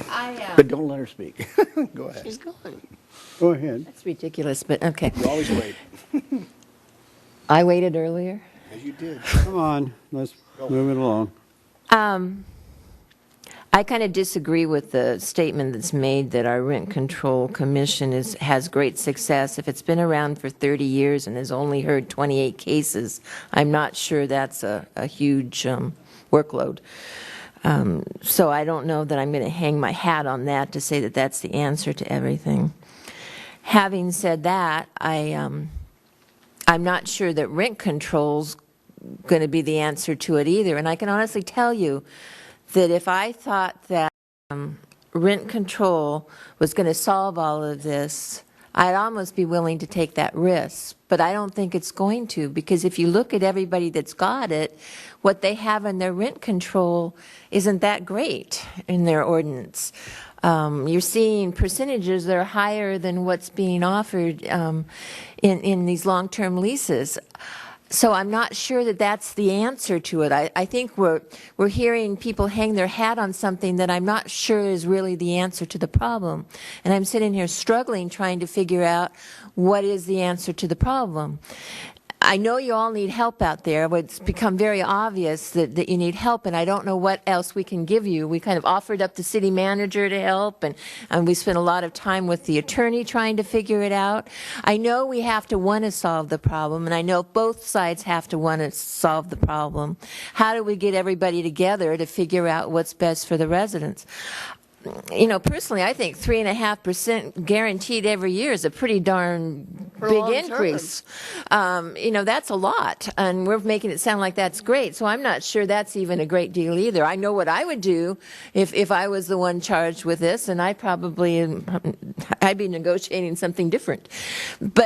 But I think what I'm trying to say is we have to come together to solve this, whether it be the rent increases, whether it be the maintenance of the park, whether it be communication. We have got to figure out a way to make this park work, because it's too nice a place to have you all struggle with this so much on so many issues. And it's not just one issue. It just seems to be every time there's something. And so something is just wrong, and I just am struggling to say what it is that's going to fix it. I don't believe that it's a rent control ordinance, and I don't believe that it's our rent control commission that's going to solve this. It's going to take the people involved here to come together to figure out how to solve it. My hat's off to you, Bruce. You've given it a shot, and I don't know if you're willing to continue to help them. You now have an official homeowners association. I go back in time. You didn't used to have that, so you now have that tool. Maybe that's something that you all ought to get together and talk about what you want to do from here. Figure out what you as a park want to do and form a committee, form whatever you do with your homeowners to come up with, and maybe make those top lists. Let's focus on something. And if it really gets down to is if the long-term lease is the best thing, then figure out how to make that long-term lease the best you can do for your park. And you can tell why do I not want to talk? I don't know the answer, and that's what's so frustrating to me. And we want to sit up here and be able to give you the answer, and I'm not sure what it is tonight, and it's very frustrating. And I feel the frustration you all feel because, you know, you're sharing it with us more than perhaps other people. I'm sure there's a lot more frustrated people in this town that we never hear from. But we hear from you, and I think that's why we want so desperately to help you. But I just don't quite know what to do. And I'm just being real honest with it. I don't know what to do. Okay. Mr. Morgan? You know, I've been through this before. 1985. That's when the first time Lamplighter came in. And you did have a real manager at that time was a number. The owner, I should say. Not Rupert Murdoch, but something like that. Anyway. Delaplane. That guy was something else. Anyway, you got rid of him. But Delaplane, when they came in at that time, you know, I felt sorry for the residents of Lamplighter. I went out there and met with them many times, and trying to figure out what to do to help. Well, City Council was not going to do rent control. That was out of the question. But I saw something that was working in another city that I thought might work, and that was a Rent Review Commission. The Rent Review Commission, you've seen all the times it's worked. Maybe you're not happy with the 5% they did this time. But you know the average, according to the newspaper the other day, the average increase in Ventura County is 5% this year. Oxnard had a 7% increase. So everyone, I guess the economy is picking back up and they're trying to make some money out of it. But that's life. And I feel like, Jan, what can I do for you? You know, it's hard to say. Like I say, in 1985, the situation was the same, exact. And we tried to correct it then, try to make something happen. It's costly to implement. You saw the 140,000, 47,000 that, is it County of Ventura or Oxnard? It cost them, one or the other. County, $147,000 to implement their ordinance a year. And that's in, I think it was 27,000 in Oxnard. Well, those are pretty good chunks that could be used for different things in the city to help other people and help people. And that's just the cost, not counting litigation and other things. We looked at Malibu. They lost almost $1.5 million having to pay off litigation, pay for attorney's fees, and so on. We could be caught in that same situation. The Modesto, we looked at Modesto. Modesto is a rent review, rent control, whatever. But do you know if you went under their ordinance, you could be paying less here under that agreement than they do in Modesto? Because they pass on expenses. We have to look at all of these things because we have to represent the whole city and also look at our budget and what it could cost us, you know, for the city and what could not go back into making it a better, even better place. I don't know what to do for you. It's a difficult question. It's one of those I'd like to answer, but you can't do it through rent control. Rent control, I've seen all those charts and seeing all the things they do, up to 10% and all this stuff. Well, you might be better off doing what we're doing here than any of those a lot of those rent control cities. And some of them we cannot implement what they did because it's past that time. We could be sued and lose. And so I got a person here I think is one of the best attorneys in California. His firm is. And when somebody comes up and says he didn't do his homework, I question that real big time. I don't like one saying our attorney hasn't done their homework because he's good. So we've done what we can to try to help you, and we've also got some consensus out of the what's that thing called, PH whatever, the homeowner out there, the place. We've got some concessions out of them while we got involved. And I think that was, at least we made some movements in that direction to help you. And if we can look at doing some more, I feel sorry for somebody over here. Sandy? Is it Sandy? Wait, this one. No, one, yeah, right next to you. This one right here. No, this one right here. No. I can't think of the one in the stripes. Yeah. I felt sorry for what happened to you. And I think I'd like to have that one example looked at by the city manager, because what you said, I'd like to see if that's true. You see what I mean? And then go approach those people, because that was an instance that looks like it has a lot of holes.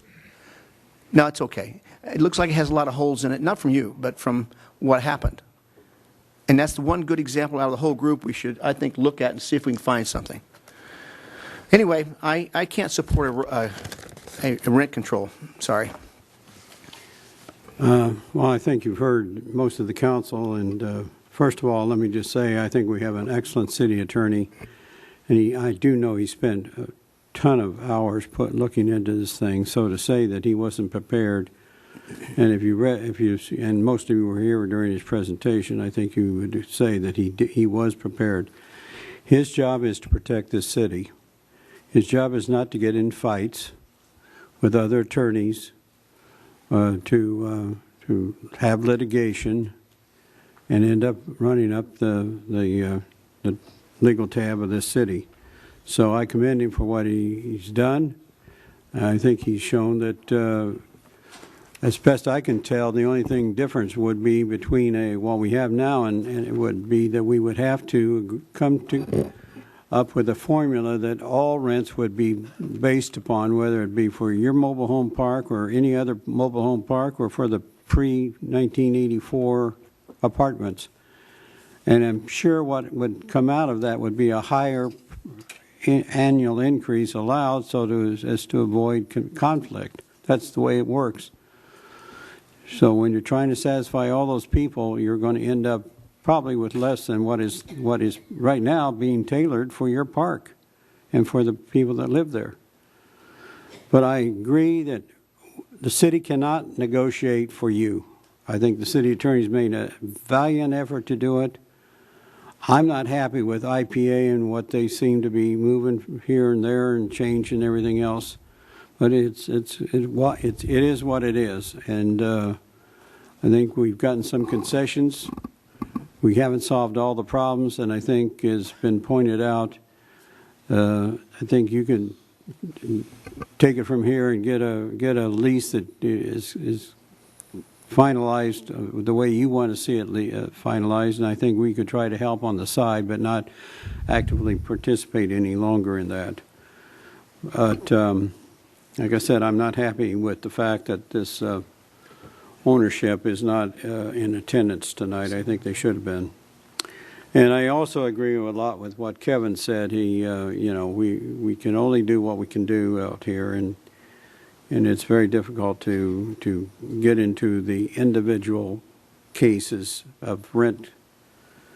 So, with that being said, Can I say one more thing? not right now. You can after I finish. Oh, I thought you were through. Right. I think what we ought to do is just to place this rent control issue behind us and work ahead to try to get everything taken care of with us helping from the sidelines. Yes, Mike, what did you have to say? I thought you were through, Your Honor. I'm sorry. Well, when I'm through.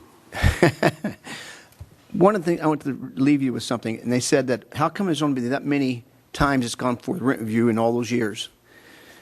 I'm not sure if Terry was there, but I used to come out there all the time when you had a problem. I remember the green pool. Remember the green pool? Okay, we got that taken care of, didn't we? Without going to the rent control board, without going anywhere. It was called negotiation, and I used to go out there, and when he had a problem, I went out and looked and tried to do something about it. It's been a while back, but I think may have kept it off of there for a while. But anyway, sorry we can't do something. Your Honor, may I make another suggestion? Yes. I sat here and said I didn't know what we could do to help you, and I'm going to give you my suggestion about what I would do if I were all of you, to enable us to do what we can do to help you. It would seem to me that you all need to get together as much as you can with that many people living together, because I know not everybody's going to come to a meeting and not everybody's going to participate. But begin to take the issues and separate those issues into categories. Now remember, I'm the accountant and everything has to be in columns and everything has to line up. But there are issues that the city can help you with. The fire lanes was a great example. We had an issue. They figured out a way to work with it. They knew where to go to get some of the answers. That's something we can do. What are the other ones? Let's line them up and let's start marking them off. But we're seeming to get a little... Everything seems to be twisted around, and so let's get them, let's line them up, and let's take care of the park. When I see a driveway that has the condition it's in, that's an issue that we ought to be able to take care of. If you have a code enforcement issue, if you've got a gas leak, those are the kind of things that the city can help you deal with, because we agencies to go to and so forth. Those are the kind of things where we can be there to really help you and take some of that burden off of you and let you deal with perhaps the things we shouldn't be in the middle of, which is that private negotiations that you talk about. But begin to segregate those into spots, into categories, and let us be here to help you in the ways that we can. And I think that's what I think we're all offering, to do what we can, but we have to recognize what we can't do. And I think we and staff are here. Tell me if I'm wrong, but as a citizen of the community, we want to help all our citizens, but we can only do, to quote Mr. Kildee, what we can do. That's my final thought for tonight. Okay. The great, wise Mr. Kildee. Your Honor, I have a question. Yes. So what is it you're saying we're doing? They're supposed to get together, but we're going to help them. I'd like to know exactly how you plan for us to help them. Do you want Mr. Fang to stay involved, or what? I'm saying that there are issues that are definitely city issues. If you've got a code enforcement issue, you had a parking issue, those are issues that truly are city issues. There are issues where I believe Mr. Fang's saying that you don't feel you should be involved in, which was continuing to negotiate private to private. Negotiation over a contract. Is that what I'm hearing you say? Lease agreement. The lease agreement. That's correct. But that's why I think we've got so many issues that we're all getting We almost can't focus because we got so many things going on. So if we begin to take them apart, deal with the things we can deal with, that's going to leave you fewer frustrations, perhaps. Can I just offer the fact that the parking issue is going to take one where IPA is going to have to make an application to the city to amend the CUP that was issued at the time the park was constructed. There was no parking allowed. So I would start with that. I'd go to them and say, we would ask you to initiate whatever actions needed with the City Planning Commission to get parking back on the street. And that means amending, and only the owners can make the request to amend it. I mean, you guys can't make it. So I would start with that and see if that's a, if they do that, then maybe you could take the next step. One off the list. Yeah. So that's what I would do. So anyway, what's the pleasure of the council? We have a suggested motion to direct staff to continue to apply the rent review ordinance and not adopt a rent control or rent stabilization. I would change that motion to say Yes. to continue to apply the Rent Review Commission and direct staff not to be involved with negotiations for the lease agreement. Would you also... Because I don't think they should be involved in negotiating leases. I really don't. We've got people all over town with leases. We can't have our staff time taken up with all of them. I don't disagree with that. Would we want to say perhaps he could get the necessary parties together and then he can divest himself of that? Like you've been doing, Bruce? I mean, you've got the homeowners association, the owner of the park together, and then you can divest yourself. I would suggest that we leave I mean, I think he's heard all of us talk about what it's not a good idea. I think we ought to not just let him deal with the issues. I'm sure these people are going to come to him and ask him to maybe make a phone call to IPA or something. I think he can use his good judgment to decide how deep he needs to get into trying to move this thing along. That, to me, that's more than the flat no or you can't do it. And the city manager can certainly, and maybe instead of the city manager, maybe someone on his staff would do whatever it took. Yeah, and just a quick comment. Going forward after tonight, all of the city staff, and I'm sure the council is available like we would be for all the citizens on whatever comes our way. And we would treat it professionally and without any bias or any past experience. We would, on a case-by-case, and we would exercise as sound a judgment as we possibly can. It's going to be done on a case-by-case as we go forward. Issue by issue. Your Honor, I don't quite understand why we need a motion to continue doing something that's we're already doing. Why do we need a motion that says continue to do Rent Control Commission? Did you want me to comment on that, or? I think the intent was to try to put this thing into a proper place in terms of, are we going to continue to talk about this every 6 months, or are we going to say we're not going to do this and move ahead? Could I hear what the attorney was going to say? I don't hear attorney. I was going to say what the mayor just said. Well, but Okay, I'll revise my motion. I think we've talked this thing to death. Agree. I will revise my motion to continue to apply the Rent Review Commission and not pursue a rent control ordinance or a rent stabilization ordinance. Okay, you're changing the motion Yes, here. I didn't get a second. Not to pursue. Wait, second. Okay, So, so the ordinance would Say it be a again, Bill. motion to direct the staff to continue to apply the rent review ordinance and not pursue A rent control a rent ordinance control or a instead of rent adopt, stabilization just say ordinance. not pursue. didn't you say apply the Control Commission, not ordinance? Well, the commission was set up by our ordinance. Rent Review Commission ordinance. Why- The reason I'm hesitating with, I'm sorry, Your Honor, the reason I'm hesitating with this is I'm not sure that there aren't some things in that rent control commission, not rent control, rent control commission. No, the rent review commission. Now I'm getting my words mixed up. Rent review commission that can't be fine-tuned and made better. So if you want to do a motion that simply says we do not want at this point in time to have rent control ordinance introduced, then I'm there. However, in the meantime, we need to continue with the law that we have. Well, that happens unless you undo it. If you want to change it, you can make a second motion to have it looked at for It change. might be beneficial if you think that you look, is to review the rent review ordinance by the policy committee. I think that And might if be you want to good make a thing. motion on that after we get through with this, we'll consider it. Let's do it because I'm. Okay, so we have a motion that's been made. Is there a second? Oh, we have a second. Have a second. Okay, any further discussion? Please vote. Okay, For denial. this is for denial, yes. No.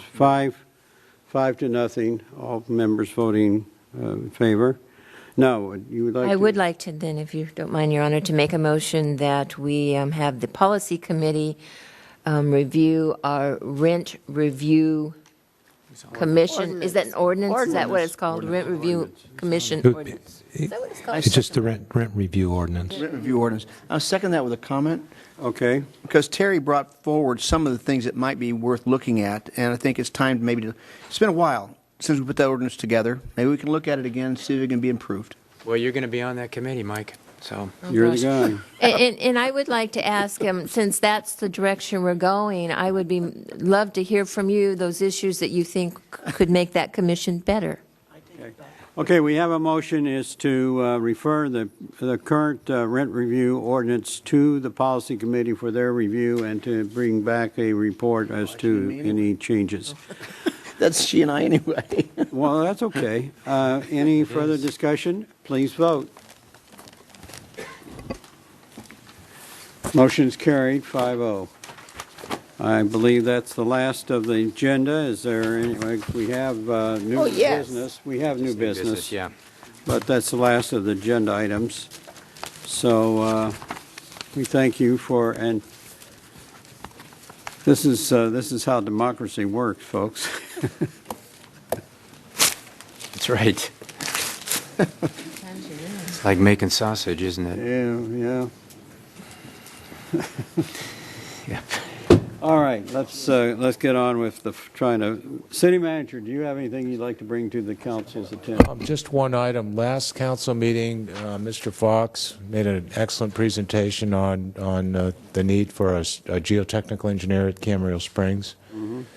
And since then, the last couple of weeks, we have expedited. Geodynamics isn't, along with public works staff and building staff, have done an excellent job of expediting the issuance of building permits.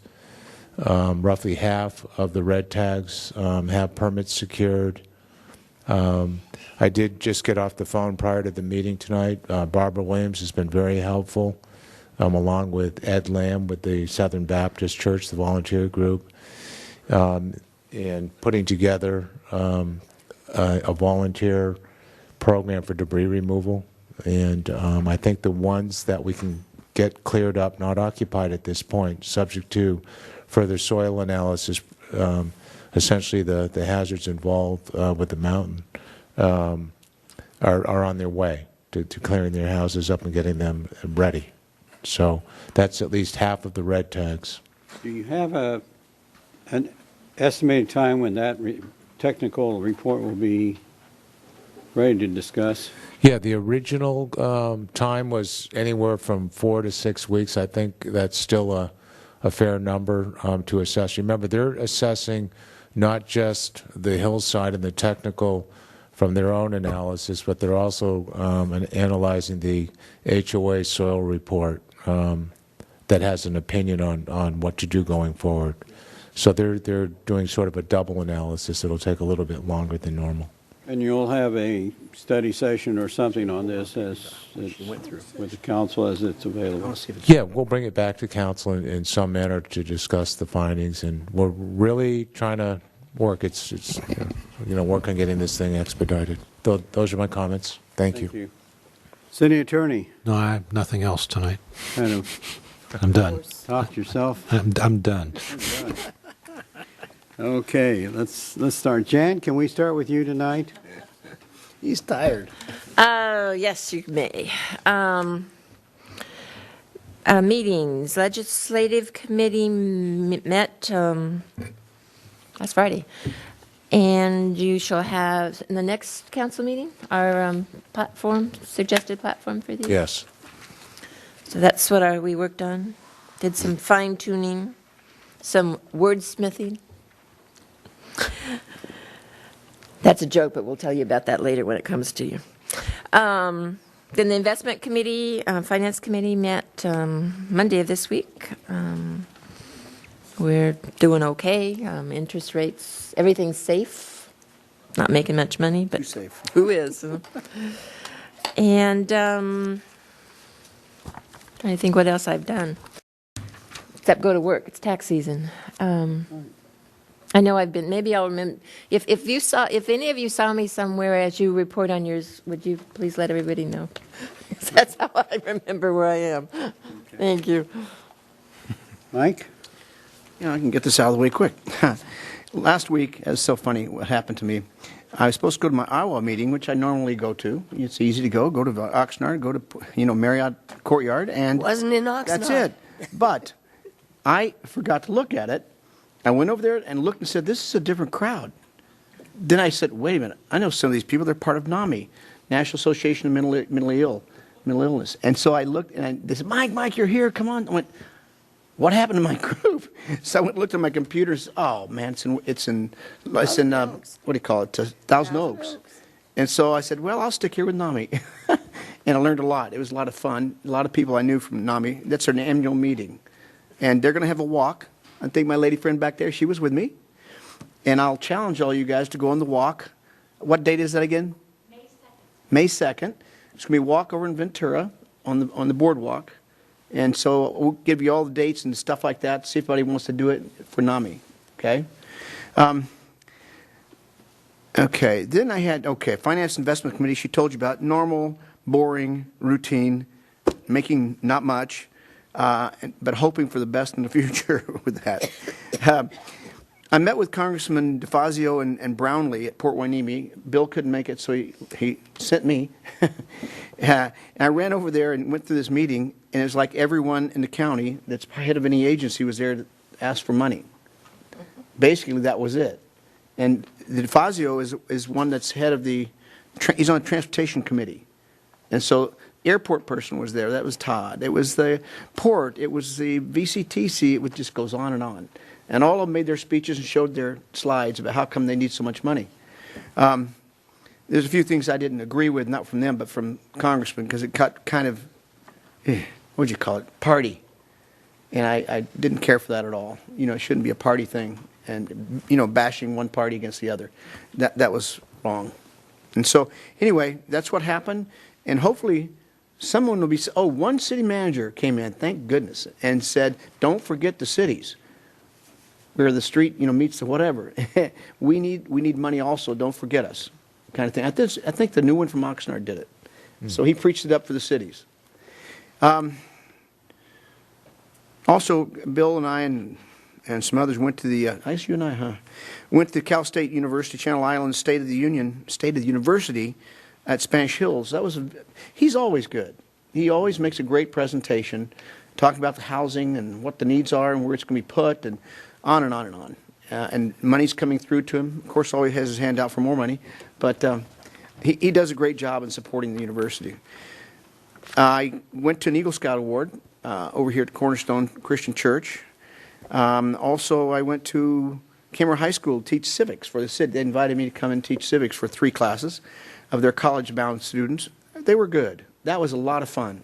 I've done that for 3 years for Quinn, Mr. Quinn over there. And so it's a lot of fun to talk about what the city is. One of the first questions I asked when I got in there says, how many of you know what the definition of civics is? I couldn't get one that was even close. And so but after it was over, they knew. Plus, I gave them about a 20-page thing that they give to new immigrants in the United States that want to become citizens. You got to pass this test through the Department of Immigration. And even Quinn, he's going to make copies of it so they can all see that and hope they can pass it themselves. But that was a lot of fun. That's it. Okay. Kevin? 2 meetings, VRSD, the 12th and the 19th, and I'm going to ask Mark Lawler to come by the city and give a report. There's some neat things going on at VRSD now. We had a train derailment yesterday in Oxnard. I think it just also, and I'm a big supporter of the trains, but I think we also have to remember that they can be perilous too. So we always have to keep our eye on the ball on that. We had a little bit of a rainstorm. Tom, do you know how, the issue that we've got, how they held up there with, I know it was really strange. It like rained really hard in my house for like 15 minutes and then it just stopped. It was really weird. Yeah, just a quick summary. First of all, to kind of give reference to the amount of rainfall, we've kind of put a protocol in place for Camarillo Springs that a quarter-inch of rain would be some kind of notice for a voluntary evacuation or some direction, and then a half an inch of rain in the forecast would be a mandatory evacuation for the homes that are in the area of risk. The amount of rain that actually fell was around a quarter of an inch for Camarillo. So it was right on that borderline, and the primary notification was, as some saw on the TV, that there was a bigger storm forecast that could cause potential flooding, and so the notice was to shelter in place, and that went out. And fortunately, the storm that was further off the coast, by the time it got to the on shore, it broke up, and like I say, we only got a quarter inch of rain. So kind of borderline on the size of storm as to whether it would even be one that we would expect to see some kind of impact to Camarillo Springs. And in fact, there really wasn't any impact. The debris platforms held up fine. There wasn't a lot of debris that came down onto the platforms. Nothing came down onto the homes. And in fact, the were fine the next morning. They were wet, but the only mud was in one area where a couple homes, I think they might have been removing some mud, and so a little bit got out in the street, but nothing that came down from the hill. So I would say the good news we can take away from that is at least we know up to a quarter inch of rain now has been tested, and things have held up. Tom, they're supposed to have rain this Saturday. It's bigger than the last one, it says. News said that. Yes, of course, we continue to monitor the forecast, and again, with the protocol in place, if a large storm, as we get closer in time, if a large storm is in the forecast, then the proper notices will go out. If I can add, yeah. I've learned that most weathermen in California are predicting the Noah's flood. It seems like their standard. Yeah. If I could add, it's a quarter inch an hour. It's an independent review. It's the county weatherman, so it's not a local call. And in this particular weekend, the sheriff did dispatch a unit out to Cam Springs and held them there, just to be careful, cautious. Better be safe than sorry. Right. So we're on it, and. Kevin, do you have anything else? That's all I have. Okay, Charlotte. I attended the AWA meeting that Mr. Morgan didn't. It was a very, very interesting talk on the brine line and also all of the desalters that are being planned in the county. And if you'd like to, you can go to the Callegas website and click on that, and it'll show you the whole, the whole talk. Along with all it was interesting the way she did it. She just kind of flew along and diverted over to this desalter and that desalter and showed how everything would go into the brine line. So it was interesting. And the next one will be at the courtyard in Oxnard and it will be very interesting, too. I attended the Citizen Selection Committee, and the results of our efforts were on the docket tonight. I attended the Legislative Committee meeting with Mrs. McDonald, and I attended the CASA meeting. There's a lot that I want to tell you, and I'm going to write that up. I don't have the voice for it tonight, but I will say one thing. Yesterday, I got to 10 offices, I believe it was, in Congress, and we talked to various aides. I put in a pitch about our desalter, and Julia Brownlee's people were extremely interested and said, if you're applying for a federal loan, let us know. We'll get you a letter of support. If you're applying for a state loan, a letter from your congressperson isn't going to hurt. So she wants to write a letter of support for us for whatever kind of money we're applying for. So I just thought that was interesting. That's all I have. That it? I've got a couple of things. First of all, if you recall, we've talked about the possibility of emergency FEMA grants for help out at Camarillo Springs, and always thought that was probably a long shot because of the size of the disaster and the requirements that the feds put on those grants for making them available. And we did get a letter dated February 5th. I got a letter from Mark Gelatucci, who's the director of Cal EOS. And basically he says that as a result of assessments conducted, a threat of life or public safety which would require expanded emergency powers of a gubernatorial proclamation was not present. Therefore, since authorities and resources triggered by the governor's proclamation is deemed to be unwarranted, for this instance, the City of Camarillo's request for state of emergency for debris and mud flows be denied. So you got the official word on that, and I'll give this to the city clerk for the city records. Okay, just a couple things we did. Mike and I attended the Airport Authority. Charlotte and I attended the Citizens Appointment Committee, and our work there was presented to you tonight. Attended the Dr. Rush's talk and everything. Got a little bit clearer idea what they're trying to do with that housing out there, Charlotte, and what they're moving forward with. I attended and gave a welcome to start the Chinese New Year, and Mike Morgan was there. That is really a nice event, and it's growing, and there are well-earned talent out there. Singers, dancers, musicians, magicians, these acrobats. I mean, it is a well done performance for about 2.5 hours, and I commend it to everybody. And they had, I would say, pretty close between 1,500 and 2,000 people there, and it was just a very nice event. So if you get time next year, it's going to be in February. I don't know when, but. And this is the year of the Ram, so New Year's for them. Yeah. And we did an Eagle Scout Court of Honor.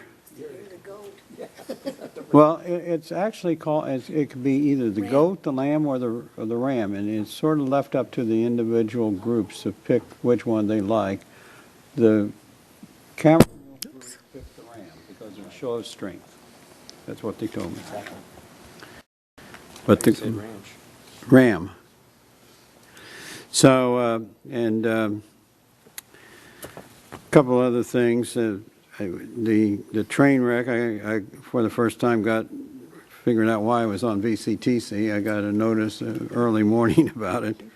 And I guess, and you, Jan, or those that have been on the VCTC probably know, but there was a lot of effort to change those train cars to be better able to withstand shocks, and apparently they were, and they apparently are credited with saving at least some lives, and certainly. Can't stop on a dime. Yeah, you can't stop those things on a dime. They did try to make some improvements, though, since the crash in Moore Park. Oh, well, they've made improvements. Those trains held together. Those cars held together. One of the interesting things I attended in the 2 weeks between our meetings was the CBERE, which is Coldwell Banker, Robert, whatever, and they put on a economic